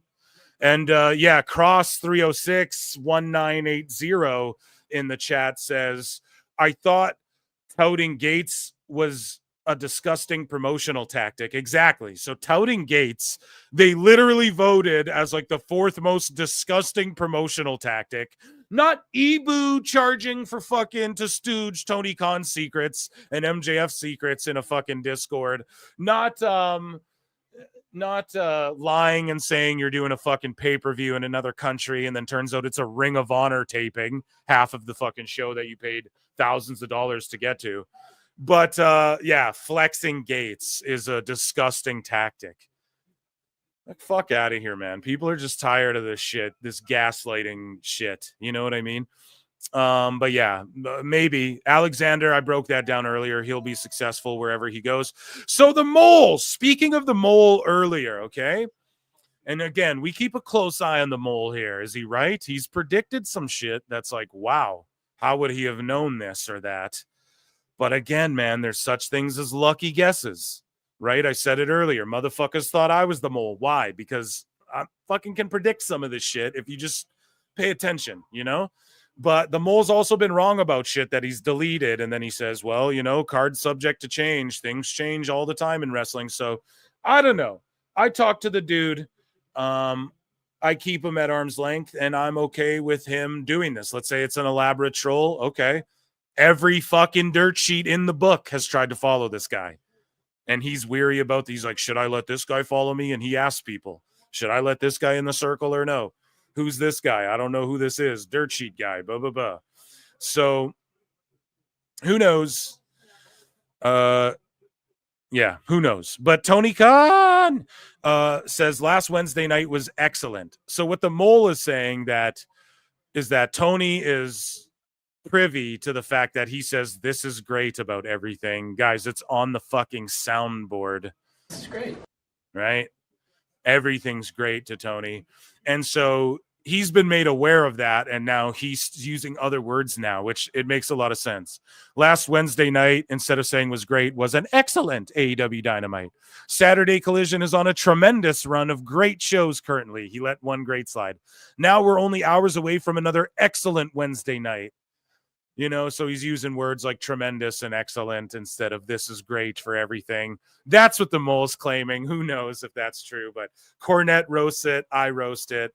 I was roasting it before Cornette, by the way. I will go out there and say that. And shout out Cornette and Mrs. C if you're out there listening in tonight. Miro and CJ Perry. Now, this is according to the newsletter. were reportedly under the impression that they would be put together as a pair on screen following World's End 2023. Yeah, that seemed like the fucking logical next step, no? And be pushed as a top act in AEW. Now, whether they're a top act or not, who knows? Yeah, again, I'll say it, bro. Miro doesn't want to do job. People are like, oh, he had an ego. He didn't want to do jobs. If he doesn't want a job to Cassidy or Garcia and shit, bro, that's his fucking prerogative. He was driven out to fight John Cena on a fucking tank at WrestleMania. This guy's allowed to not just put people over because, okay? He's allowed to not put over Darby if Darby's going to go tackle fucking Mount Kilimanjaro or Mount Fuji or whatever. Fucking, right? What is he doing again? Everest, right? It doesn't make sense for Miro to like lose to someone who's not going to consistently be booked. And especially because he gets fucking pops when he comes out there. And as Cornette would say, he didn't really get any on him. And so... yeah, I'd love to see him back in WWE. I would bring them both back. Like nothing was wrong with Lana and Rusev Day. Go back to the well. That was selling like hotcakes. Fuck it. It worked. It wasn't broken. But Vince thought, I'll fix it, pal. I'll cuck him out, pal. You know? And then Tony's like, I'll do sort of the same thing. I'll have her manage other dudes and make him feel inferior to his own wife. You know? So, yeah, I don't know, dude. I hope Miro, figures it all out here. So I'm going to circle back to some of the Grand Slam stuff. That'll be sort of the main event before that show's on. So AEW and ROH announcer Ian Riccaboni has filed to trademark Riccabone Zone. So just some random fucking AEW news there for you. The Riccabone Zone. Yeah, so MJ from NJ again reacting to Tony Khan signing Rita Chatterton. And yeah, she laughed and was like, he wanted me under a contract, so I was under contract with him. Pourquoi? Pourquoi? So Awful Wrestling all day has been harping on, he's like, yo, those ring posts aren't up straight. Right? Maybe we should, let me just quickly look and then we'll,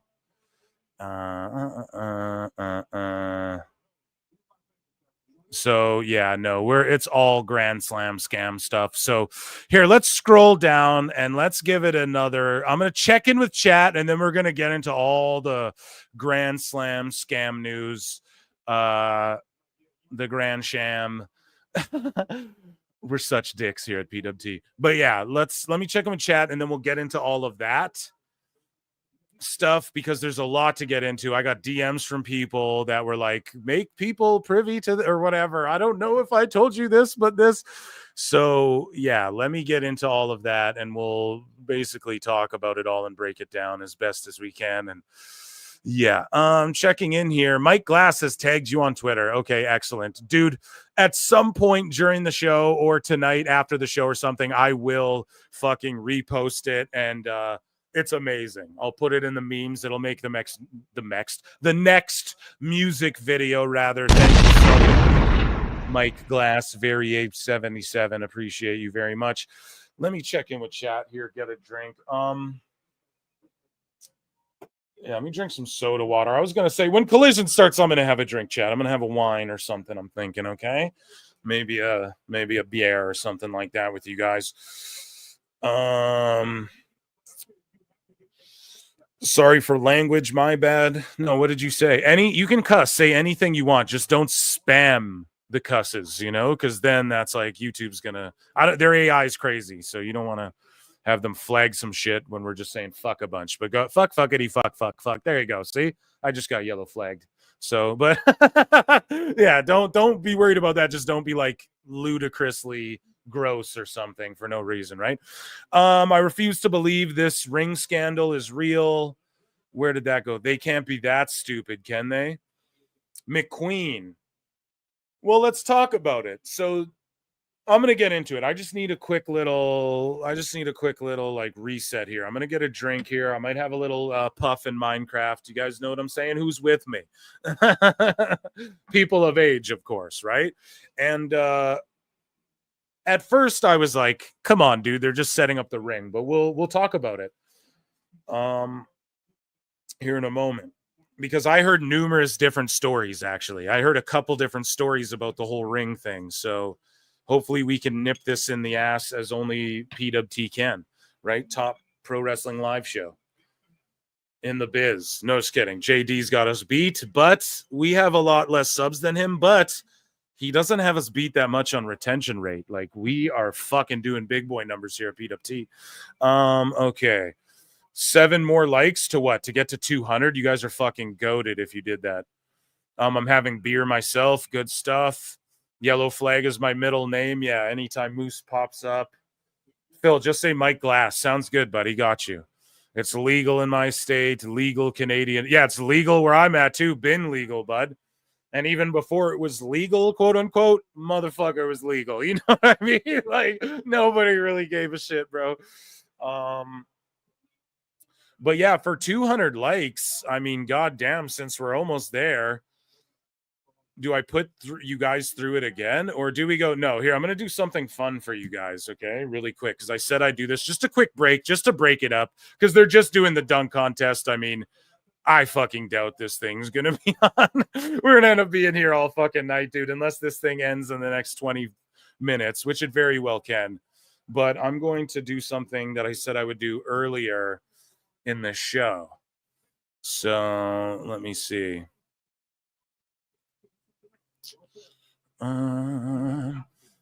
Okay, no, we're all caught up here. So we're going to go over to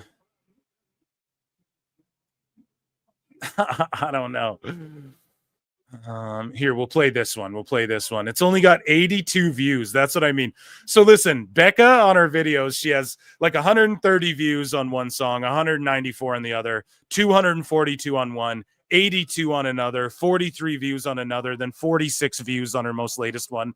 Her first song in Too Bad Bitches, 1.8K views, man. That's all the PWT universe. Dude, I'm gonna let Becca know, and I'm gonna fucking get her on the show. Sometimes in life you gotta be a hoe. 100%. This dunk contest is ass. Yeah, they're rolling a car out here. So here's the only one we haven't listened to, and it might be seemingly a little Christmassy, but here's Becca with "Joy to the World." Oh my God! Hey, buddy! Merry Christmas! Becca, hey! Hey! Merry Christmas to you! Oh my God! Your body is tea. You're serving cotton in that red blazer, and I have this perfect little Santa hat for you. You know, Becca, I'm just not really feeling the Christmas spirit right now. I'm having a hard time finding some Christmas cheer. What? I think I have something that can help. You do? Get ready to experience some B3CCA Christmas magic.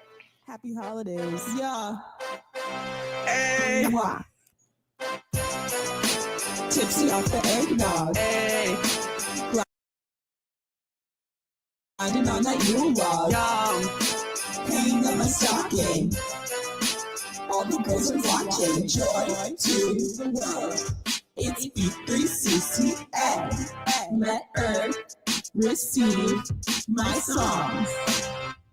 Yeah. Let everyone listen to my songs. If you don't like my songs, then you are dumb and wrong. Becca haters get your stocking filled with coal. Becca haters get your stocking filled with coal. Becca. Okay, that shit is not good as Too Bad Bitches. Let's just be honest. Not as good. Too Bad Bitches. And I just muted my TV. Exactly. We're back. Don't worry, guys. Come back. That shit is hilarious. Okay. Becca is a hottie. Thirstcast. Yeah, B3CCA with a 3 because she's cool.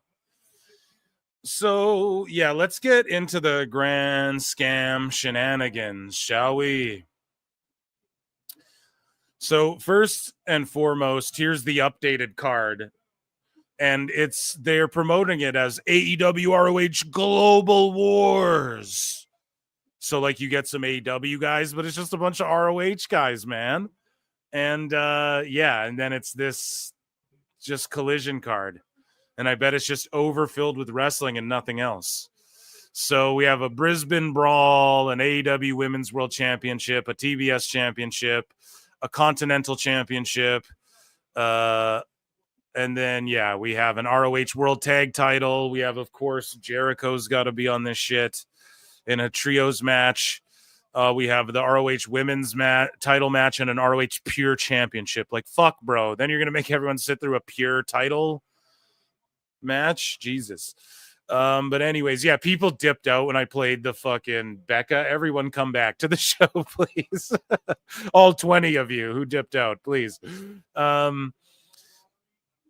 But let's go through this, man, because people feel robbed. They feel cheated. I could have bookmarked videos for days.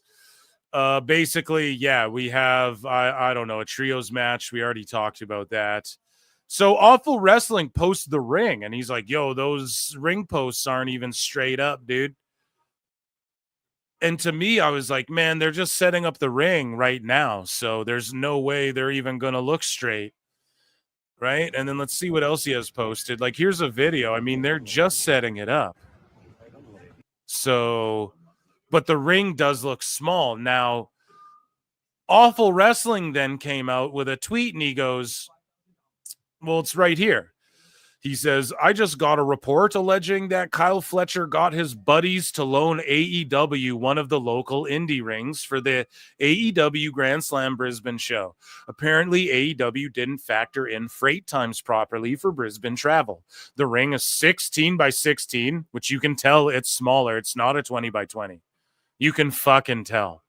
Okay? So that part, if you're like, hey, these people are dumb, why is the ring smaller? That's the first tell. Okay. And the ring aprons aren't a proper fit. If this is true, Tony should be ashamed. I agree. And then he responds to himself. He says, I give it 3 days until we know if it's true or not. And then people are underneath him like, got actual papers on that, or are you a filthy cunt? Oh, I just said it. Fucking Husey. Wild Husey appearance. No, like the rest of them, right? Brother, I don't care if the ring was 4x4, the show slapped. And it's like, good. I'm glad you enjoyed it. No, Awful saying this though. Don't fucking lie. I'm glad you enjoyed it. Bro, you want this shit to die. Don't fuck around. But he's probably just being a smart ass about it. But either way, though, man, so what I was told, let me read you what someone DM'd me, okay? Now, I'm fucking sorry, bud, if this is a bud who's DM'd me things that I fucking haven't. I've been like, yo, this person, like I heard kind of this, but again, I don't know shit. But I get this long message while I'm on the air, okay? And I don't want to like stooge who the fuck's saying this, okay?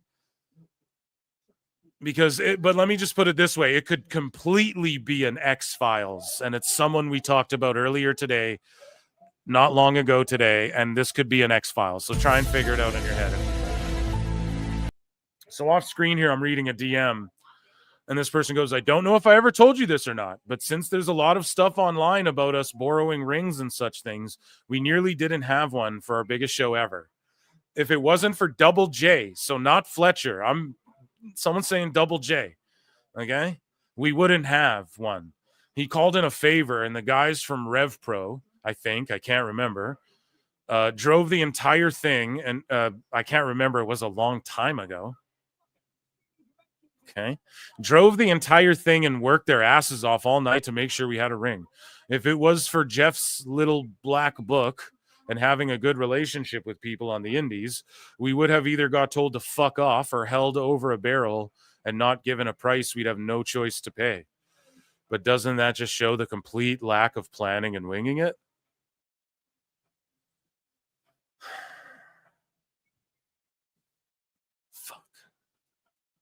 Yeah, it does. So why are we hearing Fletcher and then we're hearing Double J, right? That's why I'm sitting here going like,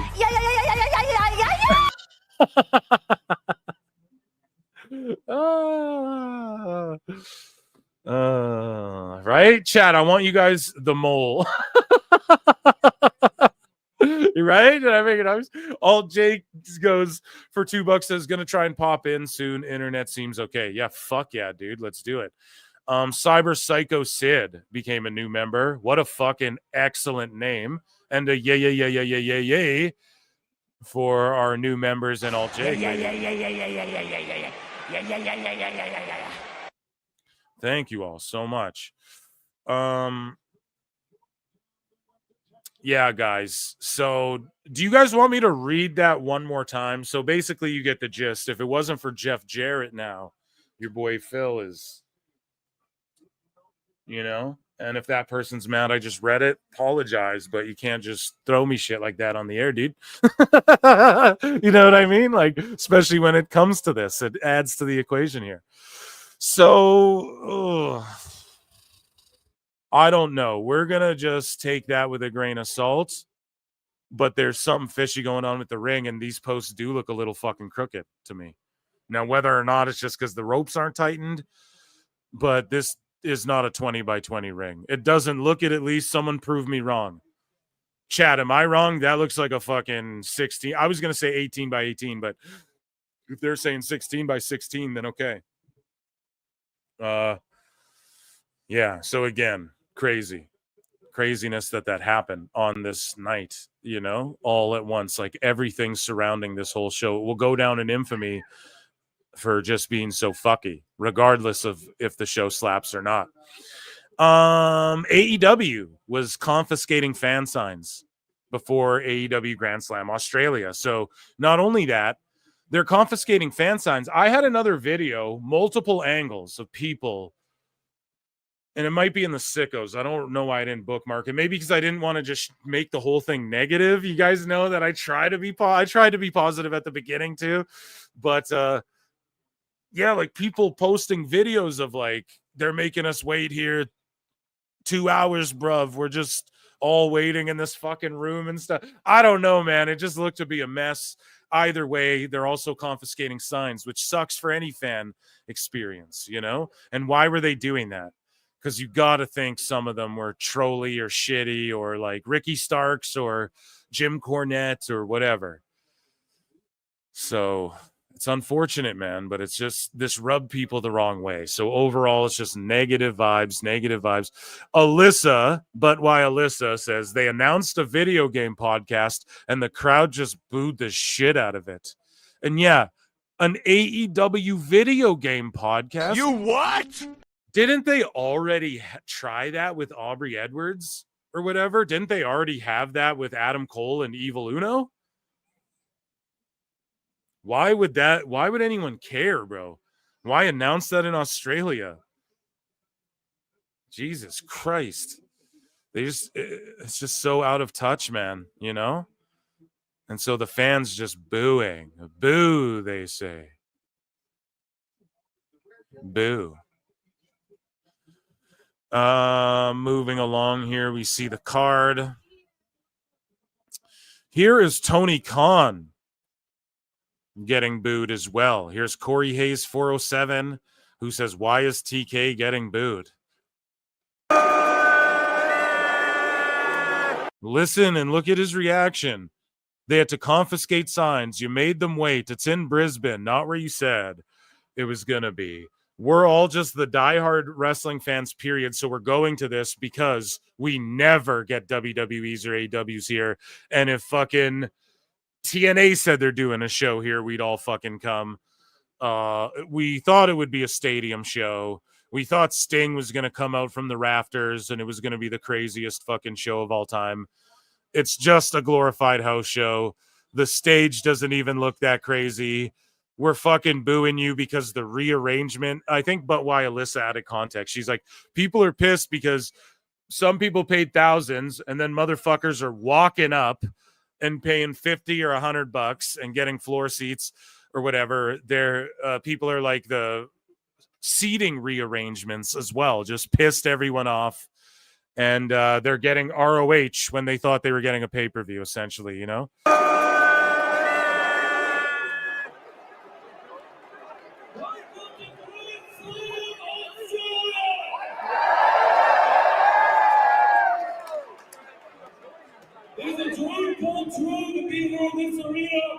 Thank you all for being here tonight. This is going to be one of the best nights. When they said arena, it's awesome to be here at this arena. They start booing. They feel bamboozled, man. And that's what I mean. I said it too before this event happened. I said, if Tony Khan goes out there, they're going to boo the shit out of him like it was Chicago. Go back. And I said it on PW fucking T. And I tweeted it out because I knew this would happen just because there's so much negativity surrounding this shit. Thank you all for being here tonight. This is going to be one of the best nights for AEW. And we appreciate you all being here tonight. Thank you. Here's the thing. Even when Vince fucking sucked at creative, he'd still get pops and cheers when he'd come out and get involved. Okay? Tony has go away heat. He doesn't understand it. These people are here to support the wrestlers and this fucking show because you came out here and we'll support these wrestlers, Tony. But they do not support you anymore. Don't you get it? They don't support you anymore. And you're creative and what you've done and the things you didn't do that you could have done. Okay? So they're going to support their favorites. They're going to support their hometown heroes. They're going to support these wrestlers. These are sickos like us here at PWT. We're sickos. We're all hanging out on a Saturday talking about fucking wrestling. Okay? They're going to support that, but they're not supportive of you and your bad creative and shit. And you're not even over as a TV character, so you're not going to get cheered when you come out to these people like Vince would. Vince only got cheers when he came out and he got good heat. Like, this is bad go away heat. Vince would have good heat because he was over as like a TV character as well. So even when he's fucking up creative, you know, he shows up and gets headbutted by KO and we're like, okay, cheer this guy, whatever. Before we knew the shit. Now it's boo Vince, like go away heat. But Tony's never been over as like a TV guy either. Anytime he's been on TV, it's been cringe as fuck. So these people are trying to get the point across to him, Tony. We are rejecting you, and I hope you realize that. And that's his nightmare come true. And it's because he didn't want to listen to people who didn't tell him what he didn't want to hear. Okay? That's all it was. So here we go. Let's watch that again. Thank you all for being here tonight. This is going to be one of the best nights for AEW. And we appreciate you all being here tonight. Thank you.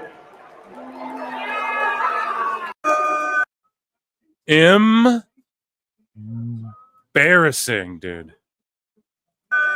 Watch that again. One more time. Fuck it. We got time.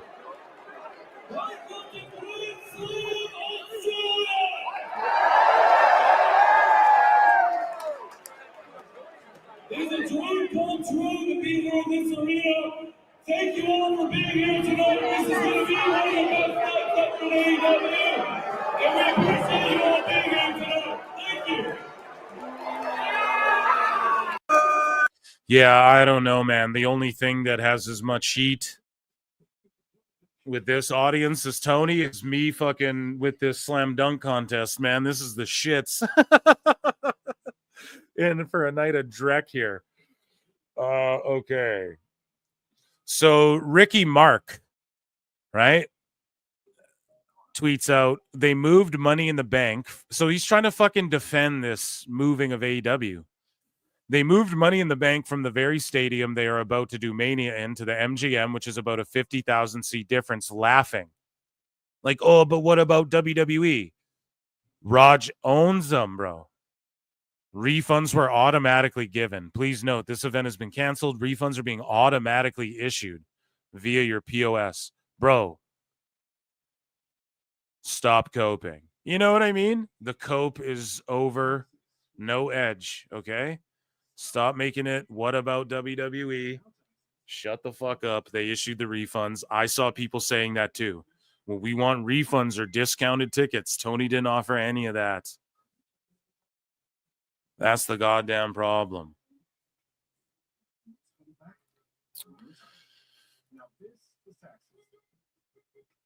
Okay, Australia. So then they make the announcement. Australia, see you in 2026. Join the wait list. So they're going back in 2026, man. You what? You fucking mark! The best guy is Tony Khan. This is great. 2026, dude. So maybe it'll draw more people. Maybe a bunch of people just say, fuck this. If he books a stadium, people won't believe in it. They'll go, no, we don't. See, they don't get it. What WWE does is they book shit that they think they're going to fill, and then typically they can fill it, or exactly like they did. They'll quickly just change course. They'll book to where if they have to, they can make their setup add more, but to max capacity. Whereas Tony's booking, like, he thinks, let's just have these extra tickets available just in case we end up drawing more people than would ever come to this thing. I don't know why he does it, but he is running some smaller buildings. But yeah, the stage was small, and it just people, it's just left a bad taste in everyone's mouth. And don't forget, you guys heard it here first before anybody coined the term or said it.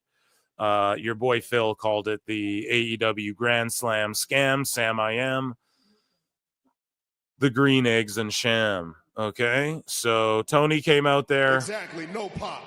They said liar. They said boo.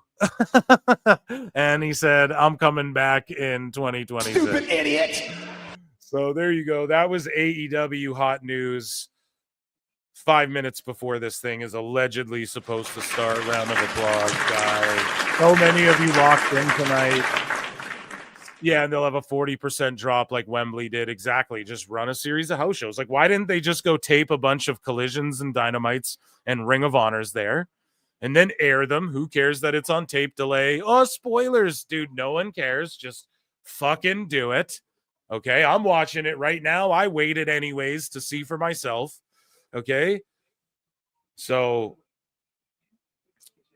you know, just do the smart thing. Tape a bunch of shit, build an audience, then go back there for a pay-per-view eventually. Silliness, man. So we have the card here pulled up on the side. I'm going to check in with chat. We got some sickos and some Meltzer mayhem to get into. I think we'll do sickos first and save Dave for a bit. Yeah, I'm going to check in with WWE here. There's a long Dave because we have all of the Meltzer Observer Awards too, you know, so Cope should just be the artist formerly known as Edge. Yeah, dude. AEW Grand Butt Slam. Dude, come on, Moose. I think JD thinks he coined it, LOL. I know. He says he coined everything. Meanwhile, he blocked me like 2 years ago or whatever the fuck. Then 2 years later or a year later, whatever, he unblocks me when he starts saying the same shit that I've been saying. Now, I'm not hating on JD. I'm not hating on the guy, okay? You're allowed to change your mind and whatever. But when this motherfucker, he said that other thing, we covered it on the show. You definitely heard this here on Wednesday. It's like, yeah, or you heard me and Awful saying that shit a fucking year ago. You know, what are you talking about? It's just, it's craziness. So, yeah, obviously I'm being self-deprecating. Like the first ever PWT, I was like, Triple H listens to PWT confirmed. So that's that's like a running joke, right? Like obviously, right? That one's a joke part. But yeah, Grand Slam scam sham, bro. Like you can just go and look at the title of my video that was titled that, right? I don't change the titles. I don't go back and fuck with shit. You can just go see it. It's on. I did the live stream, you know, so it was going to be a run-in, but I upped the live shows to 3 a week. So I'm like, fuck, what day do I got to like start doing run-ins again. One of these, maybe just like Tuesday days or something. I'll do a run-in every Tuesday day or something like that. I don't know yet, but yeah, so the Grand Slam scam, sham, Sam, I am, green eggs and ham definitely originated here. You know what I mean? That's all I'm saying. According to Jericho, there's no such thing. I'm just hanging out with chat for a minute as we're watching this dunk contest, or should I say a flunk contest? Am I right, chat? Sorry, guys. I'm drinking wine now. Let's go. I know for a fact I heard it here first. Yeah, that's all. I don't give a fuck, guys. I don't care. I'm Jay Leno. I look up to Jay Leno. You just write them faster than they can take them, you know? That's sort of a JD voice. I guess Jay Leno's like, I can't do it as Jay Leno. I'll work on it, but he has a quote. It's something like, oh, you just write them faster than they can take them, you know? because people would boost his shit or whatever. So it's not that, yeah, whatever. I'm not even saying he boosted it. It's an easy thing to come up with. Grand scam, grand sham. It's the fucking easiest to say. That's why I make fun of it. And I go, Sam, I am green egg. It's Dr. Seuss, right? It's like childish. It's low hanging fruit. But, you know, I think I was quick with it, you know, as they say. I think I was pretty quick with it on that one, as the kids say. Yeah, that dunk was hard, but it took them like 4 fucking tries. Like, where's the next, like, Vince Carter, who's going to come out here and just shock and awe everybody at these dunk contests? Okay, let's see if this Grand Slam shenanigans.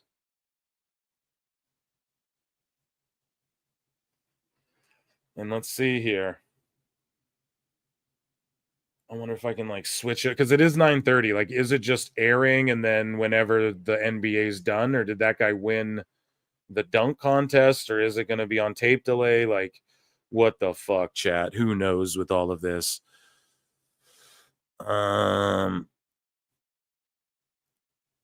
Here we go. There isn't a pre-show, bro. Someone's talking about AEW pre-show. It's just a fucking Collision. It's just Collision. So is this thing on? Like, is this a show that's even actually on, guys? Or okay, yes, I'm hearing it. I'm hearing it.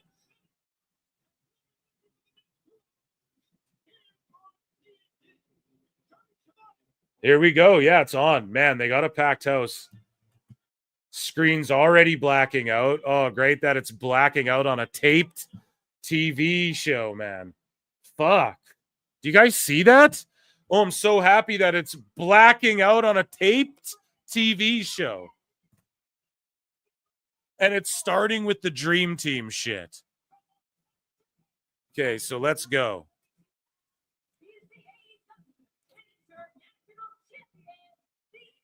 Here we go. Oh, I didn't end the last poll, I don't think. That's just going forever, dude. But luckily, it's like an evergreen poll. It's like one that didn't need to ever, you guys couldn't cheat on it. So, guys, there's been like almost 300 of you through the whole fucking night. Jumped up after Vengeance Day. So obviously you guys were giving it your full attention, as you should. But yeah, try and run those likes up to 200 if we can. I don't know, across both channels. We got, or 150 is good. We ratioed ourselves on one. Run them up to 50 on the other. And if you guys are there, I'll shut the fuck up. Thank you guys so much. Helps the algorithm a bunch. So a new poll here. We're going to do polls. I'm going to pick, or fuck, I guess it's all spoiled. So I'm not even going to do picks because someone's going to go in chat and be like, or I could just be accused of looking them up or whatever. So fuck it. So yeah, I'm not even going to do polls, I guess, because yeah, we can just look up the results so we can cheat. Some bullshit. Never mind. Fuck it.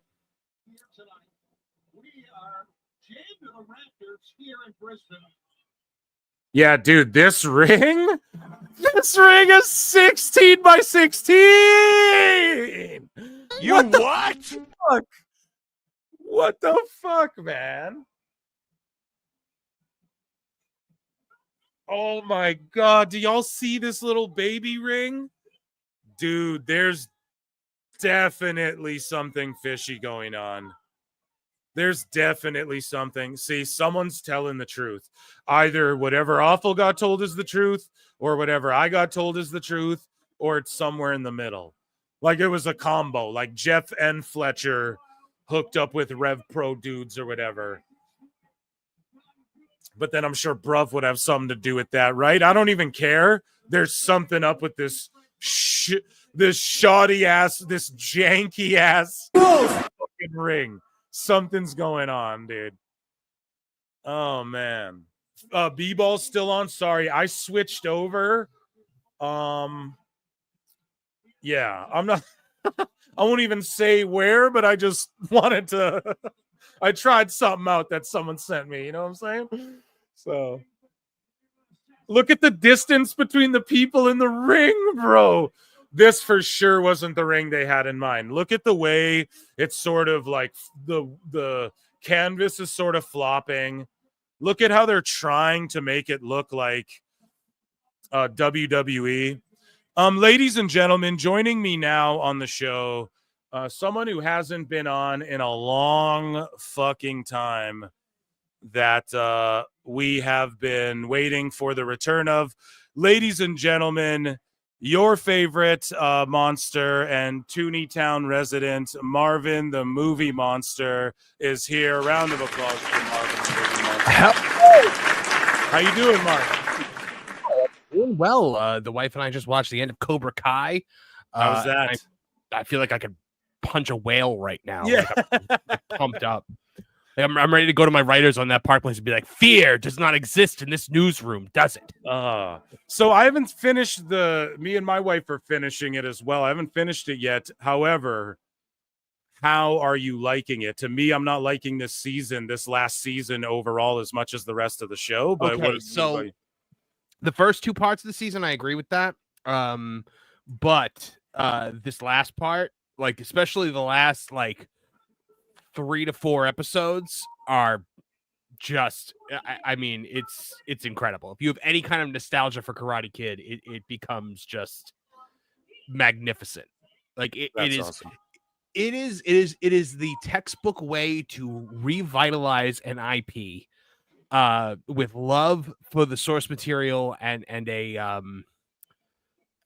I guess you could say just like a respect for it that fans of the original will enjoy while creating new fans. So that's kind of what the whole series has been. You know what I mean? It really just pays homage to everything, and I love that. And I just feel like they're obviously trying to introduce sort of the cinematic aspect of things, like before we get this movie, which I think the movie is going to tie together like the Cobra Kai OG universe with Jackie Chan, Jaden Smith's Karate Kid universe, which I wasn't really a fan of that movie, but hey, I didn't mind it. The IP.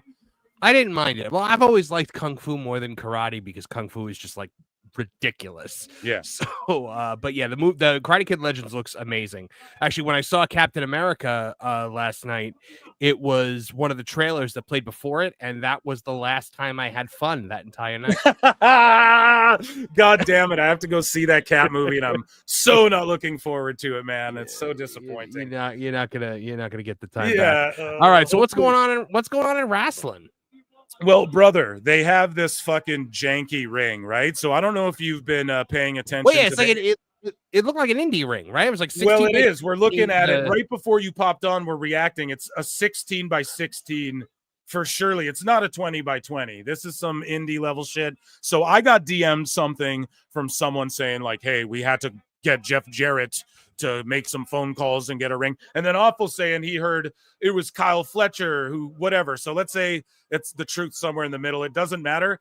At first, I wasn't willing to believe that. I see the show go on the air.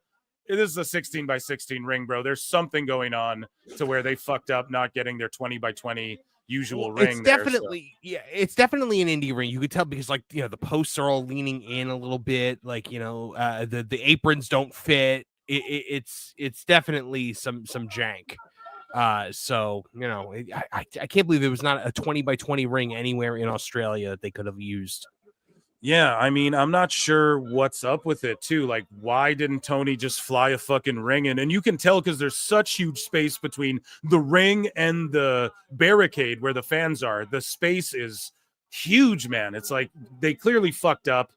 And there's something janky about it. And I just don't get how they didn't have like the story surrounding this show has been and forever will be all the bullshit. Tony got booed. Did you see that video? I did see Tony got booed. Well, I mean, that's what happens when you market a stadium pay-per-view. People pay prices for stadium pay-per-view, then you cancel it because you can't sell any tickets, and you don't refund those people, and instead they've now paid stadium pay-per-view tickets for Arena Collision.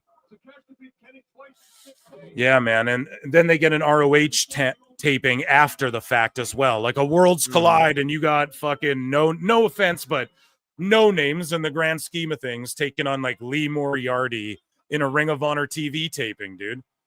Right. Yeah. It's. I mean, look, I've heard the last couple of weeks of AEW TV have been better. Like some people have been saying, like I know JD was saying that it was pretty good. It's been a lot better, but I think it's too. I think it's too late. I think that I think the show is at 500,000 by August. Yeah. That's my prediction with the Do way. you think next year? Dropping. Do you think next year they go into like the 400s and then we Yeah. just eventually see it? What I think is, if they don't change, it'll get narrowed down to the fucking 350,000 that watch Collision every weekend.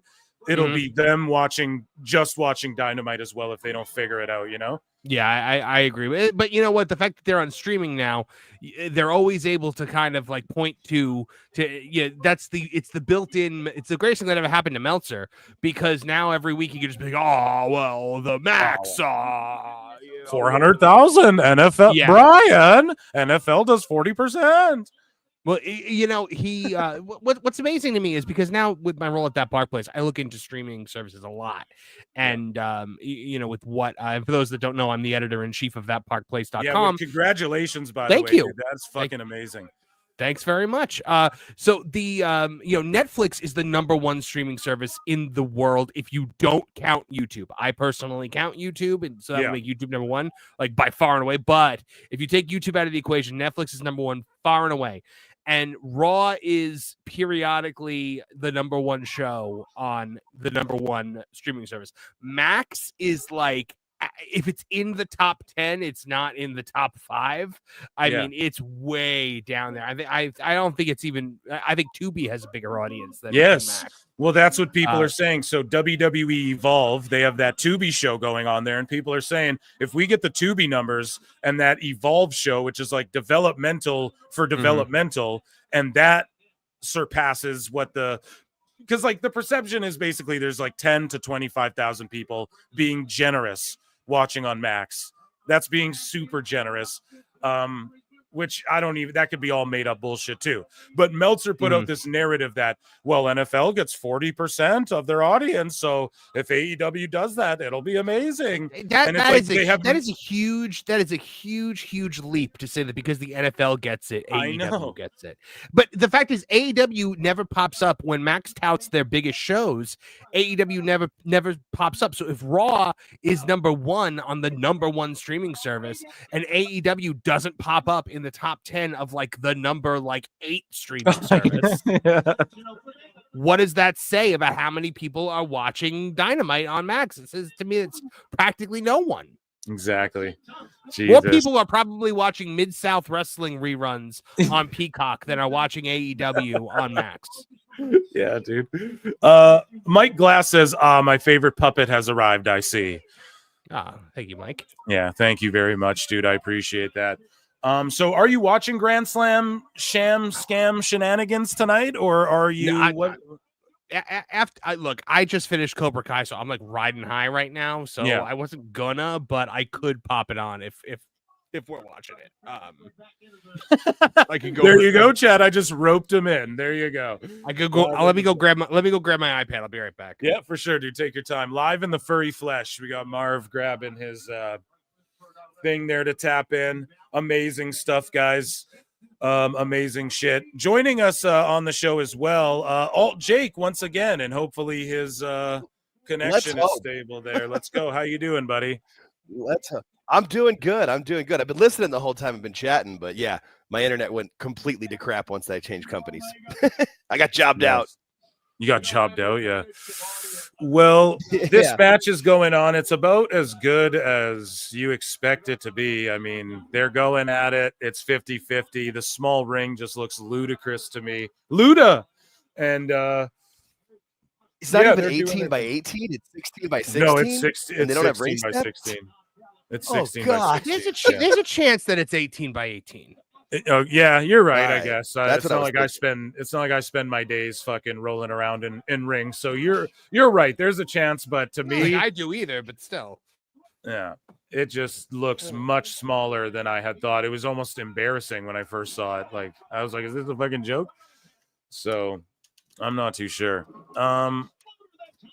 Yeah, we just have people hitting exploders. Everyone's hitting their shit. Super kick here in the fucking corner. Did I miss Mercedes yet? No, you didn't. Damn it! Thank God. Damn it. Nobody misses Mercedes. Yeah, I don't know if anyone actually ever misses her. But yeah, so some of the booking details got leaked, obviously, because it was taped. Are you aware of any of them, Marv?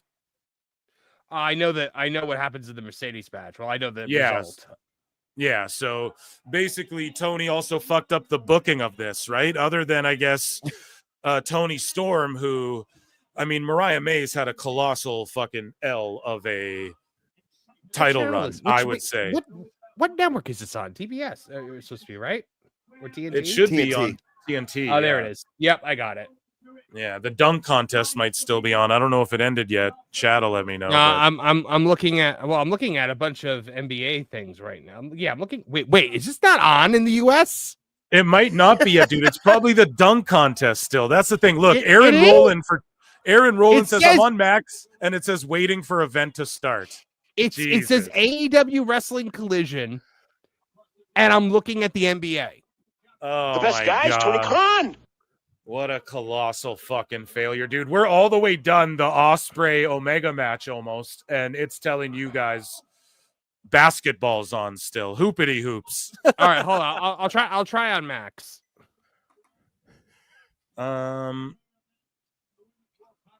Okay. Max is also telling me that basketball is on. That's terrible. So LK saying, Phil, you're mixing up two separate incidents. The JJ story DM to you was from All In London. Okay, then why were they DMing it to me today, though?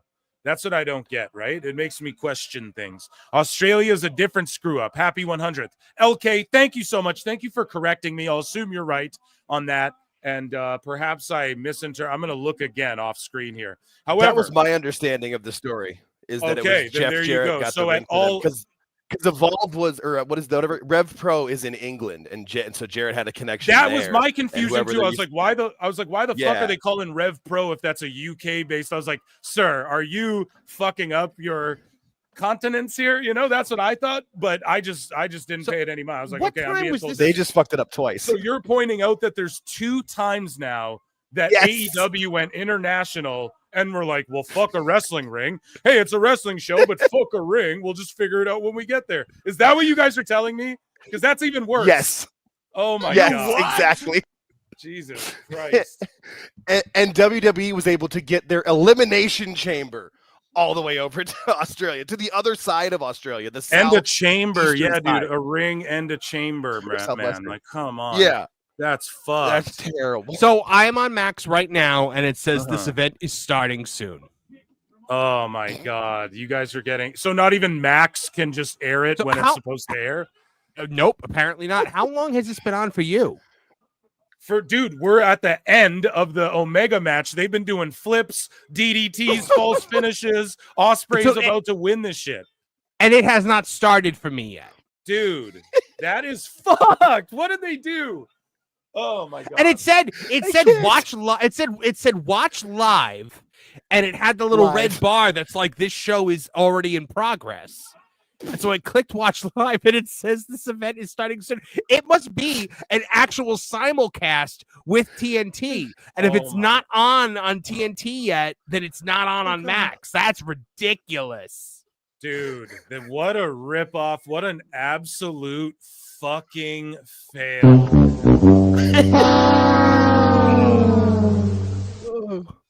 That's My crazy. face This hurts match from is about to laughing, though, end, Diddy. man.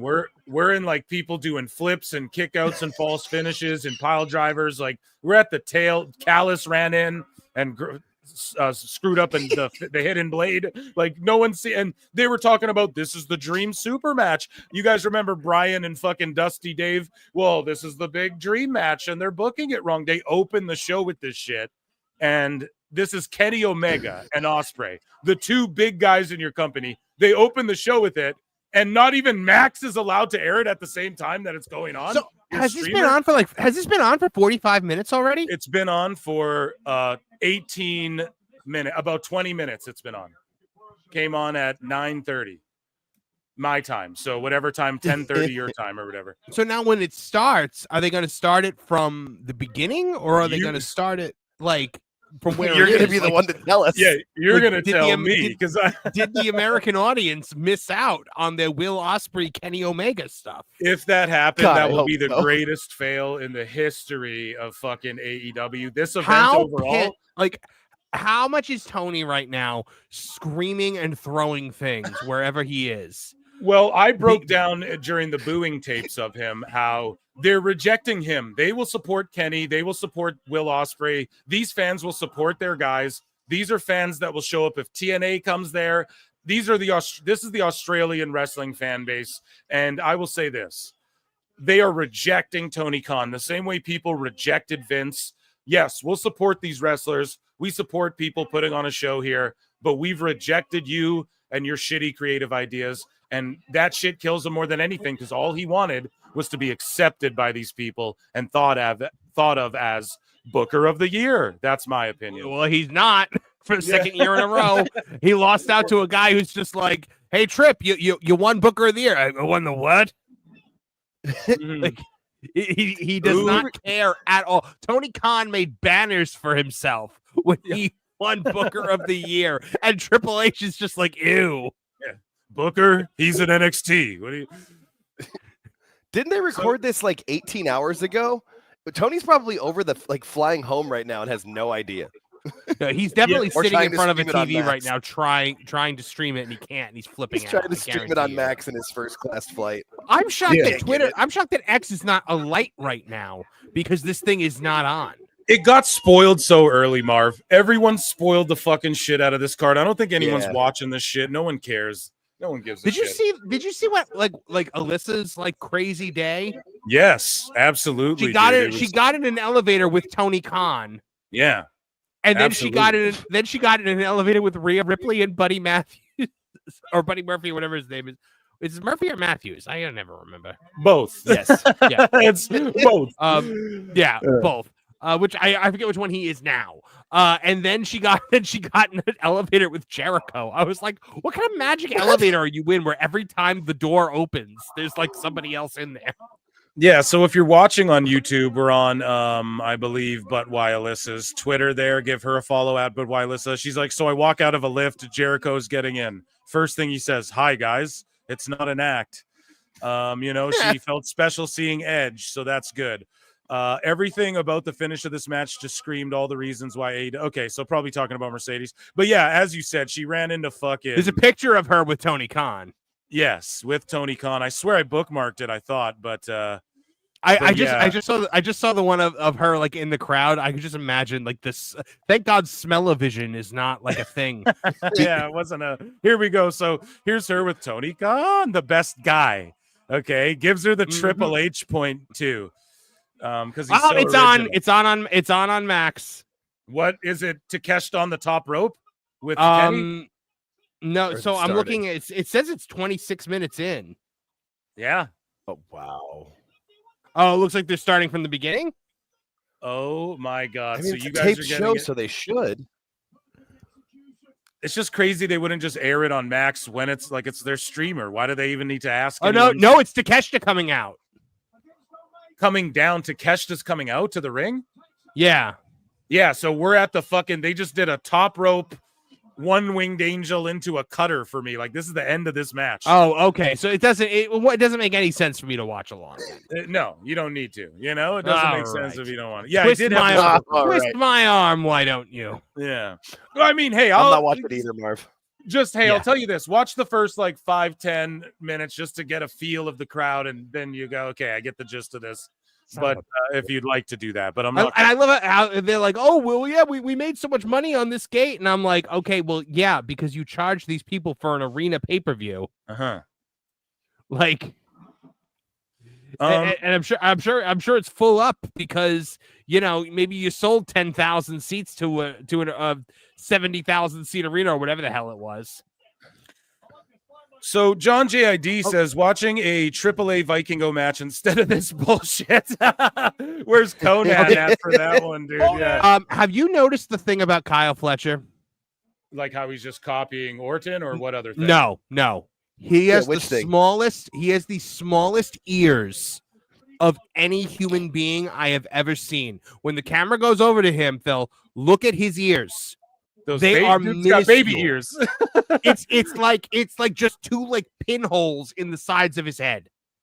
Aaron Rowland for $5 says the sad thing is if TK didn't pull all this shit, it would be a dub for AEW, a good house in Australia, but the circumstances have ruined this. Exactly. If he just booked this building to start with, it would have all worked out. Yeah. But as they say, the best guy is Tony Khan. The best guy is Tony Khan. And that's, what did you expect? He's going to fuck this up in some form or fashion. And they booed him for it. They're rejecting Tony Khan. Thank you so much for that chat. And thank you, JRDL96, for becoming a new member. Round of applause for our guest who is joining the panel right now. Also from Toonie Talk. Okay. Awful Wrestling, ladies and gentlemen. Awful. Are you here? I got stuff I have to do. I bet you do, Marv. I bet you do. Just hating on his own guy. I was gonna be like, my guys, you're not. You guys. what? Man. Marv is blocked by me, so Awful. How you feeling, man? You watched the Grand Scams, Shams, Shenanigans? Well, if you're like me, Awful, it just came on for you because it just started on Max, and I'm guessing TNT as well. I'll probably have to watch it later, but is it a good show so far? It's just been a fucking 25-minute tag match with Kenny, Takeshita, and everyone that you expect. So they started the show with the Omega Ospreay match, and Marv's telling me, so it's on the air for me. I'm half hour into the show. Marv's on Mac, and he's going, it says still waiting. And then they just played it. So Mac just started. Yeah, they couldn't even play the tape delayed show. I'm looking at Kyle Fletcher trying to put his fingers in his ears to be like, I can't hear the crowd, but his ears are so small and his fingers are so big that they don't fit. Oh my God. I'm telling you, is he wearing shades? How do they make glasses with the hooks big, like small enough to fit behind those ears? They probably just slide right off. It's got the old wraparounds from the NBA in the 80s, the thing all the way around. I thought my ears were Horace small. Grant. That's his ears. His ears are like the fact that the Black Ranger on the original Mighty Morphin Power Rangers is missing a finger on one of his hands. You don't notice it until you notice it, and then you always notice it. Exactly. Yeah. Or like how Radar has an extra finger on MASH. Radar's got a sixth finger. I did not know that. You took it to 1981 there, the same Jake. thing. Yeah. I'm old. What do you want from me? Okay, so we're at like the go home. Same feeling. I thought they've been going to go home on this match for fucking 12 minutes here, chat. So I don't know what's going on. Kenny Omega astounds me because I've never seen a man before who is that jacked but looks like so much of a pussy. Oh my God. Like, I feel like if you stuck him with a pin, he'd go and just deflate. Oh Jesus. So Awful, what do you think of you've been chronicling and we just covered it all, but the fucking janky ring, is that a 16x16 I'm looking at? What is this shit, man? Not only did I confirm with Marv, I confirmed with 3 other professional wrestlers or 3 other professional athletes, and they all told me it's a 16x16. Don't listen to me. Listen to like Apollo and them because they right. Yeah, I asked him. He confirmed. Been to indie shows and just looking. It's either 16x16 or 18x18. It's definitely not 20x20. Yeah, definitely not a 20x20. Right. Oh my God, that ring is tight. Look how small it is in the space that is allotted for the ring.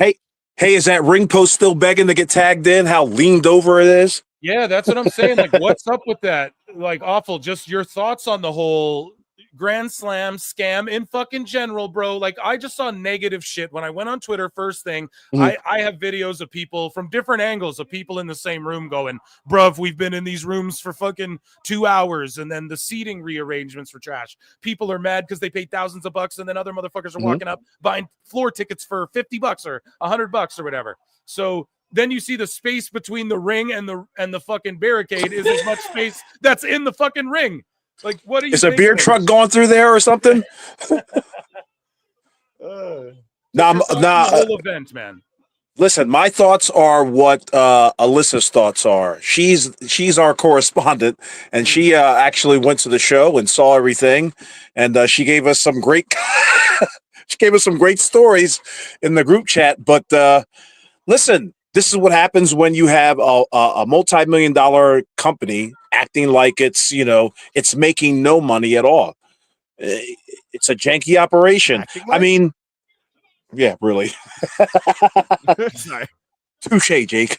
But yes, My bad. Yeah, I mean, what can be said? What more can be said about AEW that hasn't already been said? Exactly. Like nothing's going to be shocking to me or anything. I mean, this is par for the course for AEW. It really is. And you saw Tony getting booed out of the building, hey? Yeah. Of course I did.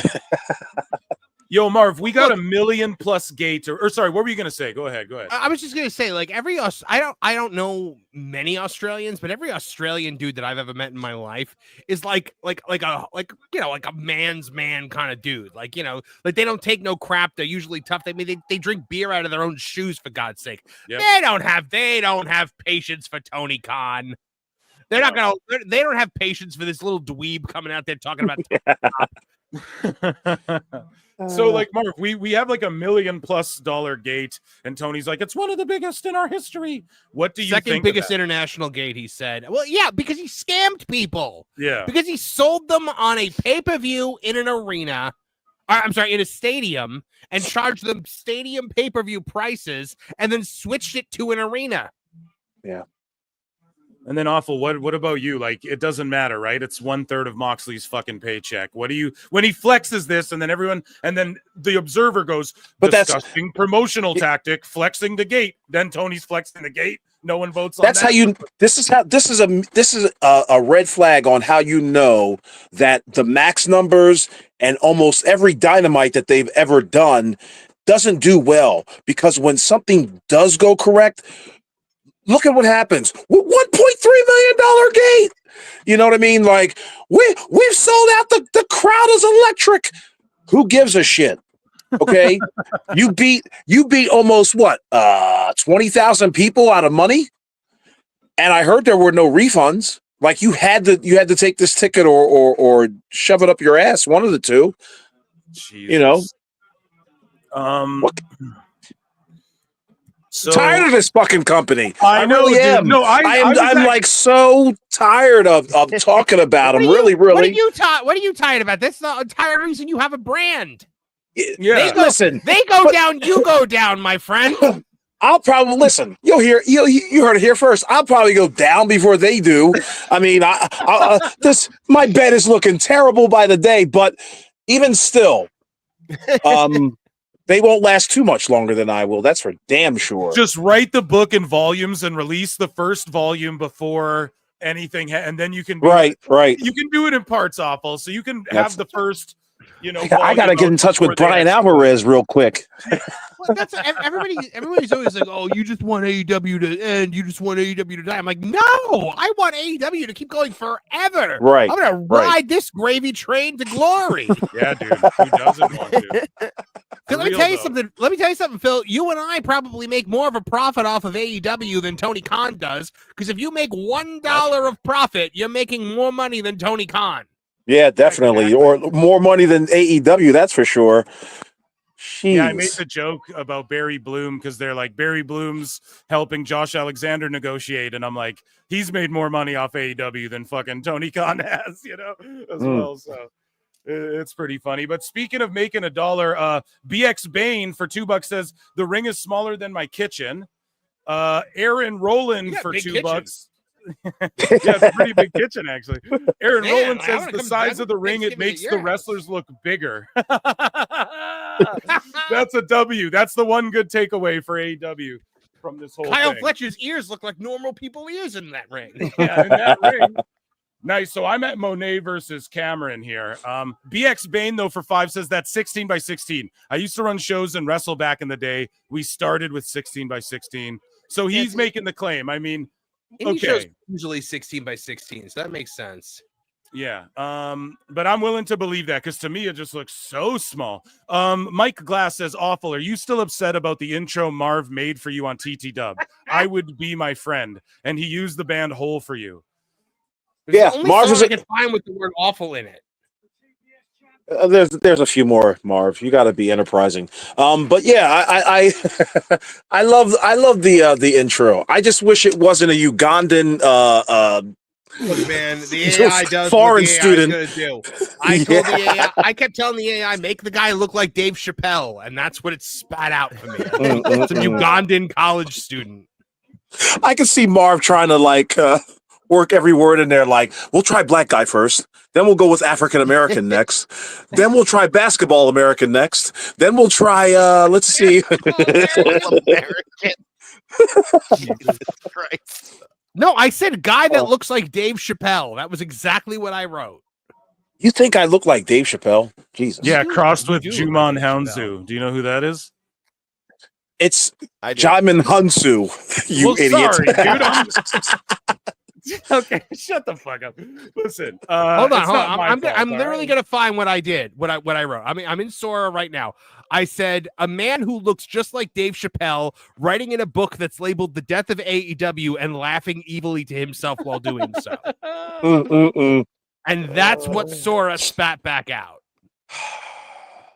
This is my host, ladies and gentlemen. This is my guy. This is so Monkey Balls for 5 says this is what happens when you order a wrestling ring from AliExpress. Dude. Yeah, fucking soft ground Uganda's got a better ring Sometimes than in this life shit. you gotta be Can a I hoe. just say, like, I hate that they have a ring. Me too. I don't like that at all. It's I don't not. like It that. defeats the entire purpose of the gimmick for that. They're soft ground wrestling. Now they're wrestling ring wrestling. Yep. They might come up with a cooler name though for next time. It might just be Ugandan Pro Wrestling. No, I don't Why know. is that cooler?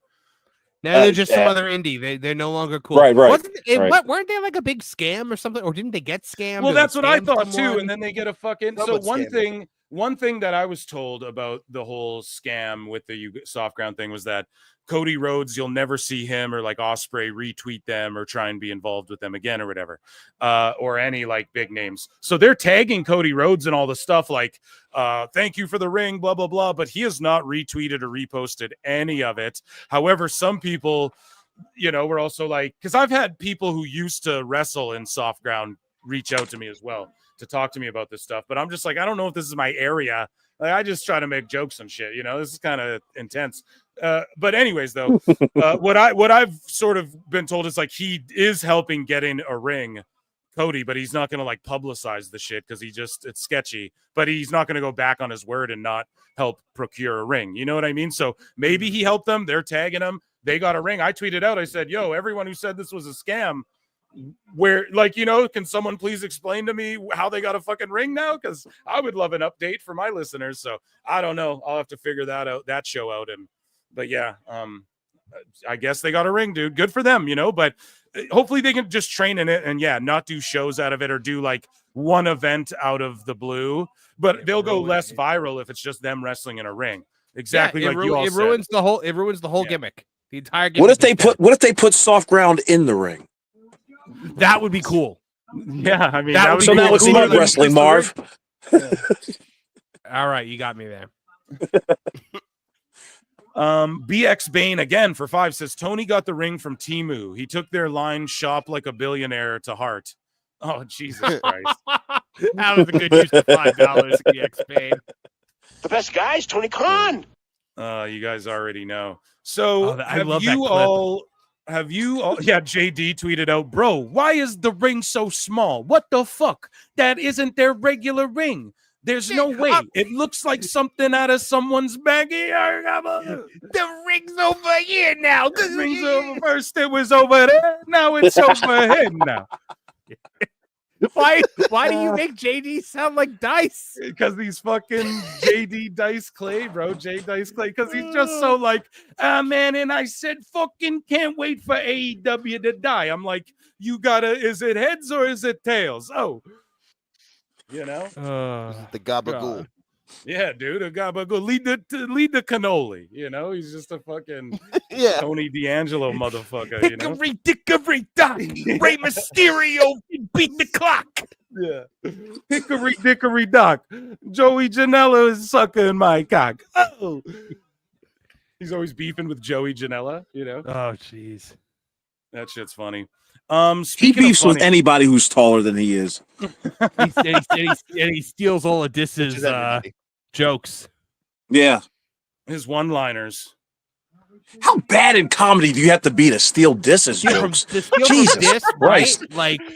Like you must not have an original thought in your head. In your if that's head. the barrel that you're scraping. Jeez. Man. Just catching strays over here. Yeah, fucking guys. And he always will. Not even here to defend him. Goddamn. This is what Toonie Talk has become. We just kind of just rip on each other for 3 hours while sometimes talking about wrestling. Yeah. Wait till 1 month from now, there, Marv. What happens in The 1 1 month? year, What yeah, the happens in 1 1 year month? anniversary. A Oh, is roasting it? of Marv Movie Monster. I can't That's wait. awesome. Yeah, at Oh, WrestleMania, shit. I'm at fucking 2 years, which is pretty crazy to think. Like it. Wow, really? Yeah, dude. It's kind Yeah, of but nobody was talking about you, Phil. We were talking about the Marv's 1 year anniversary. Oh, I know. It's his show and he's got 100 live No. streams. Congratulations, by the way. Before, thank you, just thank you, yeah. I was going to say right before I go, congratulations on your 100th, man.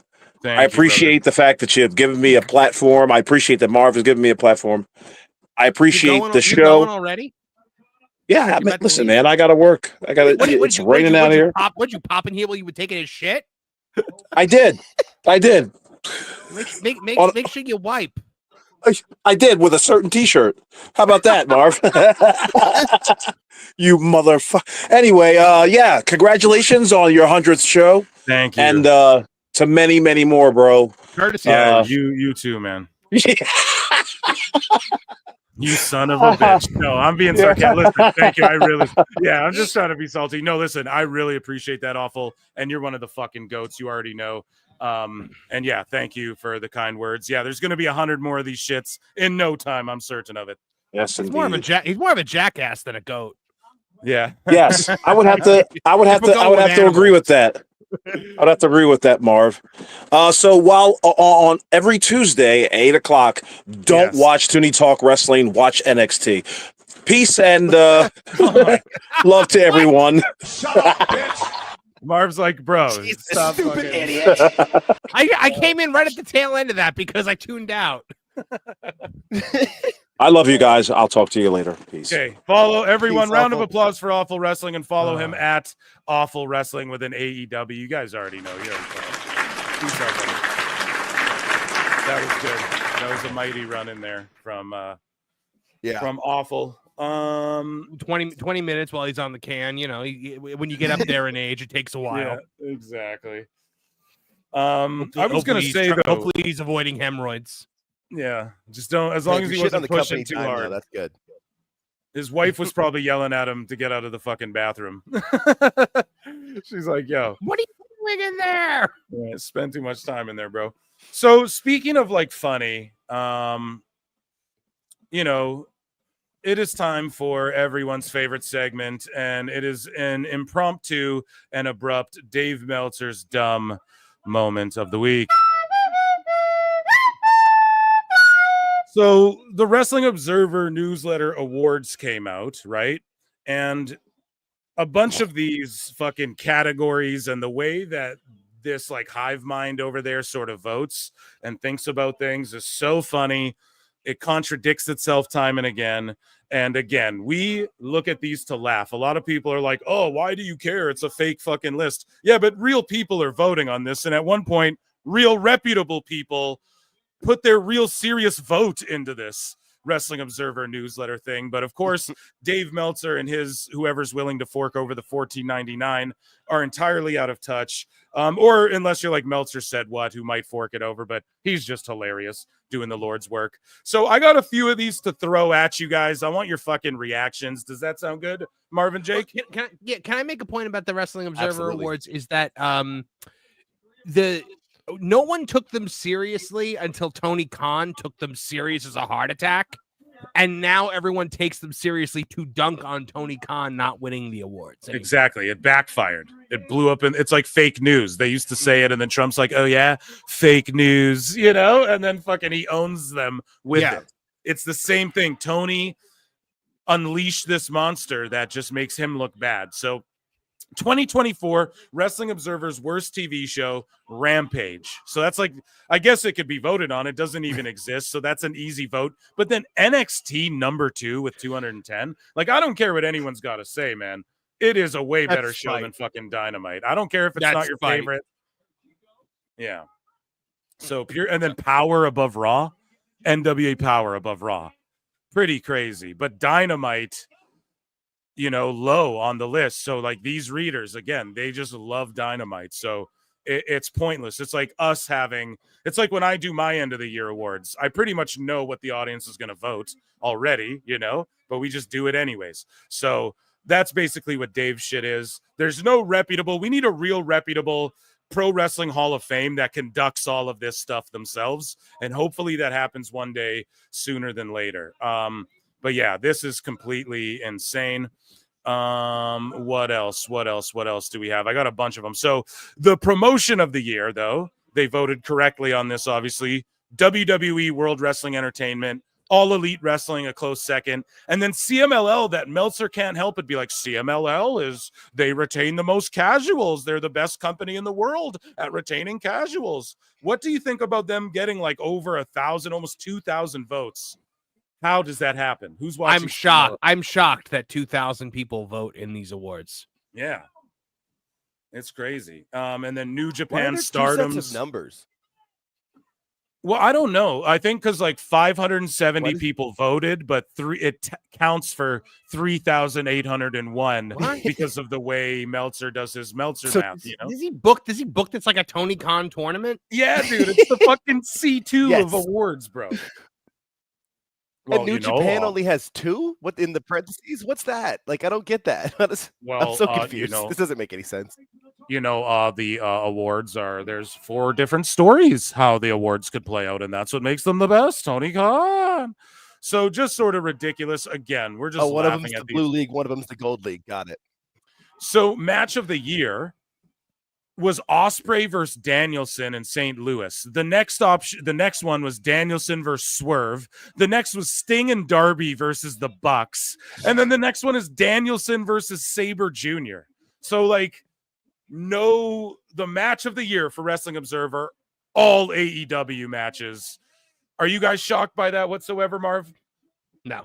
Yeah, exactly. Yeah. Would you do you remember any of these matches that they have listed here? Absolutely not. I think I remember the Sting and Darby Allin one versus the Young Bucks because it was the day that my childhood died. Watching my favorite wrestler of all time have his final match against the Young Bucks. Yeah, dude. How do you feel about the people who say that was the greatest booked retirement run in the history? He steamrolled the entire roster and retired undefeated, making no stars in the process and having his last match against 2 already established guys. That was nonsense. Yeah, and then most people just remember it for like Darby jumping through shit during that match. And like all he wore a t-shirt. He wore a long sleeve t-shirt the entire time. His bald spot was flying around everywhere, and he dove off balconies like he was New Jack. And it just baffles and brought me his how kids along. Yeah. And it baffles me how, and his kids looked bigger than the Young Bucks did. You know what I mean? Yep. It baffles me how fucking like Punk and Drew aren't on here. Like, how is that? Well, apparently his kids are at the Nightmare Factory, and wouldn't it be amazing if they get like that WWE fast track deal? And they get brought in as don't go to AEW. And they're like the new Blade Runners, but they're actually good. They could bring them in as the Blade Runners. Holy crap. Something like that. That could be really that would be fucking awesome. cool. Yeah. Yes. Yeah. Okay, so the Wrestling Observer's most outstanding wrestler is Will Ospreay by a landslide. Danielson 2, Takeshita 3, Sabre Jr. 4, and then Sari 5. Not one person from WWE, man. Like, come on. The god of everything. It's craziness. Ospreay being the most outstanding wrestler. You guys know, as Joey Numbers would say, you fucking fall down, get back up, fall down, get back up, fall down, get back up, fall down, get back up, bruv. You know, that's basically all it is. Monet just beat Harley Cameron, the biggest travesty ever, with a fucking puppet straight out of TT Dubland. What the fuck is going on? Hey, here, hey. That puppet is nothing like mine. That puppet is shoddily. That is an Amazon puppet that somebody altered. That is, it's real shoddy work. Yeah, man, but I have to give it to that girl. She's a great ventriloquist. Oh yeah, she's pretty good for like what she does. You know, you can get a cameo with her doing the puppet. Yeah, she's an awesome ventriloquist. She's not a very good puppeteer though. She flops the head too much. Yeah, well there you go. You guys heard it from the monster's mouth right there. I think she's very talented, and I hope she succeeds. But the problem is, all the push in the world is only going to take you so far until it runs into ironclad creative control. Man, and then she just squared off with a girl like Watanabe, some like Japanese lady in the front row, and she looked like a fan for all anyone knew. So has she been there crazy. a whole year yet? Has it been a year since because has she gone an entire year without losing a match? Jake, has it been a year? I think it's close. I feel like it's March. Was it like March, like the first or second week of March, like maybe like the 13th, 14th, 15th, somewhere around there? It is entirely possible that she goes her entire run there without losing a single match. Yeah, I would not shock me, man. She has admitted. I'd say it's probable that she's admitted that she has creative control. Yeah, and we all know she does not like to lose. So can I tell you guys an allegedly that Husey gave me? But he's like, bro, this is a straight up allegedly. So like we know, right? But this is an allegedly he gave me. Okay. So, here, I'll just read the fucking DM, and he's cool with this. So it's off screen here. I just want to pull it up. Husey said, I did just hear from someone that allegedly Monet was supposed to lose the title at Grand Slam, and it was the entire plan for weeks, but allegedly, again, he's allegedly. So someone complained on the day of the show and plans were changed. I wonder who that person who complained was. I wonder who the one person who might complain about this might be. Exactly. The finish of it. And yeah, pretty crazy. And now we have Monet that's why talking Meltzer was pushing it because he thought it was going to happen. I just think that, like, if I lose, like, it sends the wrong message. And that message being that I can lose. Man, she also was earlier. We read in AEW news. She was like, I'm eyeing up Athena next. And it's like, dude, don't do it. She's going to go beat Athena for the ROH belt. And then she's going to Hog Wrestling. That's where Megan Bane's the champion. That's AEW's newest acquisition is Megan Bane. She's going to go there and beat Bane for that belt too. Watch. And she's going to have like 7 titles, Jesus, bro. God, I no. know that's what's going to happen, man. Of course. Yeah. It's fucked. Jesus, God, no. Yeah, Oh. it's like Wayne's World. Oh, Zane God, in the chat. Jesus, please, God, no. Yeah. it's oh Jesus, God, no. Yeah. Oh, Zane said it. So March 13th will be the 1 year, so she's a month away. Yeah. So the Booker of the Year, back to Meltzer here, Paul Levesque. At least they voted this by a landslide. Can we just call him, for the love of all that is holy? Can we just call the man Triple H? I know he just has this thing with Dwayne. Maybe he'd have booked Dwayne. My friend Dwayne, my friends Dwayne and Paul, who I'm so knew close Dewey. with. Yeah, I know Dewey and Paulie. Jesus. So yeah, Paul Levesque though wins by a landslide. Now imagine you're Tony Khan and you see this and you win 138. The guy underneath you got 137, and his name's Taro Okada. Who? You know, who Okada? Like, what the fuck does he book? And Tony beat him. I'm sure Tony knows who that is. The best guy is Taro Okada. But like for real, bro, he's right underneath him. Like Jesus. And then Shawn Michaels, Why are 38 numbers here? 38. Like Michaels has been 2 booking numbers here. I don't know, bro. I have no clue. I don't get this. The Meltzer This math. makes no sense. Yeah, but you know, they hate Shawn because NXT scares them. Just the way like Logan Paul, like have you noticed how terrified that entire AEW roster is of Logan Paul? Yep. How they all just talk about Logan Paul constantly. Yep, we covered it on the last show, man. He clears their roster, and Kenny's got to talk about him. And Hangman, they steal my moves, and it's like, yeah, bro, and he does them better. Like, what are you mad at him? And Kenny's like, well, do you think Logan Paul could go in a G1 tournament and have awesome matches? And I'm like, Yeah, I really fucking think he could. Yes, if he put his mind to that, I truly think he would blow everyone away and exceed everyone's expectations like he does time and time again, 100%. So we got fucking Ospreay just Look at me. bruv. I'm the buckshot now. Yeah. We have Ospreay fucking just like, he's just yelling. Ospreay's good like at yelling these promos too. Did you see the video of him, Marv, fighting a fake Triple H the other week on an indie? It was the most pathetic thing I've ever seen in my life. How pathetic, bro. He is so triggered by remember when Alfred took the piss out of him and he was like, "Oh, you baked me like a potato, bruv," and I was like, "Oh wow, okay, that guy can like take a joke and like he's not, like he earned some respect." Triple H made the softest of softball comments, not even directly directed at him, and he has been having a hissy fit for months about it. Yeah, Utterly man. insane. It's rent free. It's truly rent free. BX Bane for 2 says Hog put a billboard of her here in NYC. Wasted money. Of Monet coming to. So they put a billboard of Monet coming to HOG Wrestling, dude. That's fucked. She's gonna take that belt from Megan Bane, dude. That is disturbing, man. I don't know. Everyone's willing to whore themselves out to get some of Tony's guys, and I don't know if that's. I'd rather be. Yeah, exactly. Yeah, thank you. I might as well play that fucking sound because as they say, or as Monet Sometimes says. in life, you got to be a hoe. So speaking of hoes, right? Dave Meltzer continues along with these awards. So the Rookie of the Year was Javon Evans by a landslide. Jada Parker, number 2. Bozilla, number 3. Zozea, 58. And then Ulka Sasaki, 28. So whatever. Javon wins. Would you guys just personally in 2024, Marv, is Javon your Rookie of the Year? Do you watch NXT enough to know? Or would you give it to someone I don't else? watch NXT enough to know. I'm always live during it, so I don't get a chance to watch it. Okay. Jake, what about you? Is Javon your Rookie of the Year? I mean, I can see why he is for the observer crowd, but I would probably say it's Oba.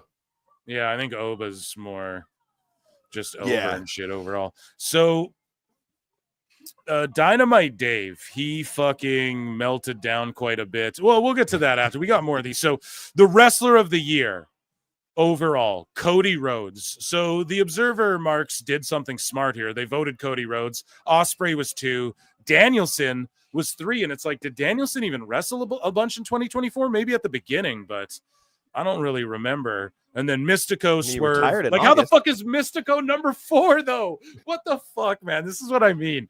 And then, just whatever. Like, they have Swerve and Sabre Jr. over Roman Reigns. Like, even if you don't think Roman's a godsend wrestling-wise, you have to give him credit for just being the big money match. And I mean, maybe they gave that distinction to Cody, but it is what it is. I mean, I think, deserves to win Wrestler of the Year if anybody's gonna. He's the champion of the top federation, So, what else do we got here? Okay,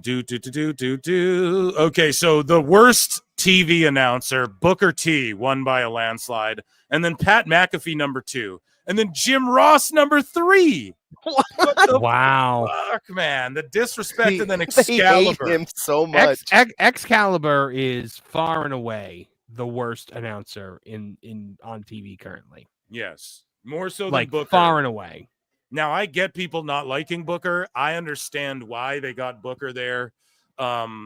It's for the culture, and NXT, as Alfred, speaking of him, would call it, Alfred Konowa, he would call it African NXT, and Booker fits right into that perfectly, right?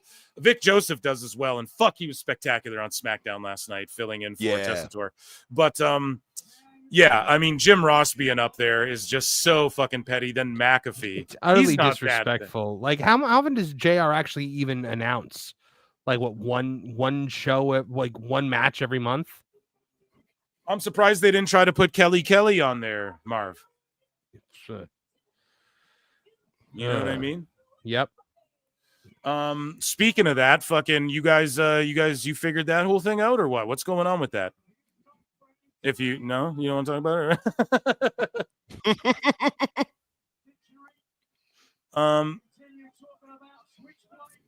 it. So Chris Jericho's learning tree was voted the worst gimmick. in let me see here, was voted the worst gimmick in the 2024 Observer Awards, with the Wyatt Six in a second place and the Death Riders in third. So they voted Learning Tree. He is the very definition of go away heat. Yes, absolutely. And he was doing this Cope interview this week with Van Vliet, and he's like, "Oh, the Jericho Vortex, that's not a thing. Name one person who." He's like, "Sure, maybe people didn't go past where I elevated them to."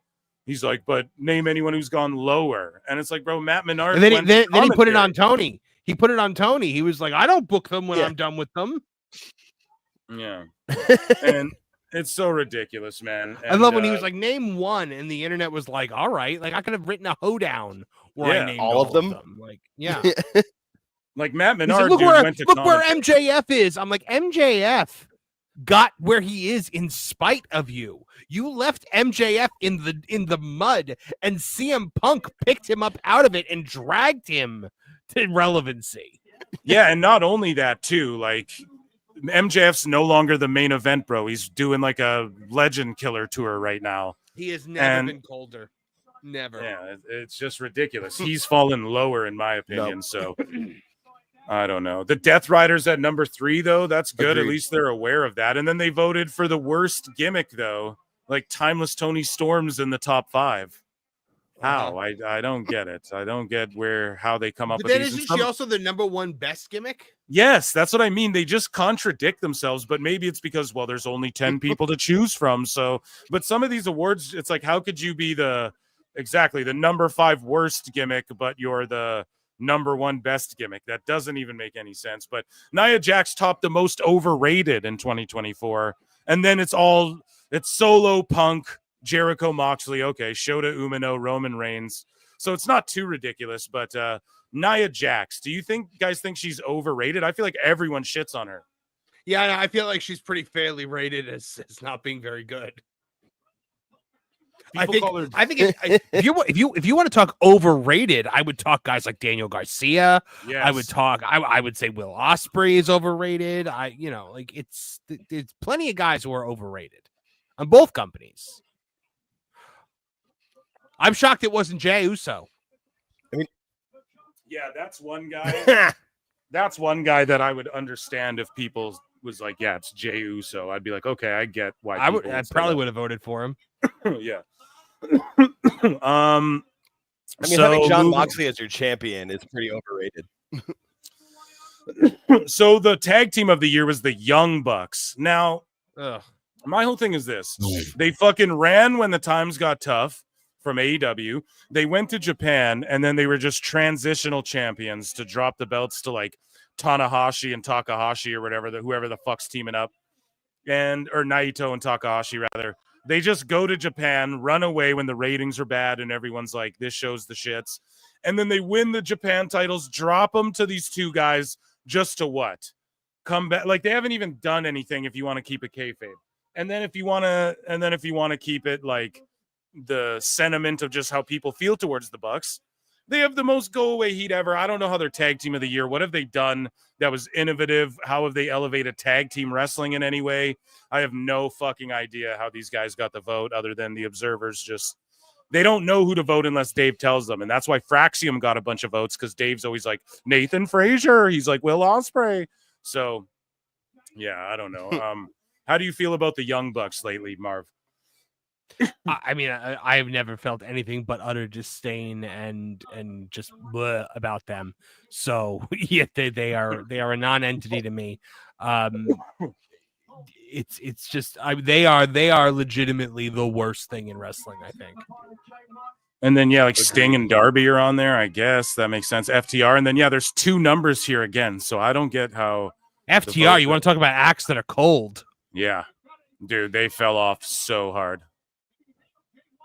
So this is what I tweeted out. WWE talking about sellouts and record gates triggered enough observer marks that it made disgusting promotional tactic. Jesus Christ. So yeah, number 6 on disgusting promotional tactic was WWE talking about sellouts and record gates. Meanwhile, Tony Khan's like, oh, we made $1 million gate. One of the top ones ever. How the fuck did they get a pass doing this? Well, because Tony always celebrates every minor success they have, but this past year they haven't had many major successes, so you can't really put that up there.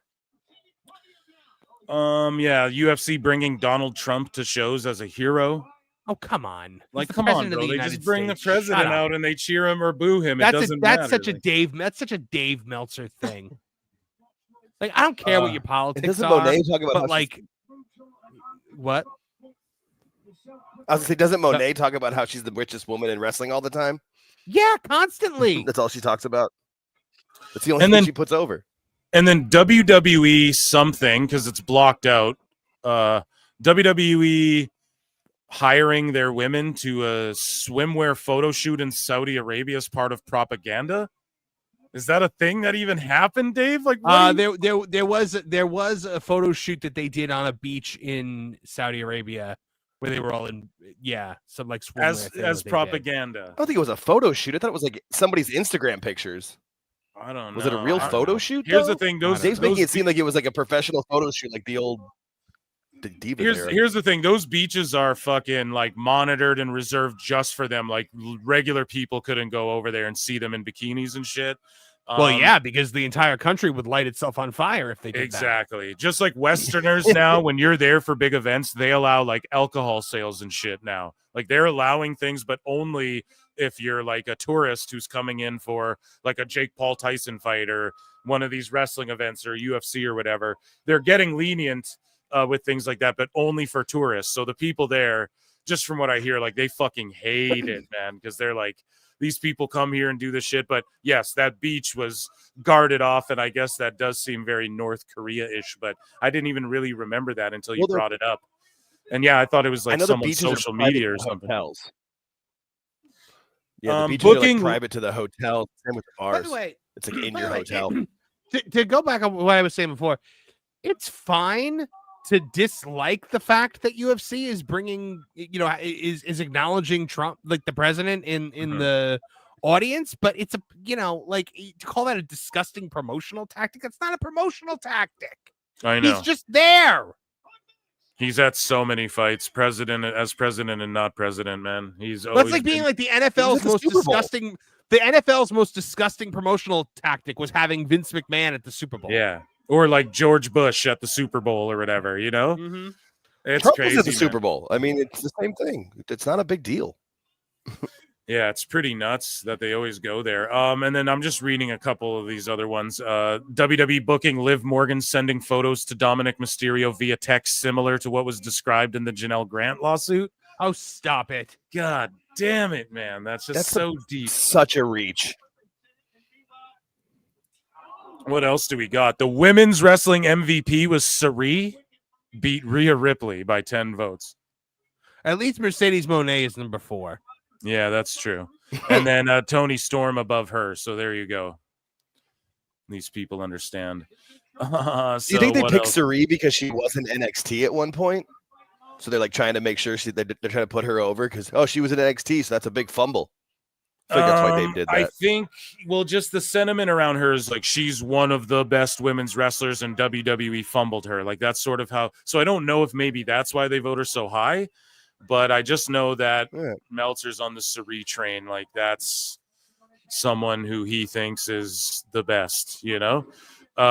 Raj Giri responds to the what we were just talking about, the entries before that we were listing. And he says, how did journalists constantly telling people about AEW's profitability with their new TV deal not make the list? Or do promotional tactics by journalists not count? Boom! Roasted him. We have 2024 actually right here. Okay, Mike Glass for 50. Thank you so much, everybody. Round of applause. Air horns for Mike Glass. He says, I will check out the replay later. I can't do it in Palpatine, sir. It's not happening. I will check out the replay later. Marv is still mad about losing the bet. Yeah, so we had money on the Rumble. We did a Rumble pool. And I had Cena. And I was denied money because of Jey Uso, and I don't take losing very well in general. So it wasn't pretty. Let me hear you say yeet. Let the hate flow through you, Marv. I have some Sithy things to do. I will see all of you later. Okay, well, thank you so much. We'll give you a gong because we don't have like fucking the Empire music. But, pretty close. Thank you so much, everyone. Round of applause for Mike Glass. Thanks for coming in and talking shit, I guess, and just being a part of the show. And thank you also for the Throne of Flutes for Darth Sidious there. I really appreciate that. Round of applause, ladies and gentlemen. And an E-flute. And the fucking E-flute.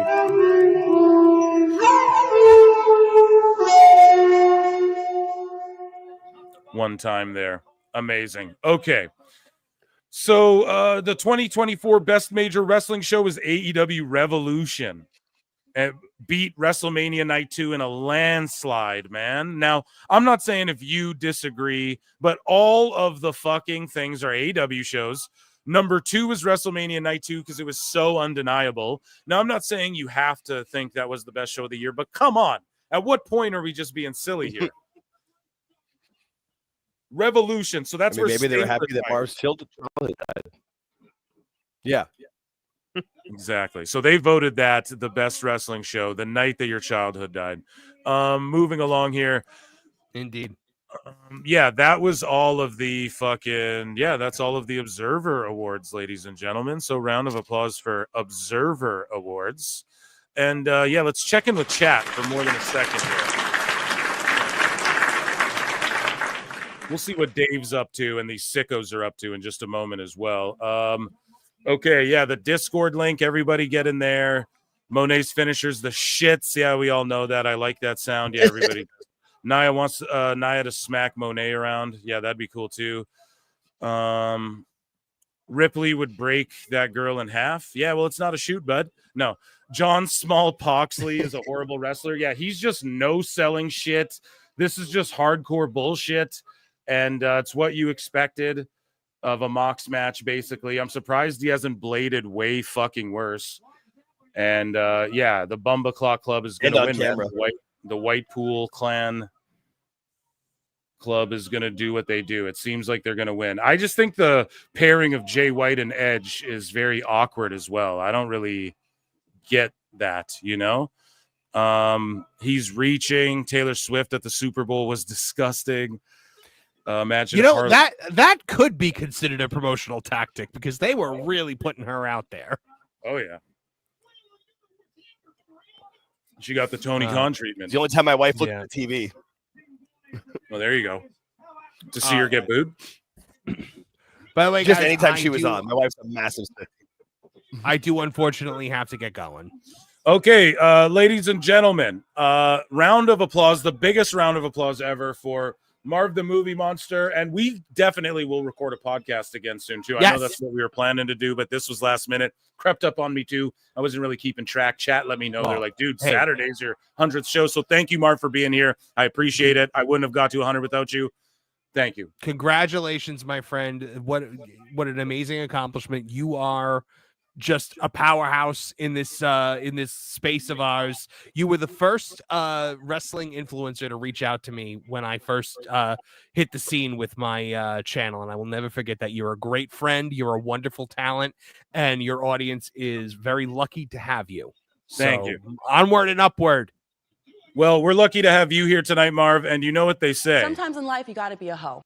So thank you for being here tonight. Everyone, round of applause for Marv. Thank you for the kind words, bro. I really appreciate it. Round of applause, though, for Marv. Tuesday nights, you know where to find him.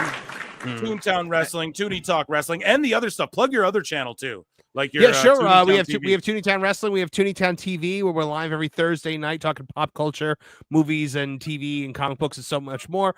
We just started a game stream on Toontown TV every Wednesday night at 9 p.m. Eastern Standard Time. And make sure you're also checking out every day thatparkplace.com for all the news that should be fun. There you go. At Movie Marvin as well on X. Dude, thank you so much. Air horns for Movie Marvin. Let's go, guys. Thank you. See you guys. Peace. Good to see you, Marv. See you, brother. Good shit, pal. That was amazing. Told you guys, people were going to float in. Yeah, there's some other people too. You never know on PWT. We're still here for a bit. This show's going. Yeah, that was amazing to have TT Dub invade a bit. And yeah, the 100th live show. I was like, God damn it, we need some people who haven't been on in a while. And me and Marv were like we're just going to record a pod. We're still going to do that. But we were like, he's like, well, fuck it, I'll jump on tonight. I'm like, let's do it. So good laughs, good times. I didn't mean to ask him about the Kevin cow. I didn't know he actually didn't want to talk about that. I swear to God, I was genuinely curious. And I was like, oh, you don't want to talk about that as a joke? And he was legit. Like, he didn't want to talk. I was like, oh, my bad. Yeah, dead silence. Shit. Yeah, Dubby. Yeah, no, it's all good. I thank him for being here. Yeah, part of this new wave, guys. So we got to keep this going and keep doing this damn thing. So, Jake, are you watching this Australia Grand Slam? Is it behind for you? What's going on, bro? Like, Moxley's cross bully choking Edge right now. And I don't trust my internet, so I'm literally like connected to my laptop is the only thing I'm connected to. I've seen everything on Twitter, though. No, go ahead. I was saying I've seen everything on Twitter because it was all like I woke up and just opened up X and it was already spoiled for me. So yeah, because there's chairs with barbed wire, there's shit going down, and I don't know. We're seeing it. Hopefully, the end of this match soon. He's still sweating. Let's just check in with chat for a second. Did anyone see where TBS had a commercial for a show called Meal in a Match with AEW people? Who was seriously going to watch that? Yeah, they brought that up a lot. See ya, Marv rules. Yeah, that was awesome. Love to see Phil doing big things. Yeah, bro, always, man, always doing big things, you know. Bye, Marv. Let me just go. Sorry, everyone says bye to Marv. We know. Let me look. AEW for the past few months, the cards have all been asked. Well, the last couple, like they had a couple weeks of good shows that were decent, but it's just not enough. No one cares. That was an awful match. Did nothing to keep Harley hot. Yeah. John Smallpoxley. Okay, that was about last where I checked in. Then John again says Hikuleo next Bloodline member. Zilla needs time. Great question. Zilla needs time, and I'm hearing he is. Let's just hit this, okay? Before I talk shit, because we're not a dirt sheet. Remember, folks, we just talk shit. He's like iffy with even being in WWE eventually. You know, he's getting deals with NFL teams, and he's just an indie wrestler and shit. And he's still doing the damn thing, like at a big level. And he might be able to just do shit like that, and might not have to, you know what I mean? More so than anything. Now, I would say he should go to WWE, but he's a guy that's not that people. Well, before Jacob came to WWE, he was problematic, quote unquote, and like a legit kind of scary dude and shit as well, right? That was the rumors behind him. You know, he's been to jail and shit, like whatever. We don't even bring it up. Zilla's the same way, guys. Okay, and so yeah, he's kind of iffy. However, Lance Anoa'i is there, right, in NXT, in pictures. He's there. And wrestling house shows and shit. I don't know when they're going to bring him out. And Hikuleo is signed. We know that. So whatever happens, happens. I would love to see Ava manage like a team of young upstart guys. Or maybe I've been saying Solo and Jacob are going to split up. And we're starting to see that start to happen. Yeah. And so maybe like Solo brings in Hikuleo and Lance, or Hikuleo and Zilla. And then fucking, and I've said this before, I know if you guys have heard this before, sorry, but and then maybe Jacob rolls with the Tongans, like GODs, and then you have Roman and the Usos, and we see some shit like that, you know? That could be amazing as well. But yeah, I don't know if Zilla's actually going to be that dude who ends up coming through. We'll see. We'll see if time tells, you know?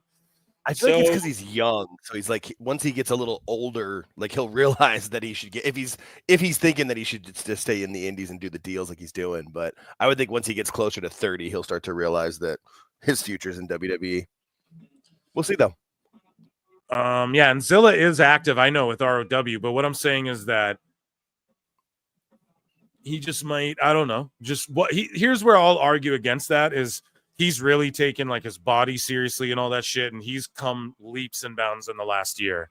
Honestly, rookie of the year outside of WWE, I would give to Zilla personally, because he's come leaps and bounds, and yeah, so I would say no, he's gonna come to WWE. Why wouldn't you? You know, but at the same time, like he can make money without having to even fucking I don't know. He doesn't even need that. He's influencing and shit, you know? So he might, if someone wants to take that route, then that's the route they choose to take. You know what I mean? But let's play another fucking flute for Dave Meltzer here. How about that, guys? We got more Dave Meltzer's dumb moment. I just wanted to lick those awards off and get Marv's reaction there. So here we go.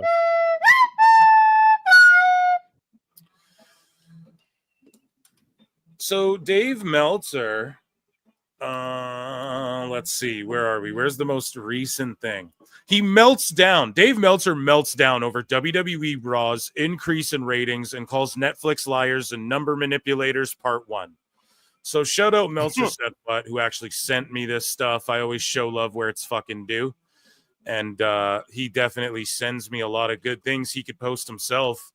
And he never wants any adulation for it. So he's probably like, if he is listening and hears me thanking him, he's probably like, fuck you, dude. No, not that serious, but you know, he doesn't care about like getting any credit. But you know, I had like Eric Bischoff and people retweeting this, you know, and reacting to my post here, and that's because of him. Like he didn't need to fucking do that. So anyways, let's read this. Okay, it's a 2-parter, and I got both parts here, so I'm gonna need to get hydrated here. My wife gave me like this vitamin drink so I fucking don't get sick.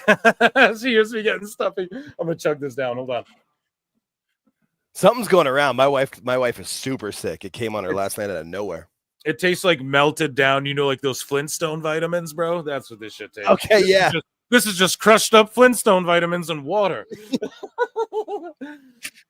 Diluted Robitussin. Oh, that's fucking gross. Ugh. Oh, give me a beer. Anyways, back to the show. So Dave Meltzer, right? He melts down, of course, and he says the 210 episode of Raw was #1 among English language television shows on Netflix the day of the show in the US, #1 in Canada, and #2 in Mexico. The 2-3 episode of Raw, which was the show after the Royal Rumble, appears to have had a real sleight of hand from Netflix. Netflix listed the show as doing 6.1 million viewing hours and 3.1 million average homes. However, for those accept figures to be accurate, almost every viewer would have had to have not watched the show live. This is from the guy who didn't even know that Video Amp is what Netflix uses to fucking track, and he didn't know that they didn't do key demos. And he goes, the show lasted 2 hours and 30 minutes, and the replay show was 1 hour 54 minutes. The average viewers is based on the time of the show and hours viewed, and would be a combination of the two numbers. They averaged it at 1 hour 58 minutes, given about 80% of Raw viewership is live, according to Netflix. If you use those two numbers, your time for the average viewer watching a full show would be 2 hours 23 minutes, and that would be 2.563 views, not 3.1 million. So Dave just invented a fucking equation out of nowhere and said, here's what the actual math is. Out of nowhere, because WWE. So he goes, even if we just try to do an accurate week by week, anyone in chat, can you crunch those numbers and tell me if they're accurate? Because what the fuck is going on? He goes, even if we just try to do an accurate week by week, last week was 6.6 million viewing hours and 2.9 million viewers. So, based on this, in actual viewing hours for a show, almost the same length. Both shows were 2.5 hours live, but the 127 show was edited to 2 hours on the replay. You have a 7.6% decline in viewing hours while claiming 6.9% increase in viewers. And views are based on the numbers of total hours viewed divided by the number of minutes of the show. It's not like they're two different things, and essentially the hours viewed would be divided by the same numbers unless there was a major difference in the length of the show. Tony Khan! Dave, where's the max numbers, huh?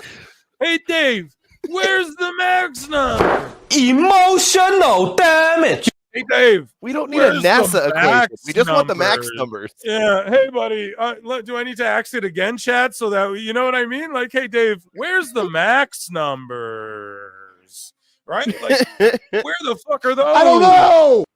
And you're talking all this shit. Where's the numbers for Max and their streaming and AEW? Like, what the fuck is going on here, bro? Where are those numbers? Don't even talk about this. We got you. We got it covered. Netflix got it covered. Video Amps got it covered. Okay. We don't need to fucking hear Dave do this fucking Steiner math over here. Okay. And so basically, he's trying to say that the edited down show. Oh, you might get a run in for mini marks here. The edited down show. All good. He's saying is yeah, he's all good. Okay, Okada doing finger flips and the bitch thing to Buddy Matthews. So he's the over hometown guy. Does he go over? Nope. We already know the spoiler. He loses too. Anyways, Dave's trying to claim that the edited down show means that the minutes are less and they're frauding up the numbers. Okay. Meanwhile, a bunch of people in the replies debunked this shit as well. And like this guy here, we'll continue to read this, but this guy Bustin' Move is like, so Meltzer thinks a publicly traded company is going to lie to its shareholders repeatedly. I can verify I'm one of those that stopped watching live and typically watch Tuesday or Wednesday now. We do exist. Yeah, even me. I started SmackDown, was drunk as fuck, fell asleep, woke up, finished SmackDown. You know what I mean? So that's how it's going to happen from time to time. They know what they're doing, Dave, not you, who gets fake fucking Discord. Marks put things from WBD, a fake WBD invoice or whatever, in a fucking Discord, and you think that's real, and we're supposed to trust you with these goddamn numbers. It's utterly ridiculous. So Meltzer continues on to say the only way this is accurate is that most people watched live the week before and almost nobody did the show after the Rumble. And obviously that would not be the case. Either that or the list of viewer minutes watched was inaccurate. At press time, attempts to get clarification of the discrepancy from WWE haven't been answered. The show is listed as number 7 among English language television shows for the week and was number 24 among all language shows and movies for the week on Netflix. What was Dynamite on Max? What was Dynamite's number on Max overall, Dave? Oh, you don't know? Then shut the fuck up about this, because Netflix is telling us this, and now you're just inventing numbers to try and make it make sense in your mush brain. However, Max, we haven't heard shit. Figure that out, Scooby. Okay? Figure that one out, Scoob. Fucking Jesus Christ. So he goes among English language television shows for the full week. It was number 3 in the US, number 10 in the UK, number 9 in Mexico, number 10 in Canada, and was again out of the top 10 in Australia and New Zealand. So he's just Dave throws words at problems like Tony throws money at problems. Oh man. So he goes to show words. God. He's like, to show how Netflix has been messing with the numbers. Week 1 had 17.7 million viewer hours, which they divided by the 3-hour length of the first show to get 5.9 million worldwide viewers. Since then, the show has been 230 to 235 depending on the week. And a 230 show with 80% live and 20% watching an edited 2-hour version. A real figure should be based on a 2 hours and 24 minutes average. What? Like he knows. Like he doesn't know. Liar!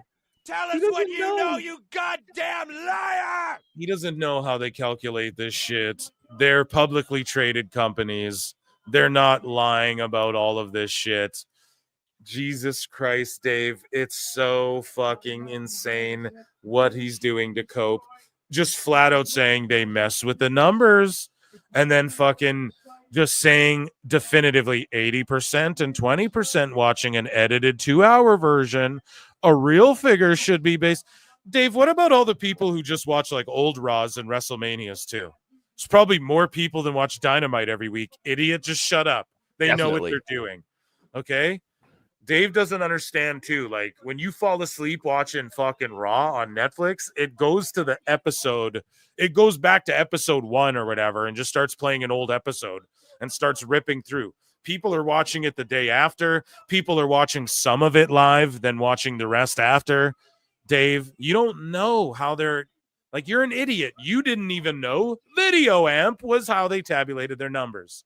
So, and you can just Google that in 1 second. So, he goes, based on that, the 113 show listed at 3.7 million should be 3.45 million. 1.2 listed at 3 million. Imagine Dave can't even admit that.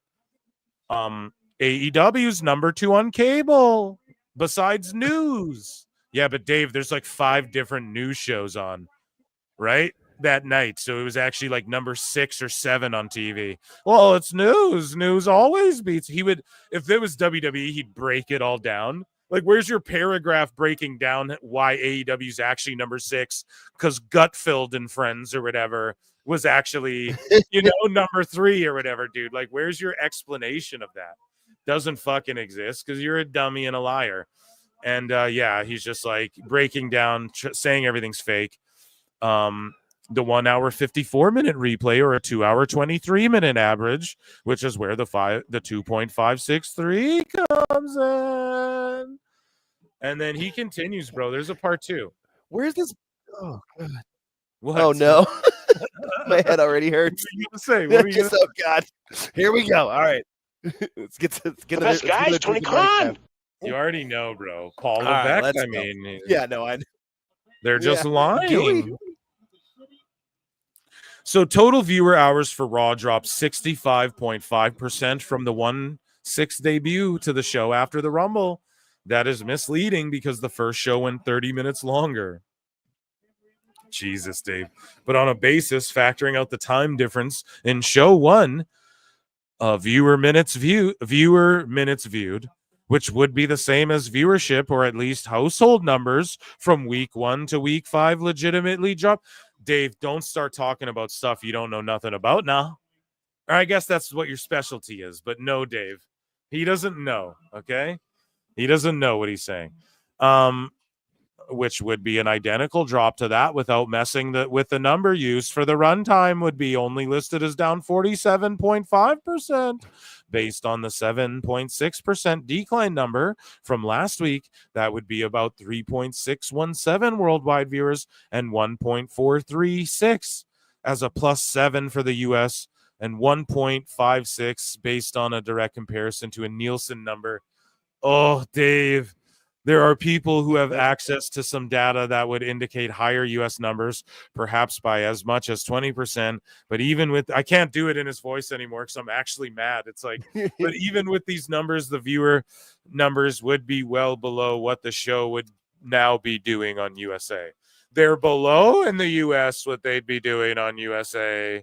That's his whole thing. He's trying to say that AEW on Max could be doing 40% of their viewership, well over 1 million. And then he's trying to say WWE's actually doing under 1.4, worse than what they were doing on USA. And he's going to try and convince his audience that Dynamite is comparable to Raw now. The best guys, Tony Khan. I know that's his fucking agenda. He is going to do everything in his power, okay, to try and convince people that Raw and Dynamite are doing roughly the same numbers just with lies and make-believe bullshit. Chat, flute his ass up. Flute up his ass. Wait, no, that's not right. Some guy for 2 says, WWE had the biggest gates last year. How are we poor? Exactly. Poor, low IQ idiots, bro. That's what they want to call us. Yeah, so Dave just saying, literally trying to say they're doing worse than they would be on USA. Fuck, man. That If doesn't we make go, sense. it doesn't, bro. It does not make sense at all. Like, Wait. everything he's saying is just pulled out of his ass, and his agenda now. Look at what he's saying. It's all within the you got to read between the lines of the Dave. He's trying to say that, well, if AEW does like 40%, and that's what NFL does, then it's like 1 million viewers plus on Max. We don't know the numbers. Now he goes with Netflix and goes, well, look, we know the numbers, but they're all fake, and here's why. And if you think about it, Raw's only doing 1 million and some, kind of like they less than on USA. He's trying to make it out like Raw and Dynamite are comparable viewers wise. If you add the TV and the fucking streaming to just the streaming, bro, this is nutty. Nutty, bro.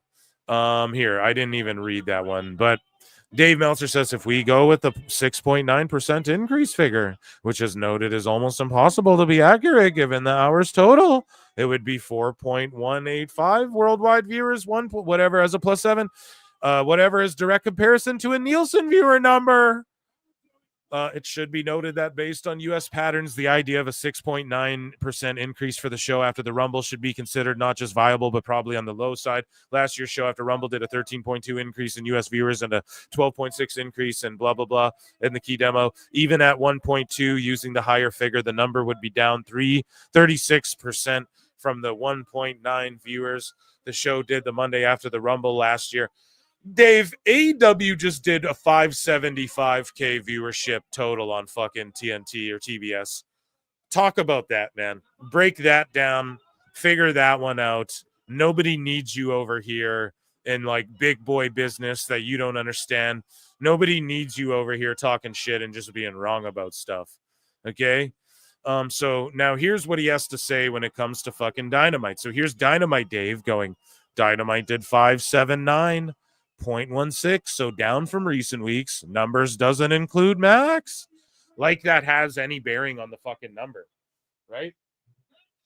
So Meltzer goes, he responds to this David Van Dyke who says, which means nothing more than ticket prices were high. Same with WWE. Gate and attendance are two different things. Meltzer goes, all I know is from spending a lifetime talking to promoters, gate is always the metric, not attendance. Okay, so then why aren't you putting over all of WWE's massive gates? Why isn't that the fucking highlight and you're drooling over those like, oh, but instead you try to play these fucking ratings games? Meanwhile, you and your readers had most disgusting promotional tactic on the list. You just made the list on the fucking list of disgusting promotional tactics. Pardon me. I said that backwards. You had flaunting your gates as a disgusting promotional tactic. Sorry, Meltzer gets you mixed up, but so yeah, gates always the metric. Really, Dave? Are you going to flip this one up too, the way you're like it's about overall viewership, not demo? And then Meltzer continues. This guy says, why the fuck would you have someone who has only one TV win beat someone who's currently holding 4 fucking titles? Riddle me that, Batman. And Meltzer goes, the same reason the top draw in the territory, Ric Flair, wanted to lose his TV title from an almost unknown dude because he sensed it was the right time. It's all about timing and plays. Yeah, but they didn't make a big deal out of the records, Dave. That's why you're a dumb fuck, because you don't think about this stuff the way we do. Okay? We do. You don't think about this shit the correct way, Dave. Like, they flaunt people's records on their way to the ring. So that's why it matters. And Flair, they didn't do that. Flair, he had losses. Sting and Flair had losses that weren't on TV and weren't ever put on the record books. Phantom title changes and shit, bro. Like, you can't even, it's not even comparable. But yeah, moving along. This guy says, Eva Full Life says, they're doing close to these numbers before Max, maybe a bit higher. There was no excuse, but now there's Max, and now they're saying without Max, what are roughly Max numbers? Exactly, Dave. See, anyone can figure this out. Well, they were doing about the same, and it's trending down and down. Down, down, down, down, down, down, down, down, down, down. So I'm sorry, chat. So we can only assume it's doing the same thing. So what are the Max numbers? Like, okay, 10 to 25K being generous. Being generous, man. Whatever constitute one of the most watched sports shows on Max is. So like nothing. So stop factoring that in. Stop bringing that up as a thing, Dave. Because we don't know what constitutes that because none of you fuckers say. Now, I homework. I will give the chat homework. Somebody please figure out what the highest rated sports thing on Max ever was or typically is for me, please. And then we'll compare it, or we'll just make an assumption or whatever we can do. You know, I don't know what else to do. But Bischoff responds to Jordan Bear. Now, this was by proxy in response to my shit. Bischoff quote tweeted it. And this guy says, Old Meltzer chose AEW Dynamite as best wrestling television show of 2024. Or sorry, no, this is for the awards. Do you think he's just trolling at this point? Bischoff says, for real, I've been struggling with that very question. He is so stuck in an alternate reality, or is he pretty talented in creating the character he's playing? Yeah, who knows, man? It's fucked. We have Brian. We'll come back to that. But Bischoff responds to my shit and goes, wow, the comments are entertaining, which they fucking are. Shout out the PWT universe. Shout out for showing me love underneath, too. We got to get Bischoff to, like, come on the show and be, and do a Dave Meltzer dumb moment with me. So I replied underneath. I wasn't being cringe, but I was like, this will for surely be the highlight of my Dave Meltzer dumb moment of the week segment. So, and it most definitely is this meltdown. I think it even made the titling. So I don't know. I love Bischoff shouting us out here at PWT. So we have some hot news from Celtsy Meltsy, Wrestle Purists as well. The fall off is real. Couple of goobers here. So purists say one of the reasons AEW pay-per-view dates, and this is what Meltzer says. One of the reasons, AEW CMLL pay-per-view dates aren't being announced well in advance is because WWE countering World's End and All in Texas, as well as other shows. This stuff is being kept top secret, and even those internally don't know of dates and stuff until after April. So they now are going to hide pay-per-view dates so WWE doesn't counteract them, bro. More so that fucking GCW doesn't counteract them. Right. Goddamn, You Mark. what? Come on, man. You guys are getting owned by fucking GCW lately.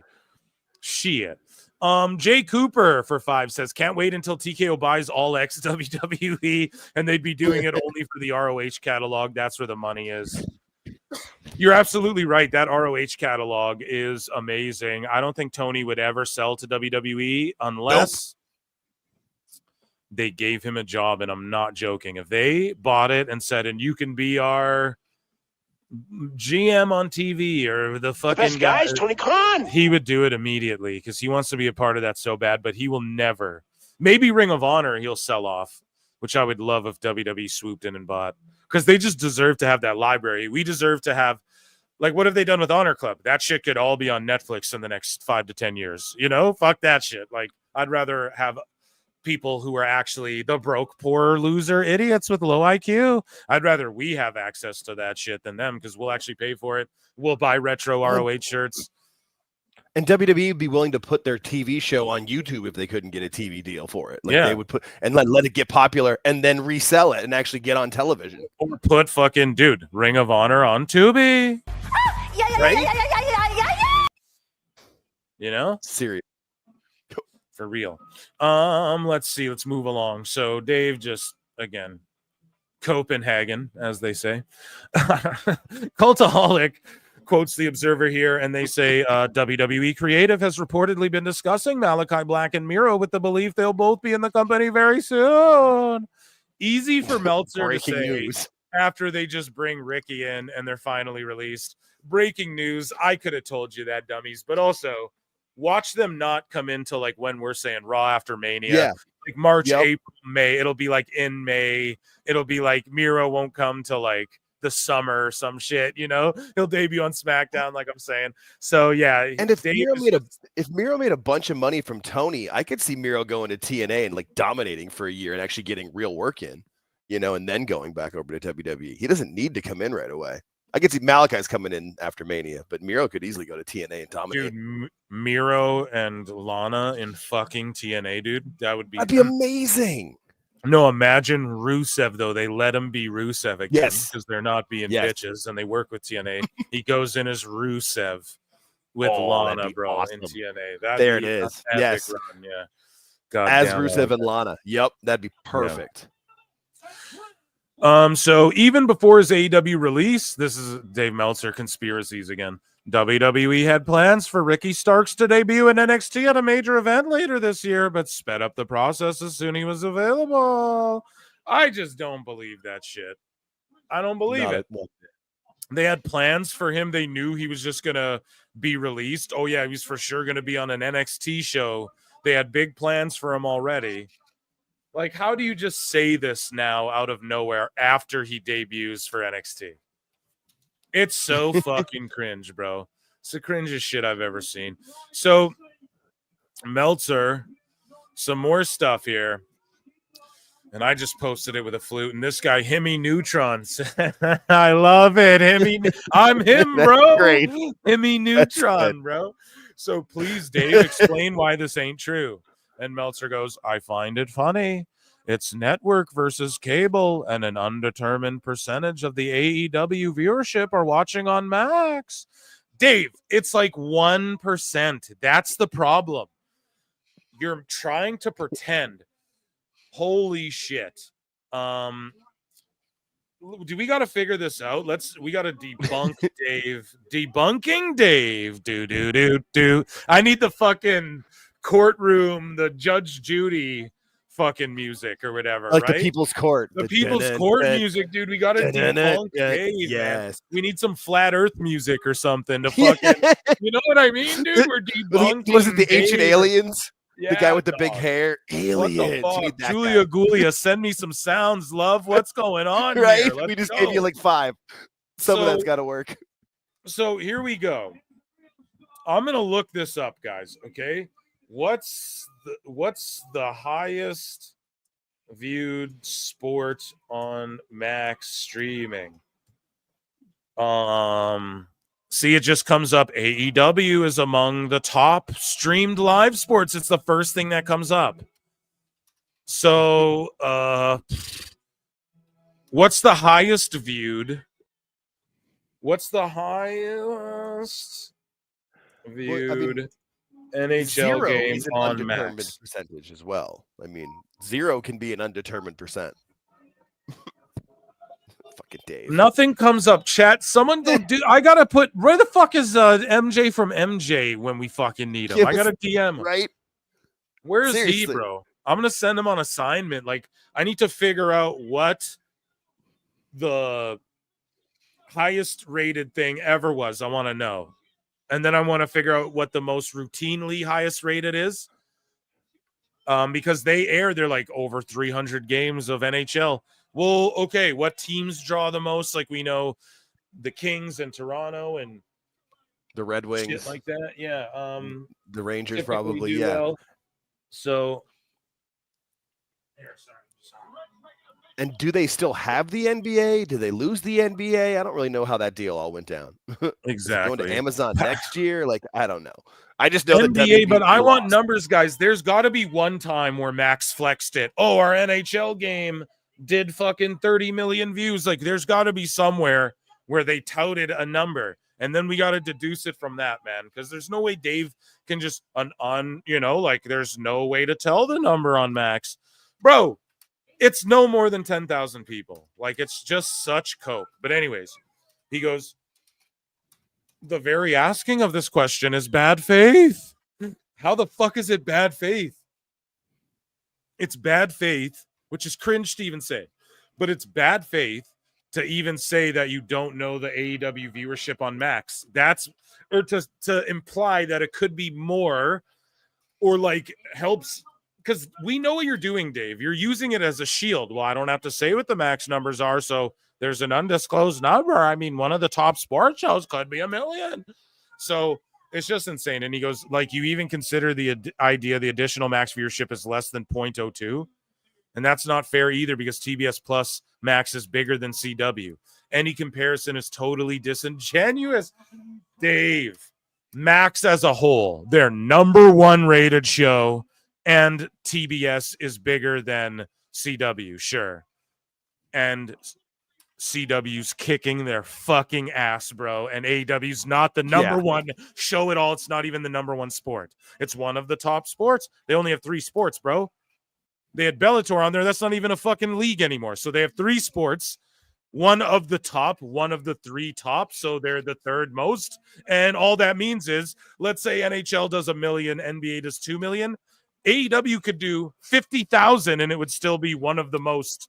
You could it's lying by omission. You know what I mean? It's like using language in a way to omit what the truth is, rather, but to embellish it.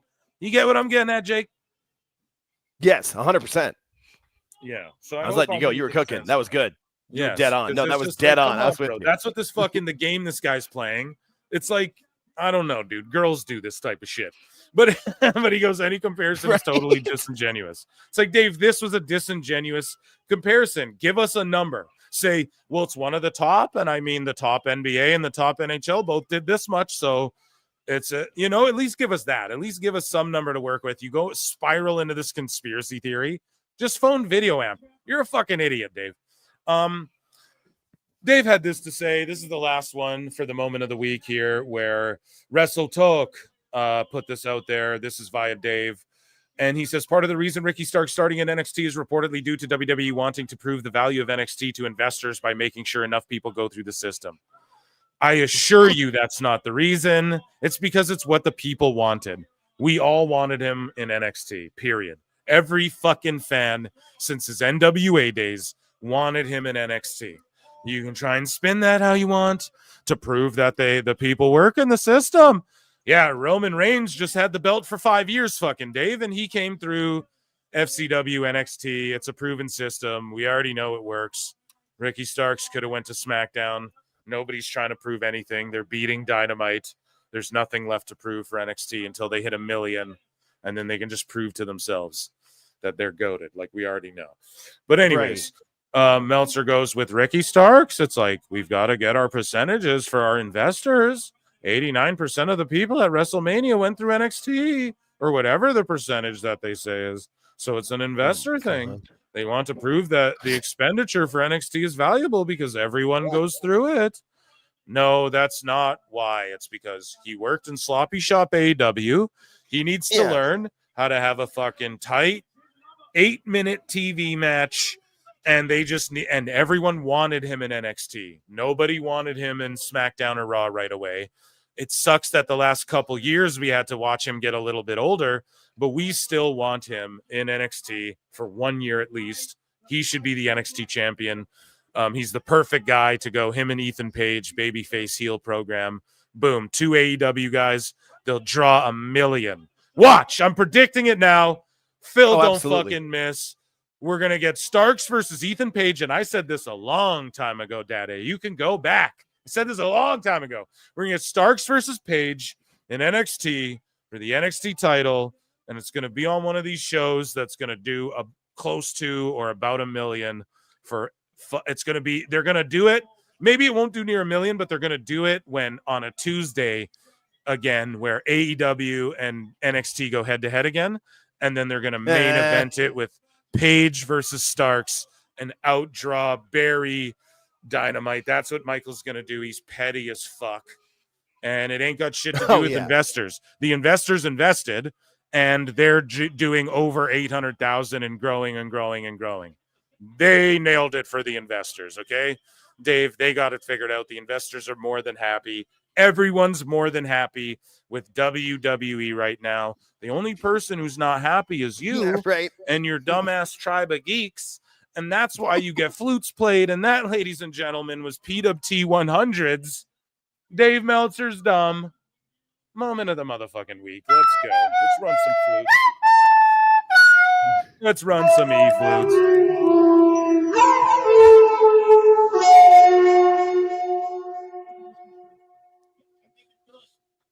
Okay, we still got AEW. We still got some sickos. I know this should be over sooner than later, at least on my end. I don't know if it's over for you guys on your end. I'm going to dip out when it is over on my end.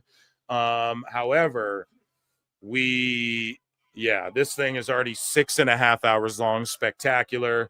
We'll maybe look at some sicko action. We might as well. There's almost 300 of you. Like, we just spiked up in viewership to like 270, over 270. So run the lights up. Patreon.com/ProWrestleTimes. Become a member for 99 cents. Hit like or dislike. Leave a comment. Subscribe. Whatever the fuck you got to do. I appreciate you all so much. But yeah, you can support me by becoming a member. It's 99 cents. Or checking out Patreon. Or super chat in, whatever you guys want to do. And yeah, I'll keep bringing you tons of shows. And this has been an amazing PWT 100. Like, couldn't have gone any more perfect other than Jake's internet, but it worked out. It worked out. You know right? Hey, I'm never going to be upset if I'm here for Dave. Like, let's be real. Yeah, no doubt. And yeah, guys, I'm also going to get run-ins back in the routine, like, just because those are fun. Nice. And it's, yeah, but I just got to figure out when to do them. So it's got to be like, I like Tuesday during the day. I think that's the time to do it, you know? And then you guys get some TT dub later in the night type shit, you know? Fire show. Thank you, guys. Thank you. I appreciate you all. Brady. Yeah, happy to be here for the 100th time. Nice. I love this channel while I clean a kitchen. Okay, fuck yeah, dude. Let's go. Yeah, like in like a commercial kitchen or something. That's amazing, bro. Yeah, I love podcasting too. That's my main shit. You know? Jake the Wank, what? Oh, come on now, you guys getting sussy in the fucking chat or what? I see you sussy bastards. We're chilling. We'll do some sickos. Fuck it. Well, I just don't know how long this match is gonna go. I think it's done in a few minutes for me. Like, what time did it start? 9:30 my time. So yeah, it'll be done at 11:30 my time. It's 11:24 my time. Tony versus Mariah. We know the finish. That's the main event. Yeah, this show just lackluster. I mean, no storytelling at all. They just paraded people out there to have matches, and I know the crowd's hot for them. But this was just very and at them. Yeah, this is just very like lackluster. And then the Ring of Honor taped after the small ring. It doesn't ruin it for me like the small ring, but it just at first it looked so goofy, man. You couldn't look more amateurish. And just how much space there is. Holt not be in the small ring. Yeah, him look so huge. Yeah, I bet the wrestlers, some of them are fucking happy. Right. Have the small ring. They look huge, man. I saw one sicko say that like put something how like NXT didn't hit 900,000 with Ricky Starks. It's like he wasn't announced, you fucking morons. What? His first show is going to be this Tuesday, really. Yeah, and they still did a crazy number. You know what I'm saying? And they're only going up and trending up. Plinian, what's up, buddy? Let's fucking go. Here's a banjo for Plinian. How's it all going? Good, man. We had an amazing 100th live show. It's been fucking amazing.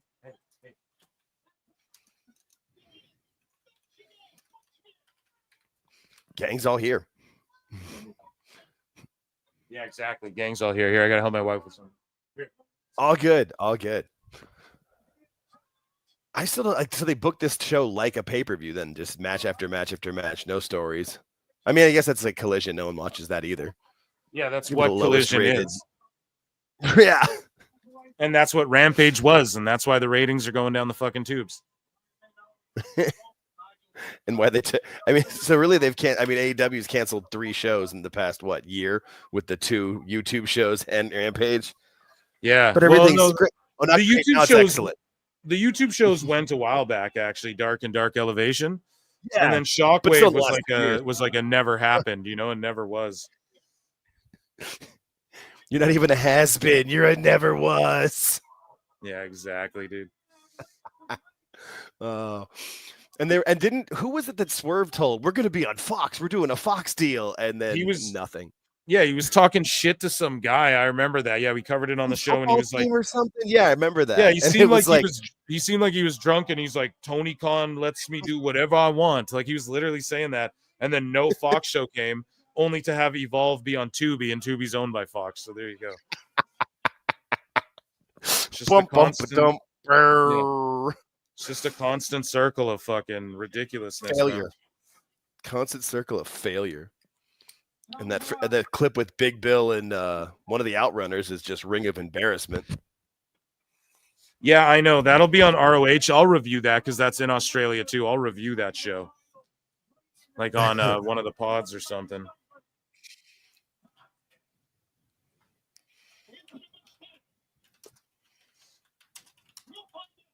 So they're chanting on Tony here. We'll get to some sickos. Don't worry. Even if I got to stick around here for a minute with you guys. Oh, there's plenty of sickos. Yeah, because there's lots I of got nowhere to meltdowns be. happening. Yeah. Lots of meltdowns, They dude, really over tried all to this cope shit. with that to Ricky Starks, and they really wanted to stick to that. He's going to change his name. He's going to change his name. No, he's not. WWE loves this discourse that's going around about his name. Exactly. If he was going to change his name, he would have changed his Twitter handle. Like he wouldn't Exactly. still be Ricky Starks on Twitter. He'd His be real like the name free is agent. that. Yes, exactly. That's why I don't even think it was an issue with him on the day he debuted. I just think he was like, screw it. And like they were going to make it wait. So Unknown Sample says that he found that UEFA Champions League Soccer did 8.2 million on Max. But it's on Paramount Plus in the States. Like, the UEFA Champions League is the European big soccer tournament where all the leagues play in it. I know because I watch it, but it's on Paramount Plus in the States and has been for 2 or 3 years at least. And before that, it was on. It's all so fishy. Listen, thank you for this. I'm gonna look. That's a good starting place, though, to see like whoever said that, and then we can follow down. Yeah, no, the these are good. lineup. We need to get all the numbers on a board and be like Charlie from Always Sunny and figure this all out. Yeah, I'm gonna. There's get some math there somewhere. I'm getting wrestle graphs on this shit. I'm getting MJ from NJ on this. I legit am. I'm gonna fucking message him and.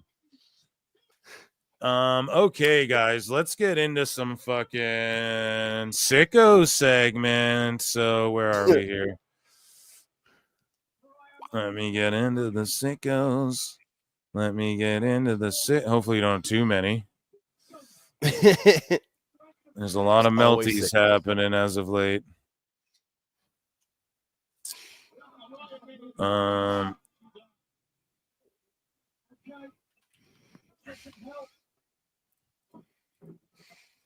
Let's see here. Yeah, we don't got too much. So, ladies and gentlemen, welcome to your other favorite segment, and it is called the Sicko segment. So, this guy with a sign here at AEW Dynamite, and he doesn't know how to spell. He says, at least AEW does it. Not even doesn't. He doesn't even know how to spell doesn't. Yeah. At least AEW doesn't have an untalented hack saying yeet. So this is a motherfucker who can't even spell. And he uses a black marker on a white fucking sign. Right? Like, Smartest this is my fans in wrestling. response. Yeah, like my response was, these people are losing sleep over WWE being good, and it's hilarious. I'm so happy this guy who wrote on a white sign with a black marker could educate us on how a guy selling millions of dollars in merchandise alone is creatively a hack. Like, what the fuck, man? You couldn't be any more of a goofball. So yeah, that shit is just cringe. This guy, Botched Blade Job, is like, I genuinely despise people who claim to love professional wrestling and exclusively watch the WWE, a company that treats professional wrestling as a nuisance at any and all opportunities. This guy had a whole melty. The WWE successfully... And he spelled despise wrong. Yeah. The WWE successfully cultivated an audience that believes their warped perception of what professional wrestling is nothing but damaging to the wider industry. They're ashamed of professional wrestling and they've made it the norm. It's sad to me. Dude, your warped perception is not what pro wrestling is. That's the problem. This is pure projection, dude. He goes, they've created an audience that believes their shit doesn't stink. You literally just said you despise people. They're below you if they think that this stuff is pro wrestling. So who thinks their shit doesn't stink? But anyways, he's like, and they actively pick out the flecks of corn for a taste, disregarding the various delicacies the sport has prepared for them, while the company squeezing it out gloats about said shit eating at every given moment. They tout record gates and profits every opportunity they get, and their audiences clap like seals, not realizing they're cheering the fact that they're being robbed of their hard-earned money and they're being milked more regardless of the shit. So let's fuck this guy. He's an idiot. This is a novel. Yeah, the problem is that you're fucking coping and you're just mad that WWE's good because they don't like your delicacies or what your subjective taste is. You despise these people, quote unquote. Stupid idiot. You're a fucking clown and an immature bitch, and that's why people fucking hate AEW fans is because of you. So Wrestle Cringe, who the other day we covered it on the show, he's like, Obi Fendi, like talking shit about Oba Femi. He's like, yesterday I made a few tweets about the Oba Femi character from NXT. I didn't mean to belittle or offend anyone's heritage. I was just ragging on wrestling's history of minority performers doing fake accents and giving ethnic names. I probably went too far. Doesn't even write probably. Fucking goof. If you were offended, I apologize. It's like, bro, you're a goof. The Obi Fendi was one, but he also called him Oba Fentanyl. Like, that was fucked up. He's just a fucking goof. That's All these sickos expose themselves as being racialist, as being fucked up weirdos. Speaking of which, West CEO, one of the most fucked accounts, he called a dude an N-word on a Spaces that he got mad at. Of course, this guy's like, AEW, like one of the most toxic, fucking sick AEW weirdos on the thing. Turns out he got exposed as being this account that's deleted, Hot Girls Graps AEW, and he's like sexting wrestling like AEW fans in DMs, pretending to be a girl as well. So all these people are fucking straight sickos, bro. Like, we have fun sickos here and fun wackos here. You know what I mean? What? Like Moose Knuckles here. These people are just fucking twisted, bro. These people are on like lists and have to like register when they move. Yeah, so I'm not gonna read this shit, but he's all like, "Can you spank me with a paddle? I want you to make my cheeks red." Like, this is the type of shit he's saying to people. You know what I mean? Pretending to be a woman the whole time. Yeah. Speaking of pretending, Ryan Satin responds to John Pollock. So John Pollock is like Shane McMahon and wife Marissa seated next to Paul Levesque and Stephanie McMahon for Linda's confirmation hearing. Ryan Satin's like, stuff like this is why I've lost interest lately in WWE. Bro, this is on PBS. What the fuck does this have to do with WWE? It's really hard to separate them from politics when so many in the company are not just Trump supporters, but actively involved in helping the mission of hate. First off, shut the fuck up, you whiny bitch. Secondly, he's like, stuff like this is why I've lost interest in WWE lately. I quote tweeted it. I'm like, bro, you've never lost interest in WWE. You never had interest in WWE lately. You know, that was my fucking response to that, which I thought was really funny. It's like, you got fired and you've never liked them since. So this isn't the reason, bro. Yeah. You're just a salty ass bitch. Yeah. Him and Matt Camp, both of them. Salty as fuck. And then Wrestle Cringe follows up to his apology and retracts him. He's like, hey, guys, just wanted to clarify. This apology was not directed to any dumb cunts who have been featured on my page multiple times or any of their mouth-breathing followers. So, fucking goober. So, AEW Defender. Now, this guy's not like gross, really, but he just says constant. It's like, you don't believe this dumb shit you're always saying. You don't believe it. So he goes, people will say anything to win an argument. As much as I like Ricky Starks, you can't push him over guys like Hangman and MJF just to keep him. Bro, what? MJF's wrestling Dustin Rhodes and Jeff Jarrett. You couldn't have gone any more backwards than that. Like, people are acting like AEW should have made him their Hulk Hogan. He wasn't a pillar or a foundation. He has a ceiling, you'll see. So I respond again on the 100th live show. I got to make my own segment. I go, I couldn't fathom just saying truly dumb shit consistently like this. Nobody wants Ricky to be Hulk Hogan. Nobody said he doesn't have a ceiling. Everyone understands if there is one, it goes beyond what AEW could offer him. Hangman doesn't listen, whereas Ricky is a sponge and the hardest worker in the room. People have wanted him in NXT since he was in NWA, which is why it's perceived as another golden opportunity that Tony Khan fumbled. Stop constantly coping. It just doesn't promote. That's not going to convince people to watch AEW. You have to be honest and be like, Tony fumbled another one, you know? And I get it. He's like, I want to be optimistic. Okay, you can be critical and optimistic at the same time. It's just you're not willing to fucking do that. That's the problem with a lot of these folk. Moving along. But why Alyssa? We looked at this earlier with Marv. She steps in the elevator. Tony Khan standing there. The best guys, Tony Khan, right there. I mean, that's fucking hilarious. So speaking of coping, Drain Bamager doing the consistent coping that he does. And this is via Powerful King JJ. So Drain Bamager's like, AEW Dynamite has once again been voted as best weekly TV show in this year's Wrestling Observer Awards for 6 straight years, 19, 20, 21, 22, 23, 24. And it's like, yeah, bro. It's always going to be that way. You guys are fucking cooked over there. How is it the best wrestling show? I mean, 19, 20, 21, okay. Maybe in 21, but like 22, 23, 24. Hell nah. Hell nah, bro. No way.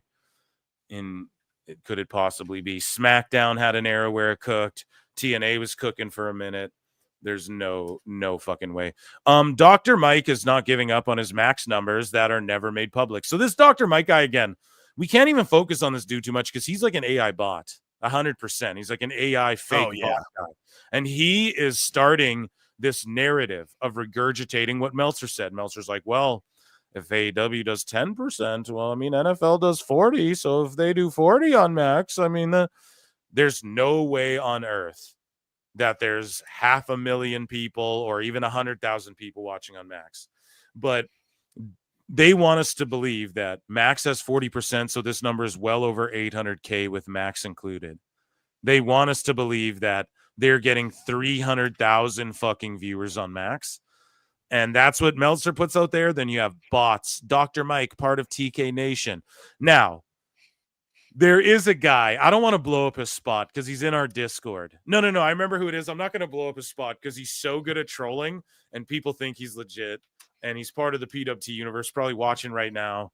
But yeah, he's in our Discord. Get in our Discord and you guys will know who I'm talking about. Who's like epic at trolling. Like Meltzer thinks he's being for real and shit. It's so funny. But yeah. Thurston. This is from Ref MJ. He goes, more fact checking, less Temu chat GPT. And he goes, sincerely, everyone in the IWC who doesn't like misinformation from their journalists. So let's see what Thirsty Thurston and Paula cap. Which is interesting. I wonder if that was terms of release or something like that, because Punk at least did have a non-compete period. Just looking at the trademark for Ricky Starks. This is for wrestling, and it is owned by not AEW. It's owned by something called Dream Palace LLC in Texas. I don't know if that's an LLC that Ricky Starks himself controls or what there. And that's not his Dream Palace, name, correct? Ricky Starks. We'll check on that. Our producers will. Yeah, and they're just like, that's I think Dream Palace it's registered under. I don't know if Ricky Starks owned that because like that could be his LLC, whatever. But it's just a matter of like boys. They literally sit there and go, that's not his real name. Now it's okay to get things wrong, but when you're talking about this shit and you're like, these guys are on the forefront of politics. And Jay Cooper says, why is nobody talking about WBD trying to spin off their TV assets? When new ownership comes, they will lose their TV deal. That's what the fuck I'm saying. They don't get it, man. They're separating everything again. Like, if you guys see it from the TV side, which Meltzer, he studies the business. But he really doesn't. And same with these goofballs right here. Oh, is his name really Ricky Starks? We don't know. And so the LLC is actually owned off by this other thing. And that's why WWE didn't jump on it. Yeah, it's owned by fucking some shit Ricky owns or whatever. It doesn't matter. At the end of the fucking day, stop making these excuses. And stop like hoping over shit and so, Ricky Starks, is that even his name? Maybe before you guys talk about this, fucking look that up. That's insane. Correct. Ricky Starks. We'll check on that. Our producers will check on that. How many matches, by the way, while we're looking into that, how many matches did Malachi Black have after he his name is Ricky Starks, so my mistake. It was that's his legal name. Yeah, that's what's listed here. I always. And then he has to look it up himself. So your guys' whole little bit you had planned is fucking ruined, and you look like idiots. I think the call was more of a, hey, we want to talk to you about coming back. We'd love you for Royal Rumble. And because they assumed that I probably had some sort of a non. TK Mark present and accounted for. Everyone, round of applause for TK Mark. If you see him on X. He's not serious, okay, guys? And he's in the fucking, you'll get it in the Discord. But... Yeah. Don't blow up his spot. He's got Meltzer fooled. He's got everyone fooled. Don't blow up his spot, but he couldn't help it because I think I roasted him a couple times on the show. But I did say, I was like, this guy could be trolling because he's pretty funny. And then he came out and was like, yes, I am just trolling. And it's like, okay, there you go. Perfect. So anyways, though, back to what Punk was saying. Or something like that. And we're kind of floored. Well, we know what he says here. What the fuck? Look, Ricky Starks files to trademark in-ring name. You can just look this shit up. So his company, Dream Palace LLC, and attorney Michael Dawkins, like they're like, oh, we don't know. Maybe Ricky Starks owns this thing. Is that his real name? You guys didn't even look any of it up before you talk shit about it? Jesus. And they both assumed it wasn't his real name. I know. Well, that's not his real name. Like maybe Dream, and this is why WWE didn't go after it, because Dream Palace, maybe Ricky owns that. He fucking does, you dummies. And that's why you made the sicko segment on PWT. What a way to cap it off. Okay, guys, I've been with you for fucking almost 7 hours. 7 hours, dude. 6 hours and 47 minutes. I hope the show was good. I hope you had a fulfilling time. I hope we had a good time tonight, guys. Round of applause. Thank you all for being here. I love you all so much. There's going to be more and more of these shows. Monday night, catch me. We'll be watching Netflix Raw action. Peace and love to all of you. Jake, thank you for being here. Take it easy. Jake. Round of applause for Jake as well. And yeah, guys, we got to get out of here. Thank you all so much. Hit the subscribe, hit the like, patreon.com/prowrestletimes. I'm your boy, Phil Marks. And yeah, until next time, baby, we'll see you in the upside down. Congrats on the 100, bro. Thank you. I look and see it's not just me. Jack, why do you insist on doing this dumb internet shit on TV?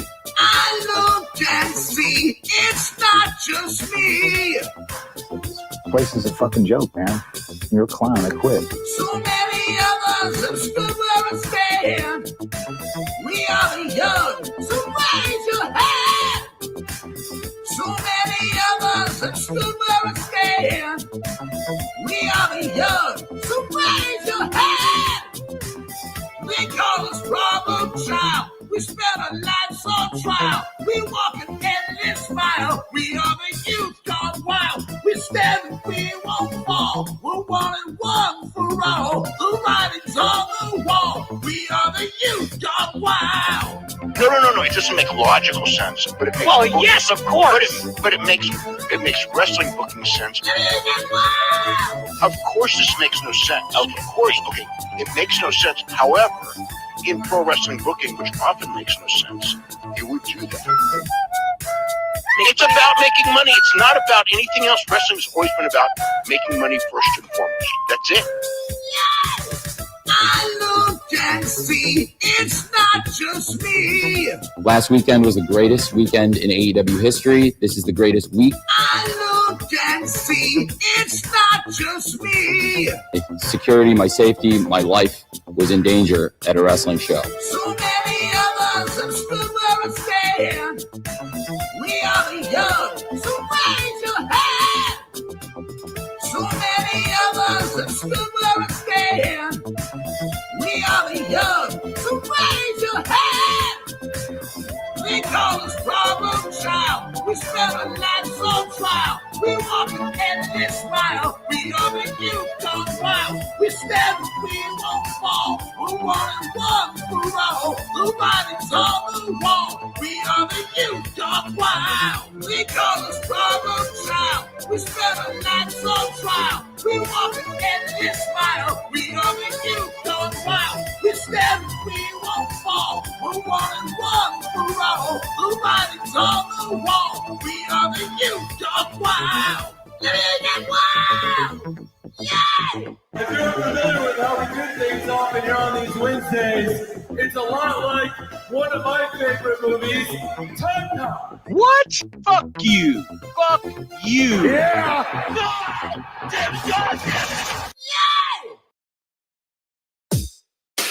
SDL. 2 bad bitches, 1 hot track. Speed 3 CCA, bitch. 2 bad bitches, 1 hot track. Hello, hello. my B3 flow. You said you know me? I think you don't. My friends are rich and you're looking hella broke. With Matt, I'm the real rough rider. Can't keep up, my arms must be tired. Slow-mo, super villain, Zack Snyder.